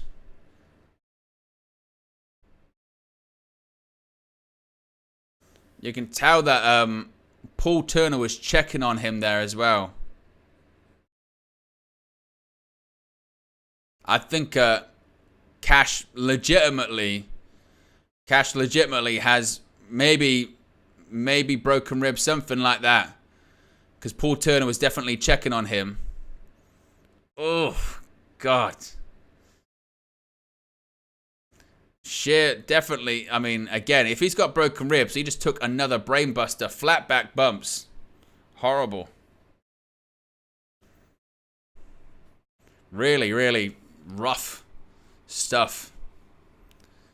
I mean, I think probably Cash Wheeler's thinking at the moment, he's thinking, damn, I'm meant to be taking, they'd be getting heat on me and my ribs are screwed. Nasty, nasty, nasty, nasty. Now Mark Davis got to hit the ropes here. Hits the rope. Oh, and a big jumping uppercut by Davis to Wheeler. Oh. He's trying to get the tag. Is Cash Wheeler going to get there? Very close. Oh, landing right on his ribs again. Oh, big back body drop, and in comes Dax Harwood. Straight away, Cash Wheeler goes to the outside, grabs his ribs again. Dax, who at this point looks like the Bionic Man. I mean, he's got the knee brace on. He's got his shoulder taped up.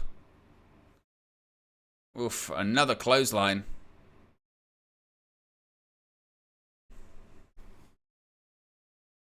Oh, big clothesline. And another one. Big lariat.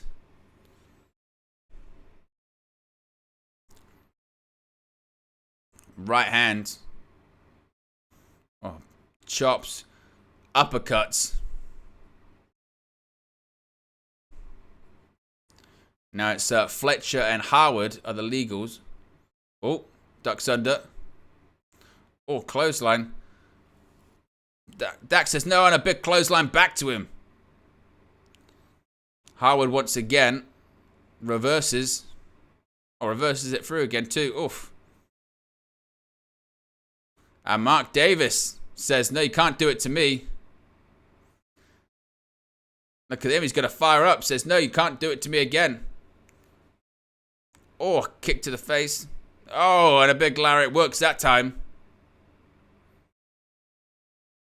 Uh-oh. German suplex, beautiful. He's going to go for a second. Another German suplex. Keeps that grip firm. Oh, back body drop on Davis. And a third German suplex. Oh, just folding him up like an accordion.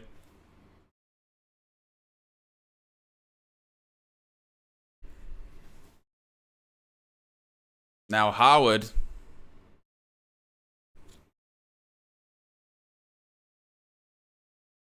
Oh, and look. Fletcher just rolled to the other side of the ring. And again.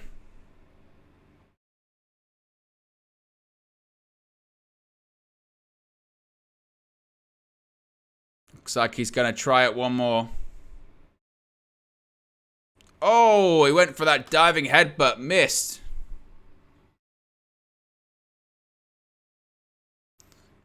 Gets him up on the shoulders. Oh, a kick. Oh, Aussie arrow, that might be it. 2. Oh, and Dax Harwood just kicked out. That was close. Nasty.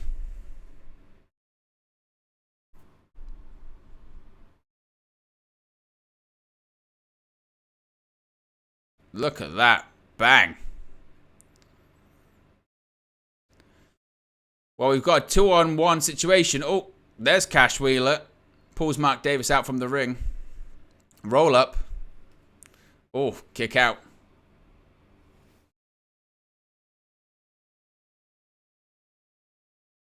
Uh-oh. Slingshot. Oh, powerbomb. Nice. Oh, just kicked out. Just about kicked out. That was rough.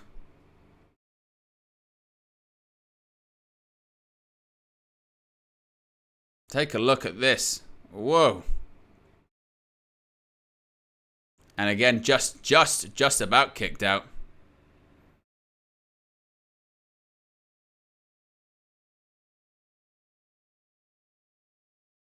Here we go. He's going to try. Oh.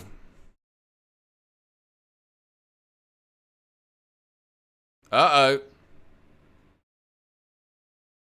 Oh, my God. What a crescent kick. That was nasty. Oh. And Wheeler just about kicks out. That was nasty.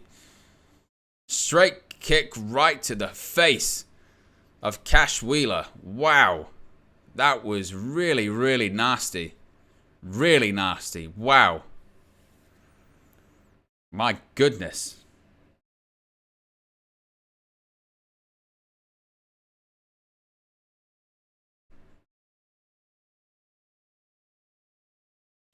And what are they going to go for here?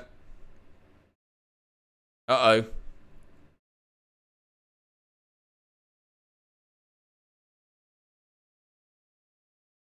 Fletcher spills to the outside. Now they're going to go for power and glory.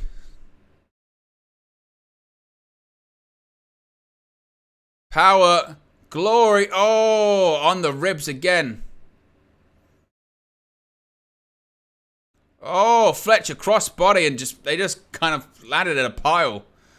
That was rough. That was nasty. The Climate Pledge Arena gets to their feet. But that was nasty landings on several occasions there. Oh.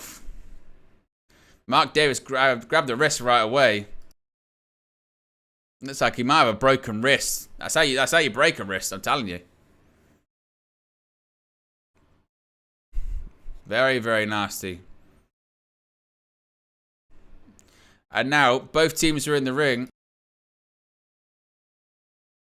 Look at them. Both teams trading forearms in the middle of the ring. Wow. Here we go again.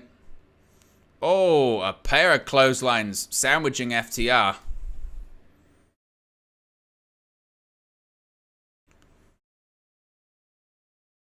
And the Aussie Open once again. Going for a pair of clotheslines. Here we go. Pair of pump handles. No. Oh, cradle. Oh, kicks out. Oh, Dax sent to the outside of the ring. Oh. Oh, shatter machine-ish. Ish. What are they going for here?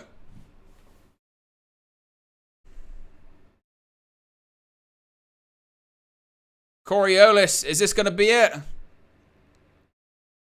Oh, and Dax Harwood breaks it up. You got to respect the endeavor of both, but again, it's been a bit clunky. Oh, man. And here's the Coriolis.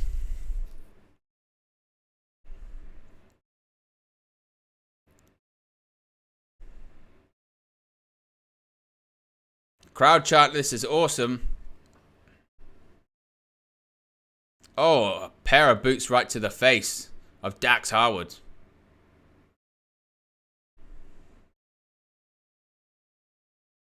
Tag. In comes Kyle Fletcher.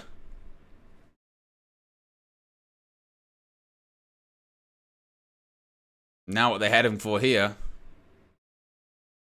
Oh, Dax just sending Fletcher off the top. Oh, look at this. Oh, spike pile driver. Oh, Fletcher with a tope.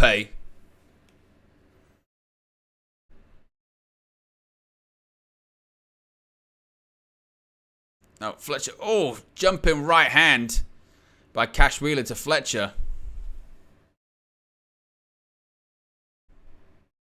Oh, a headbutt. Oh no! Shatter Machine! Good God! Super Shatter Machine. That'll be it. 1, 2, 3. Game over. All she wrote. And FTR get the victory with a Super Shatter Machine. Wow. I mean, it was a very good match. I think, again, it kind of got hurt by the positioning on the card almost a little bit because people are kind of, at this point, waiting for the main event. They're looking at their watch going, well, you know, what's going to happen? But a tremendous match, nevertheless. Not a shocking outcome. I think most people expected to see FTR win. Cash Wheeler, I think, is in a bit of trouble. I think he's maybe got broken ribs. I wouldn't be surprised if Mark Davis has a broken wrist as well. But I mean, you can see Cash Wheeler. You can see Cash Wheeler's in a lot of pain with his ribs as well. So I think there's a couple of injuries in that one. I think it's Cash Wheeler with broken ribs. I think it's Mark Davis with a broken wrist as well. But another fantastic match. But A bit of a rough night when it comes to injuries, no doubt about that. You know, Hangman with a broken nose, Ray Phoenix with a bad shoulder, Cash with broken ribs, Mark Davis with broken wrist.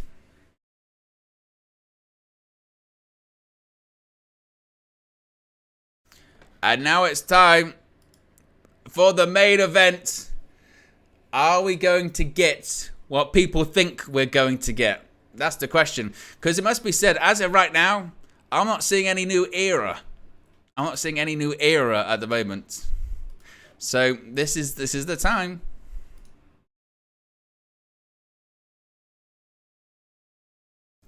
Who leads as AEW TNT champion?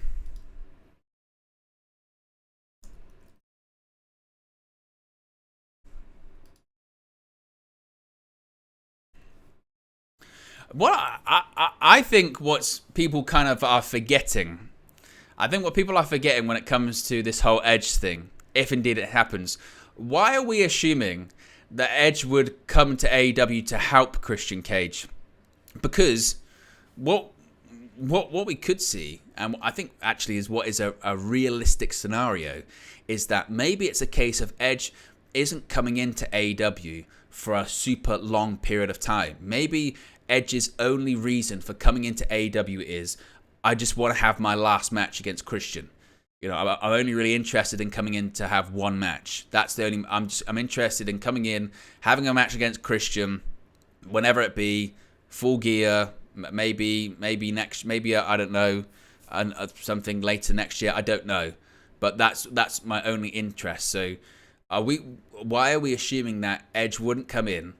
Let's say cost Christian the championship tonight, and then they set up what would be Edge's retirement match, and then Edge is done. That might be the situation. And here he comes. Here comes Christian Cage. Here comes the TNT champion. I mean, they're still saying a new era, so I'm not sure what that new era is just yet. And here he comes, Christian Cage. Luchasaurus by his side. Christian wearing the turtleneck.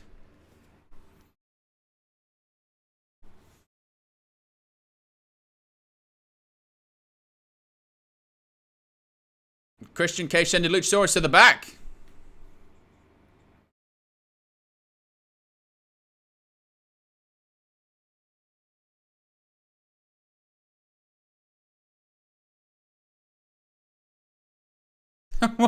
What is Nigel McGuinness talking about? So remember, we haven't seen a title change hands tonight yet either. Part of me just feels like, maybe we see Edge versus Christian. Maybe Edge costs him the title. Maybe that's the direction they're going in.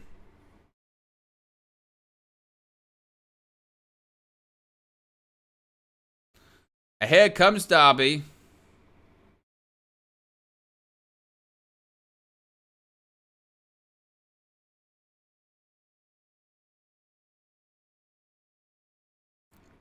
I mean, let's face it too.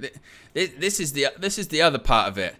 If Edge doesn't show up, it will be at this point, I think, a bit of a disappointment, considering many people are assuming, they're saying to themselves, you know, you had several matches that could have main evented, right? Whether it be Swerve, whether it be, you know, most particularly Bryan Danielson versus Zack Sabre Jr. You've decided not to go with that as the main event. So there has to be a reason why. There has to be a reason why this one. Because if not for something big, then they would have this one in the middle of the show. That would be the logical thing anyway. But it's 2 out of 3 falls.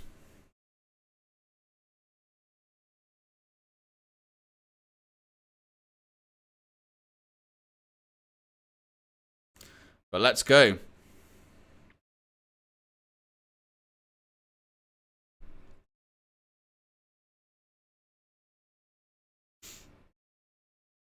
But Darby Allin's all fired up.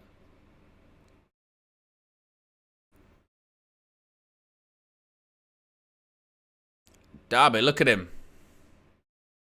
Very fired up is Darby. Is tonight his moment?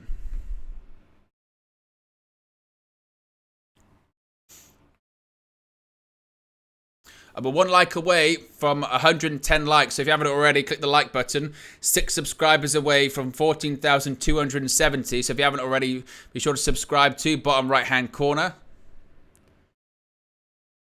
And this is 2 out of 3 falls for the TNT Championship.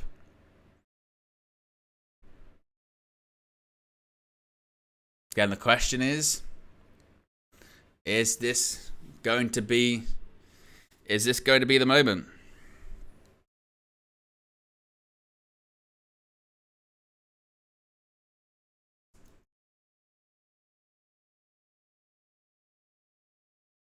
Darby Allin gets the ring introduction.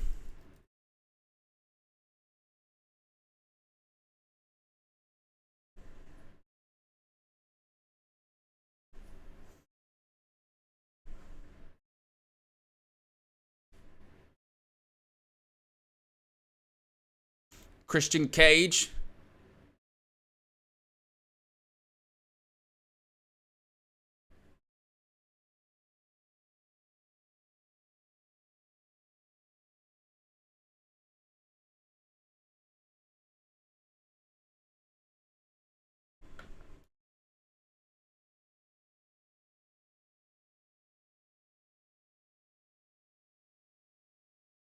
Crowd chant for Darby Allin.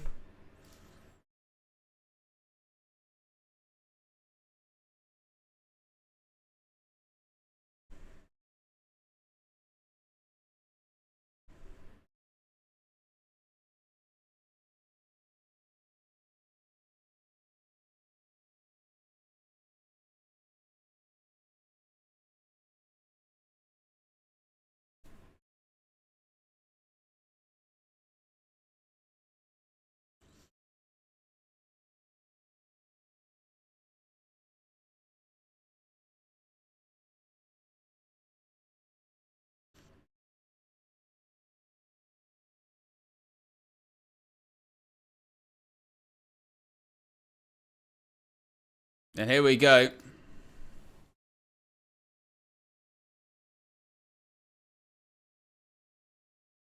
Bell rings, we are underway.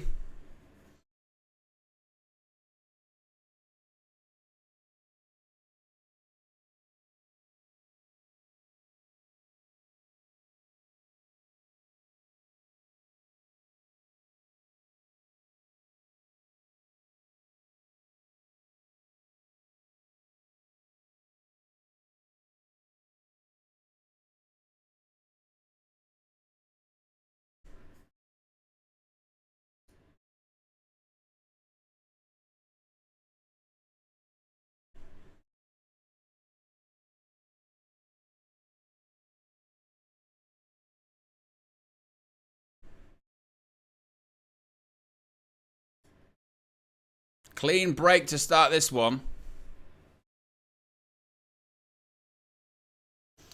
Heimfly says, is Darby bleeding? I think so. He came out bleeding, it looked like, didn't it? Collar and elbow tie up once again.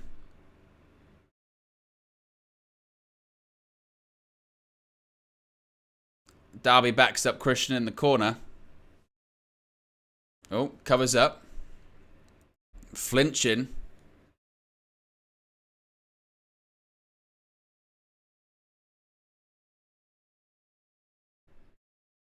Collar and elbow tight once again. Oh. Cover.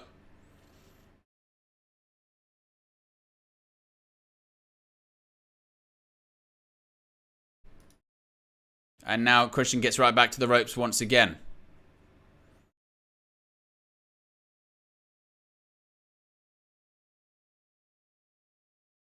Oh, just spits right in the face. Oh. Darby counters. Arm drag.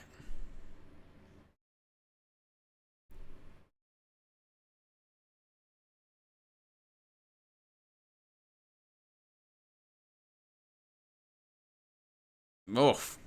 Once again. Spins round. And look at Christian just screaming at the audience. Rolls through again, looking on the wrist lock. Applying pressure.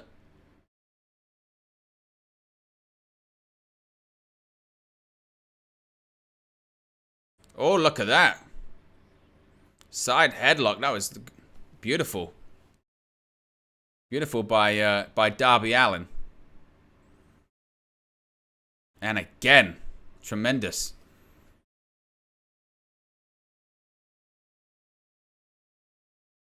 Once again. Oh, rolls through. Brilliant. Excellent.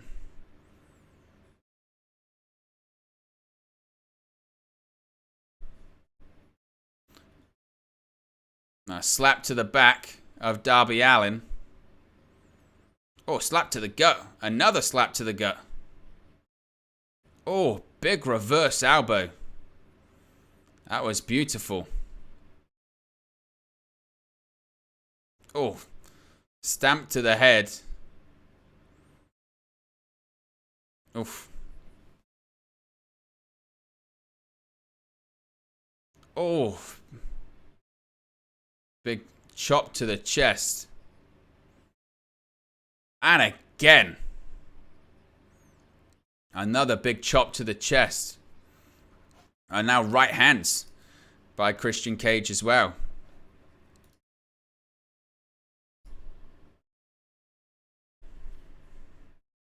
Incredible stuff.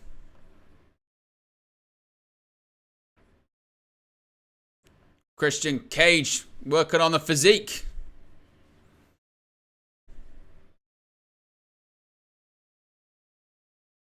And the middle fingers to the crowd. Oof. And another one.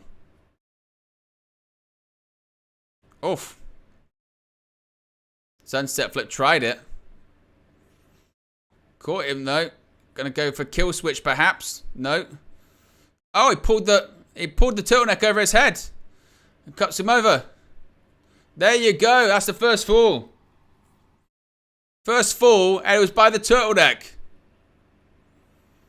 Look at Christian. Use the turtleneck against him. Look at that.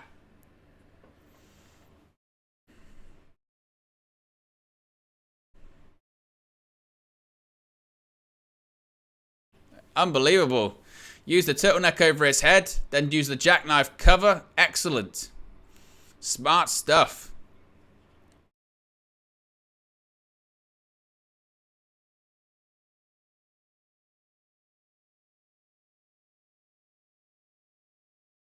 Incredibly smart by Christian Cage.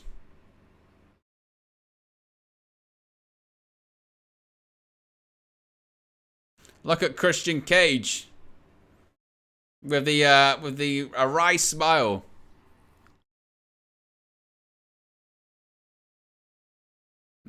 Look at Nigel McGuinness on commentary, loves it. And a collar and elbow tie up. Obviously now this is the second fall. The first fall is and a Christian Cage with just a big right hand. Not a clean break at all. Oh, and another big right hand. Again.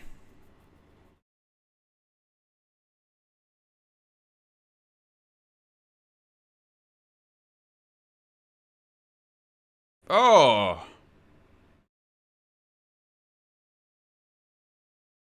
Oof. Now just rubbing Darby Allin's face into the mat. Into the canvas. Oof. And once again.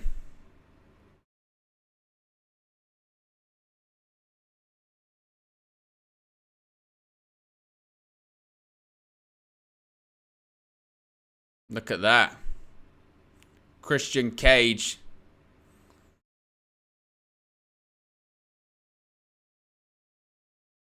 Is going just to... Look at that. Squeezing his head across the middle rope. And now stamps to the back of the head and to the shoulder of Darby Allin.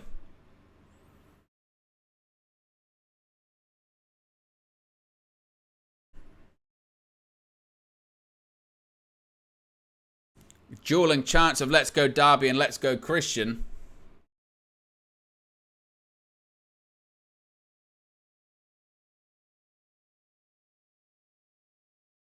Oof. And again. Oof. And once again, Christian Cage just raking the nose, the eyes, and the face of Darby Allin. And again, just twisting the head and neck of the former TNT champion.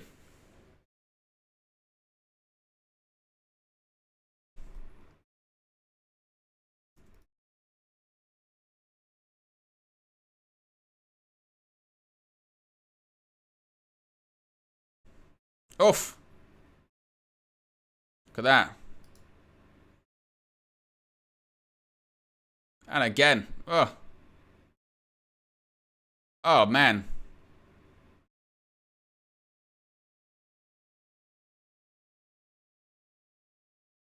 Diving head, but nobody home.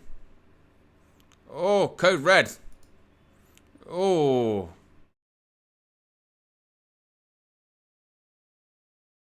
And again. Oof. 2. Oh, and again. Oof.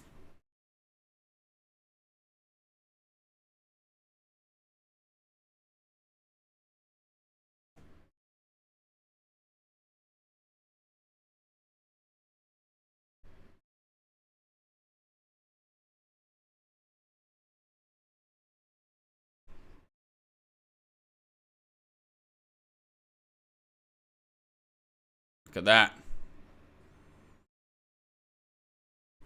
Oh, that was rough.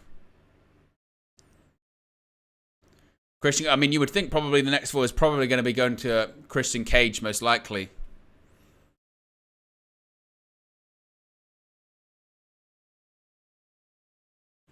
And again, wow.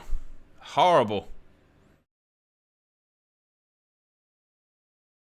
And if you haven't already, click the like button. Be sure to subscribe too, bottom right-hand corner.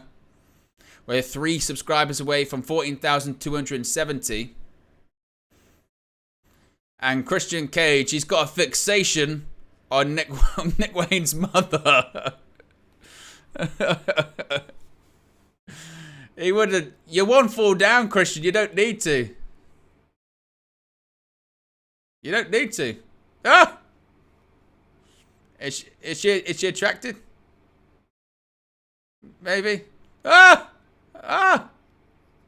Oh, she threw a drink on him.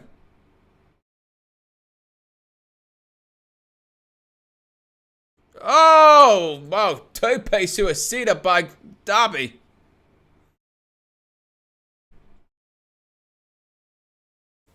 Coffin drop. Oh, Christian rolls to the outside. Coffin drop to the outside. Christian put back in the ring. Here we go. Coffin drop. This is going to be it. Oh, knees up. Onto the knees.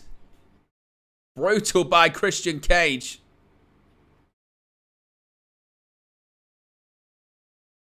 Darby Allin's looking for the coffin drop. Couldn't get there. Oh. Oh, wow. Darby Allin just took out all of the audio equipment. Excalibur's been silenced. Taz is still on commentary. Nigel McGuinness still is.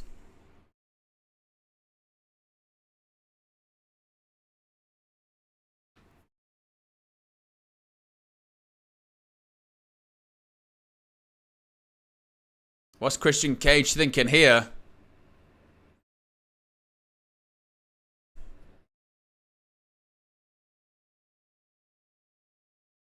Christian Cage moving the steel steps. Sure what he's thinking of. Sure what he's thinking of doing.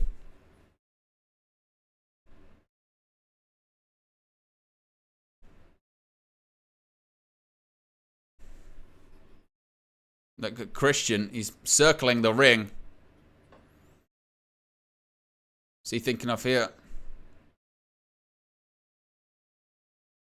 Uh-oh. What's he thinking of here? Nope. Try to dump him on the steel steps. Oof. Right hand. I mean, there's steel steps still on the outside of the ring. What's he thinking? Oh, he's biting the hand. He's biting the hand. Darby's biting Christian Cage's hand. Don't do it. Oh, a thumb to the eye by Christian Cage. Oh, don't do a suplex.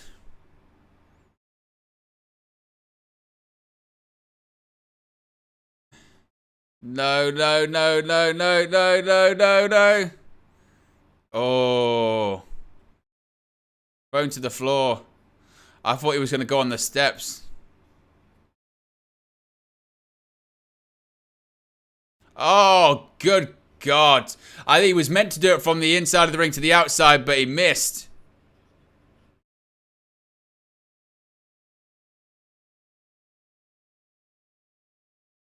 I think he's going to do it again.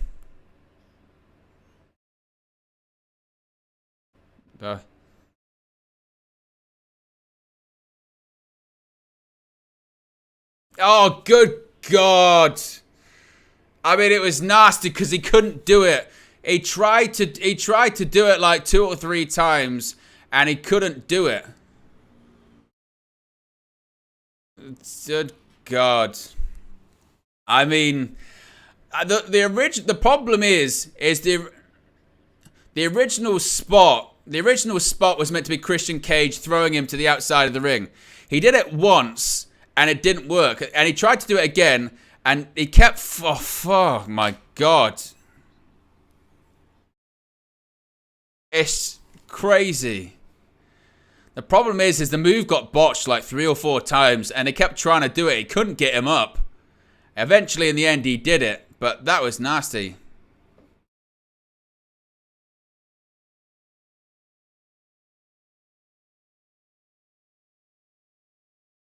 There you go, and it's 1 apiece.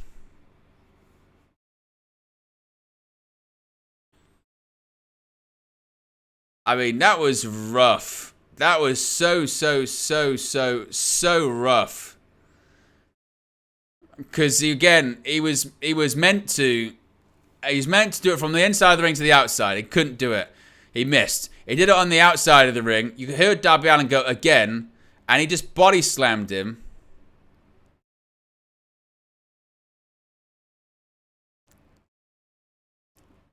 Christian is saying, call it.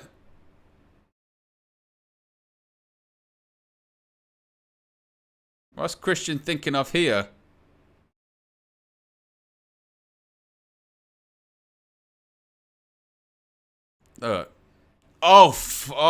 Honestly, that looks so violent, honestly.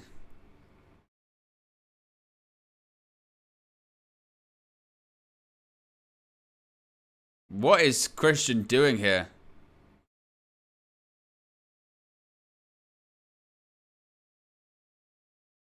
Oh my God.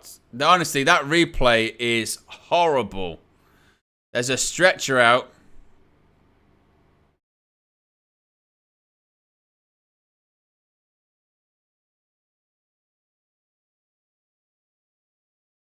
Oh.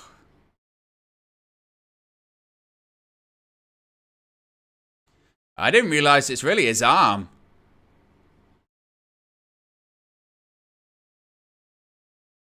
Christian Cage now removing the padding around the ring. What is he doing?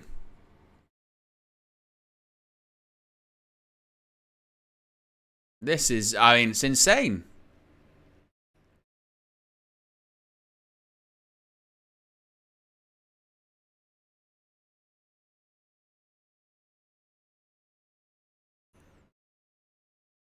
So, And Christian is literally... is exposing the boards under the ring.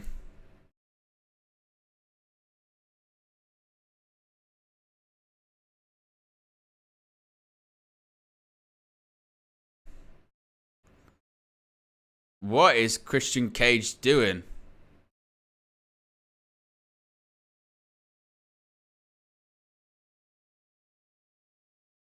What is Christian doing now? He's going to the top rope.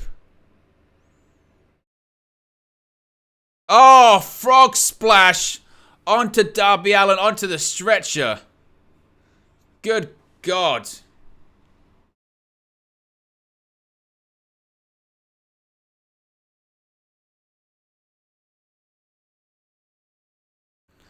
Bryce Remsburg screaming at Christian. Look at it. Oh.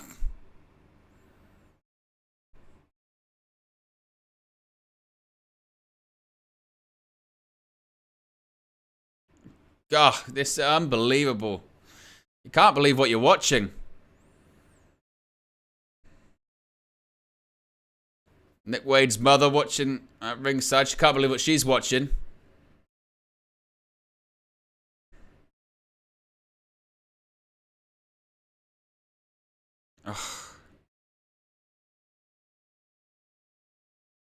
Oh, there you go. We're now just fully onto the wood. That's why they've got that camera angle. They've got that camera angle above the ring.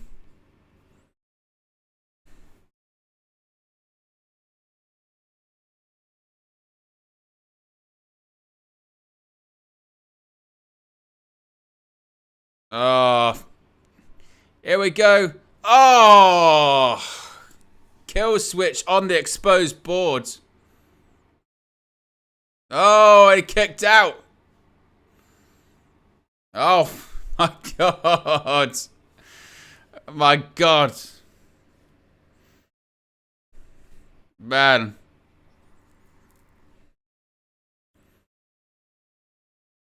Crowd are chanting for Darby Allin. This is unbelievable. And Christian's still trying to sort of pull the canvas up.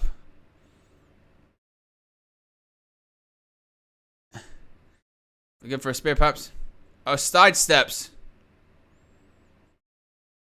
Oh. It's thinking Scorpion Deathlock. Shades of Sting. There you go. That's his mentor's hold. It's Sting's hold. Scorpion Deathlock. And now, oh, he's going to sit down on it. He's just going to sit down.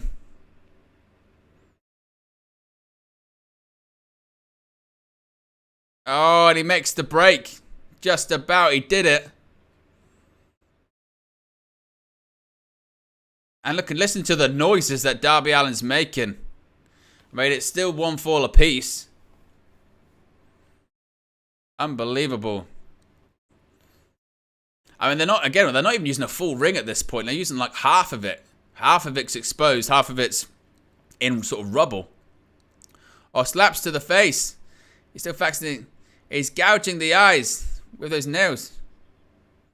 Oh, Scorpion Death Drop to Christian Cage.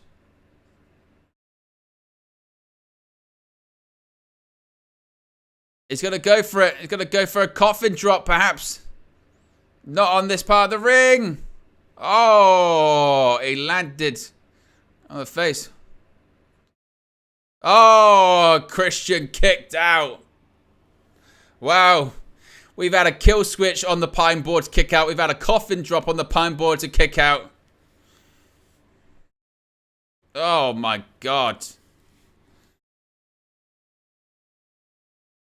He's going to go for it again. Oh. And crotches him on the top rope. Again. He's telling the cameraman to get out of the way. Oh, the steps are still there.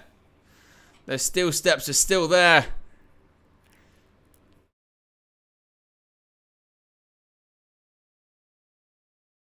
Oh, sunset flip powerbomb on the wood.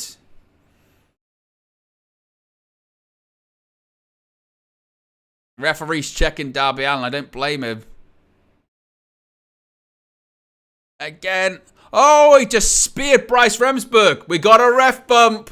We've got a ref bump. Is this where it's going to happen?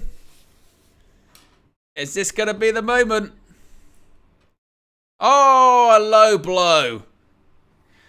Low blow by Christian. And now what we go for here? He's got the TNT Championship. Christian's in the ring. He's got the TNT Championship.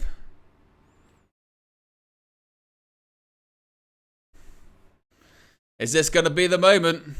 And he's pointing it at Nick Wayne's mother. Here we go. Oh, there is Nick Wayne. Nick Wayne stole it. Nick Wayne stole the TNT Championship. He's saying, give it to me. He's trying to chase him. Uh-oh, 2-on-2. It's 2-on-1, excuse me.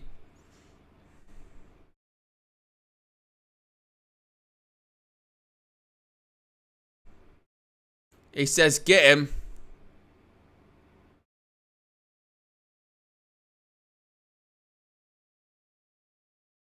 Oh, wait a minute. Nick Wayne just hit Darby Allin. What the hell? He turned on him. Nick Wayne just attacked Darby Allin.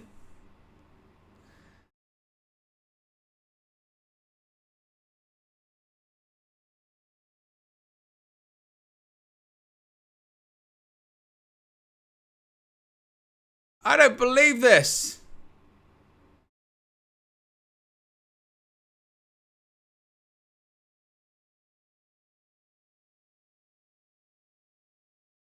Nick Wayne just turned his back on Darby Allin.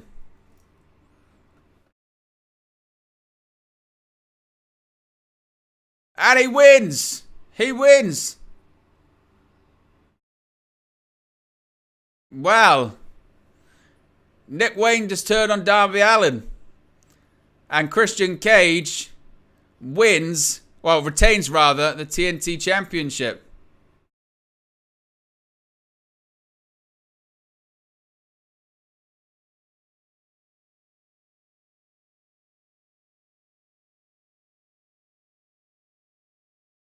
A new father figure.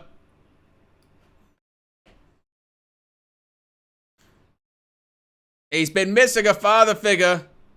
And Christian Cage. A true father figure indeed.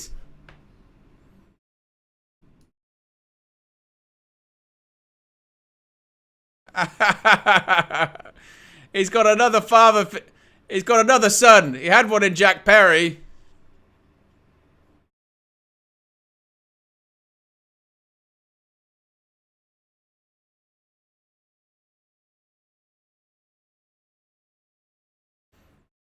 And what's Christian Cage doing now? Nick Wayne is just screaming in the face of Darby Allin. And look at this. Slaps to the face. Oh, on the right hands. And kicks to the gut. And look at them. Nick Wayne's just pulverizing Darby Allin. Pulverizing him. And stomps to the head on a broken, bloodied, and battered Darby Allin. And now stamps to the gut.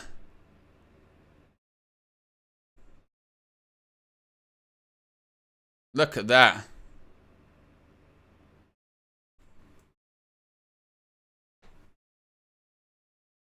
Oh, there's Sting. Sting's out. Sting's walking to the ring.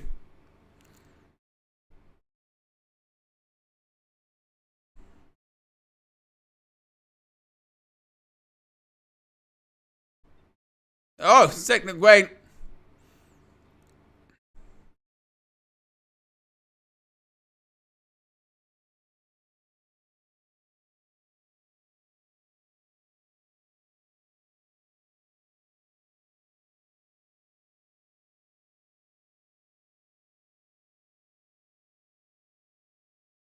Oh, but Luchasaurus is now out. Oh.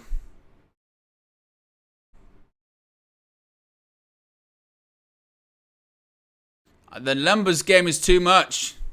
Looks like they need a third partner. They need a third. You can feel it.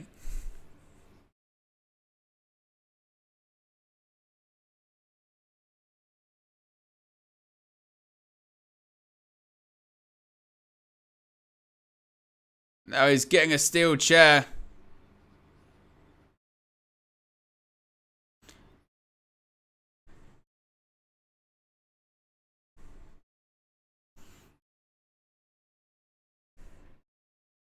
Gonna be a chair on Sting. Gonna be a concerto, I feel like.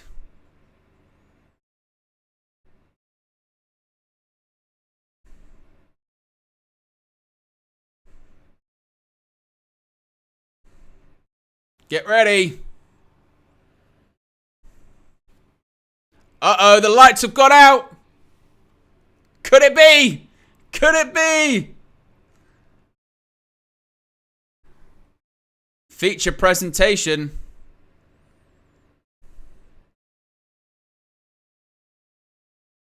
Someone's getting in a car. Someone's driving.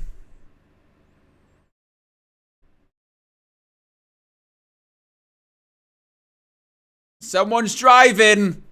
What's going on?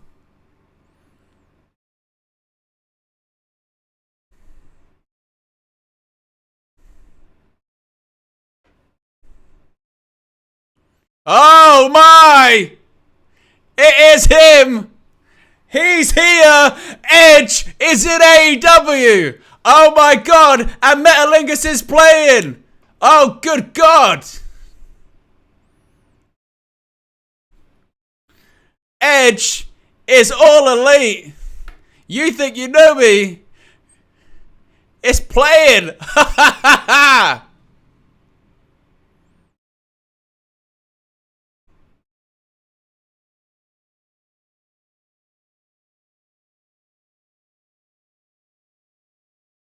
You think you know me? Edge is in AEW. And his theme song is playing Metalingus. Edge is here. I mean, I don't know what they're going to call him.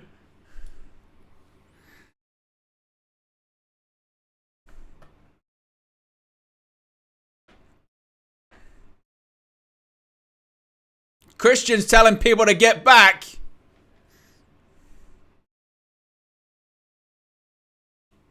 On this day, I see clearly.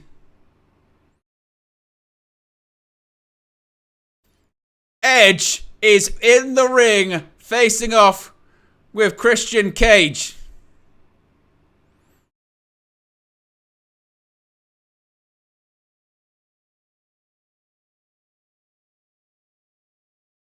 Edge says, give me the chair.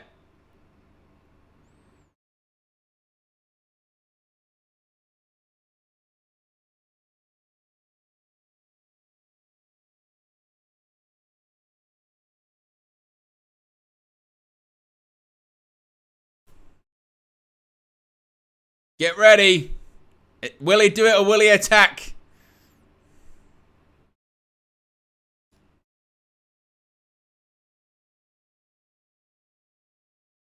Is he gonna... Oh! Throw in the chair, Luchasaurus.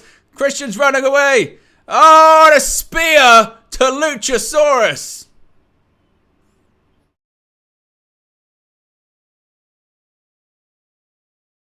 Oh, and a spear to Nick Wayne. Adam Copeland. Officially, they're calling him Adam Copeland. Oh my god.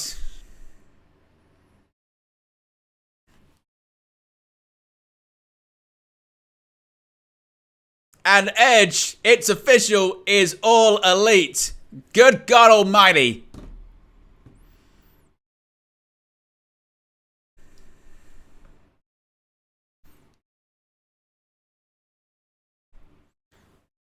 And look at Christian. He can barely stop the grin. He knows. He knows. Ha ha ha.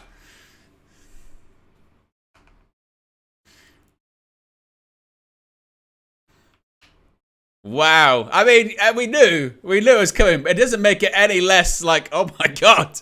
Edge is in AEW. Adam Copeland has arrived. Good God almighty. And look at Adam Copeland standing in a ring with Darby Allin and Sting.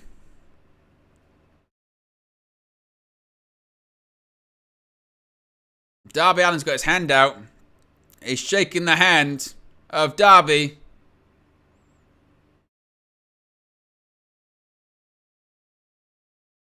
And there's the Stinger and Edge.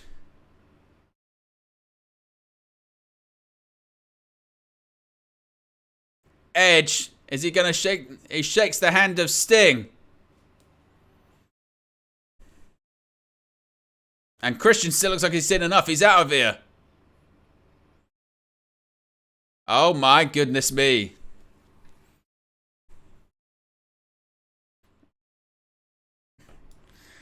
Well, it said, we kind of knew it was going to happen, but on this day we can see clearly that Edge, Adam Copeland has arrived in AEW. My goodness me. Absolutely incredible stuff.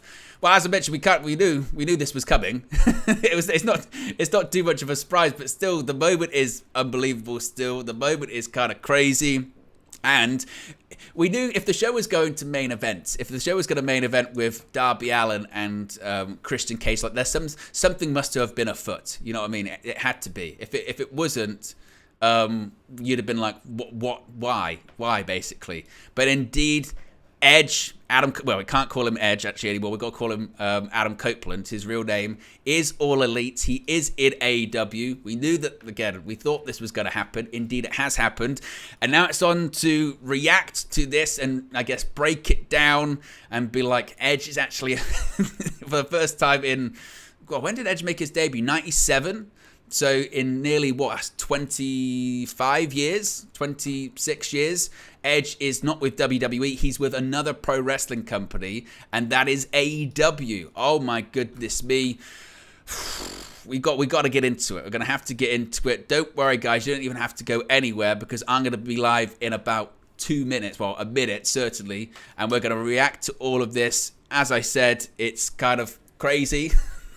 What's going on right now. You won't even have to go anywhere as well because after this stream you'll be redirected straight to the reaction stream to break this down to I guess try and predict where this one is going to go as well, because that's what we're going to be trying to figure out. Where is this going? What happens next? What happens next with as I mentioned with Edge in AEW, Adam Copeland, in AEW. Where do we go from here, certainly? So, yes, guys, stay tuned. I'll be with you very, very, very, very shortly, and we'll break this one down. I'm out of here. Have a good one. Peace.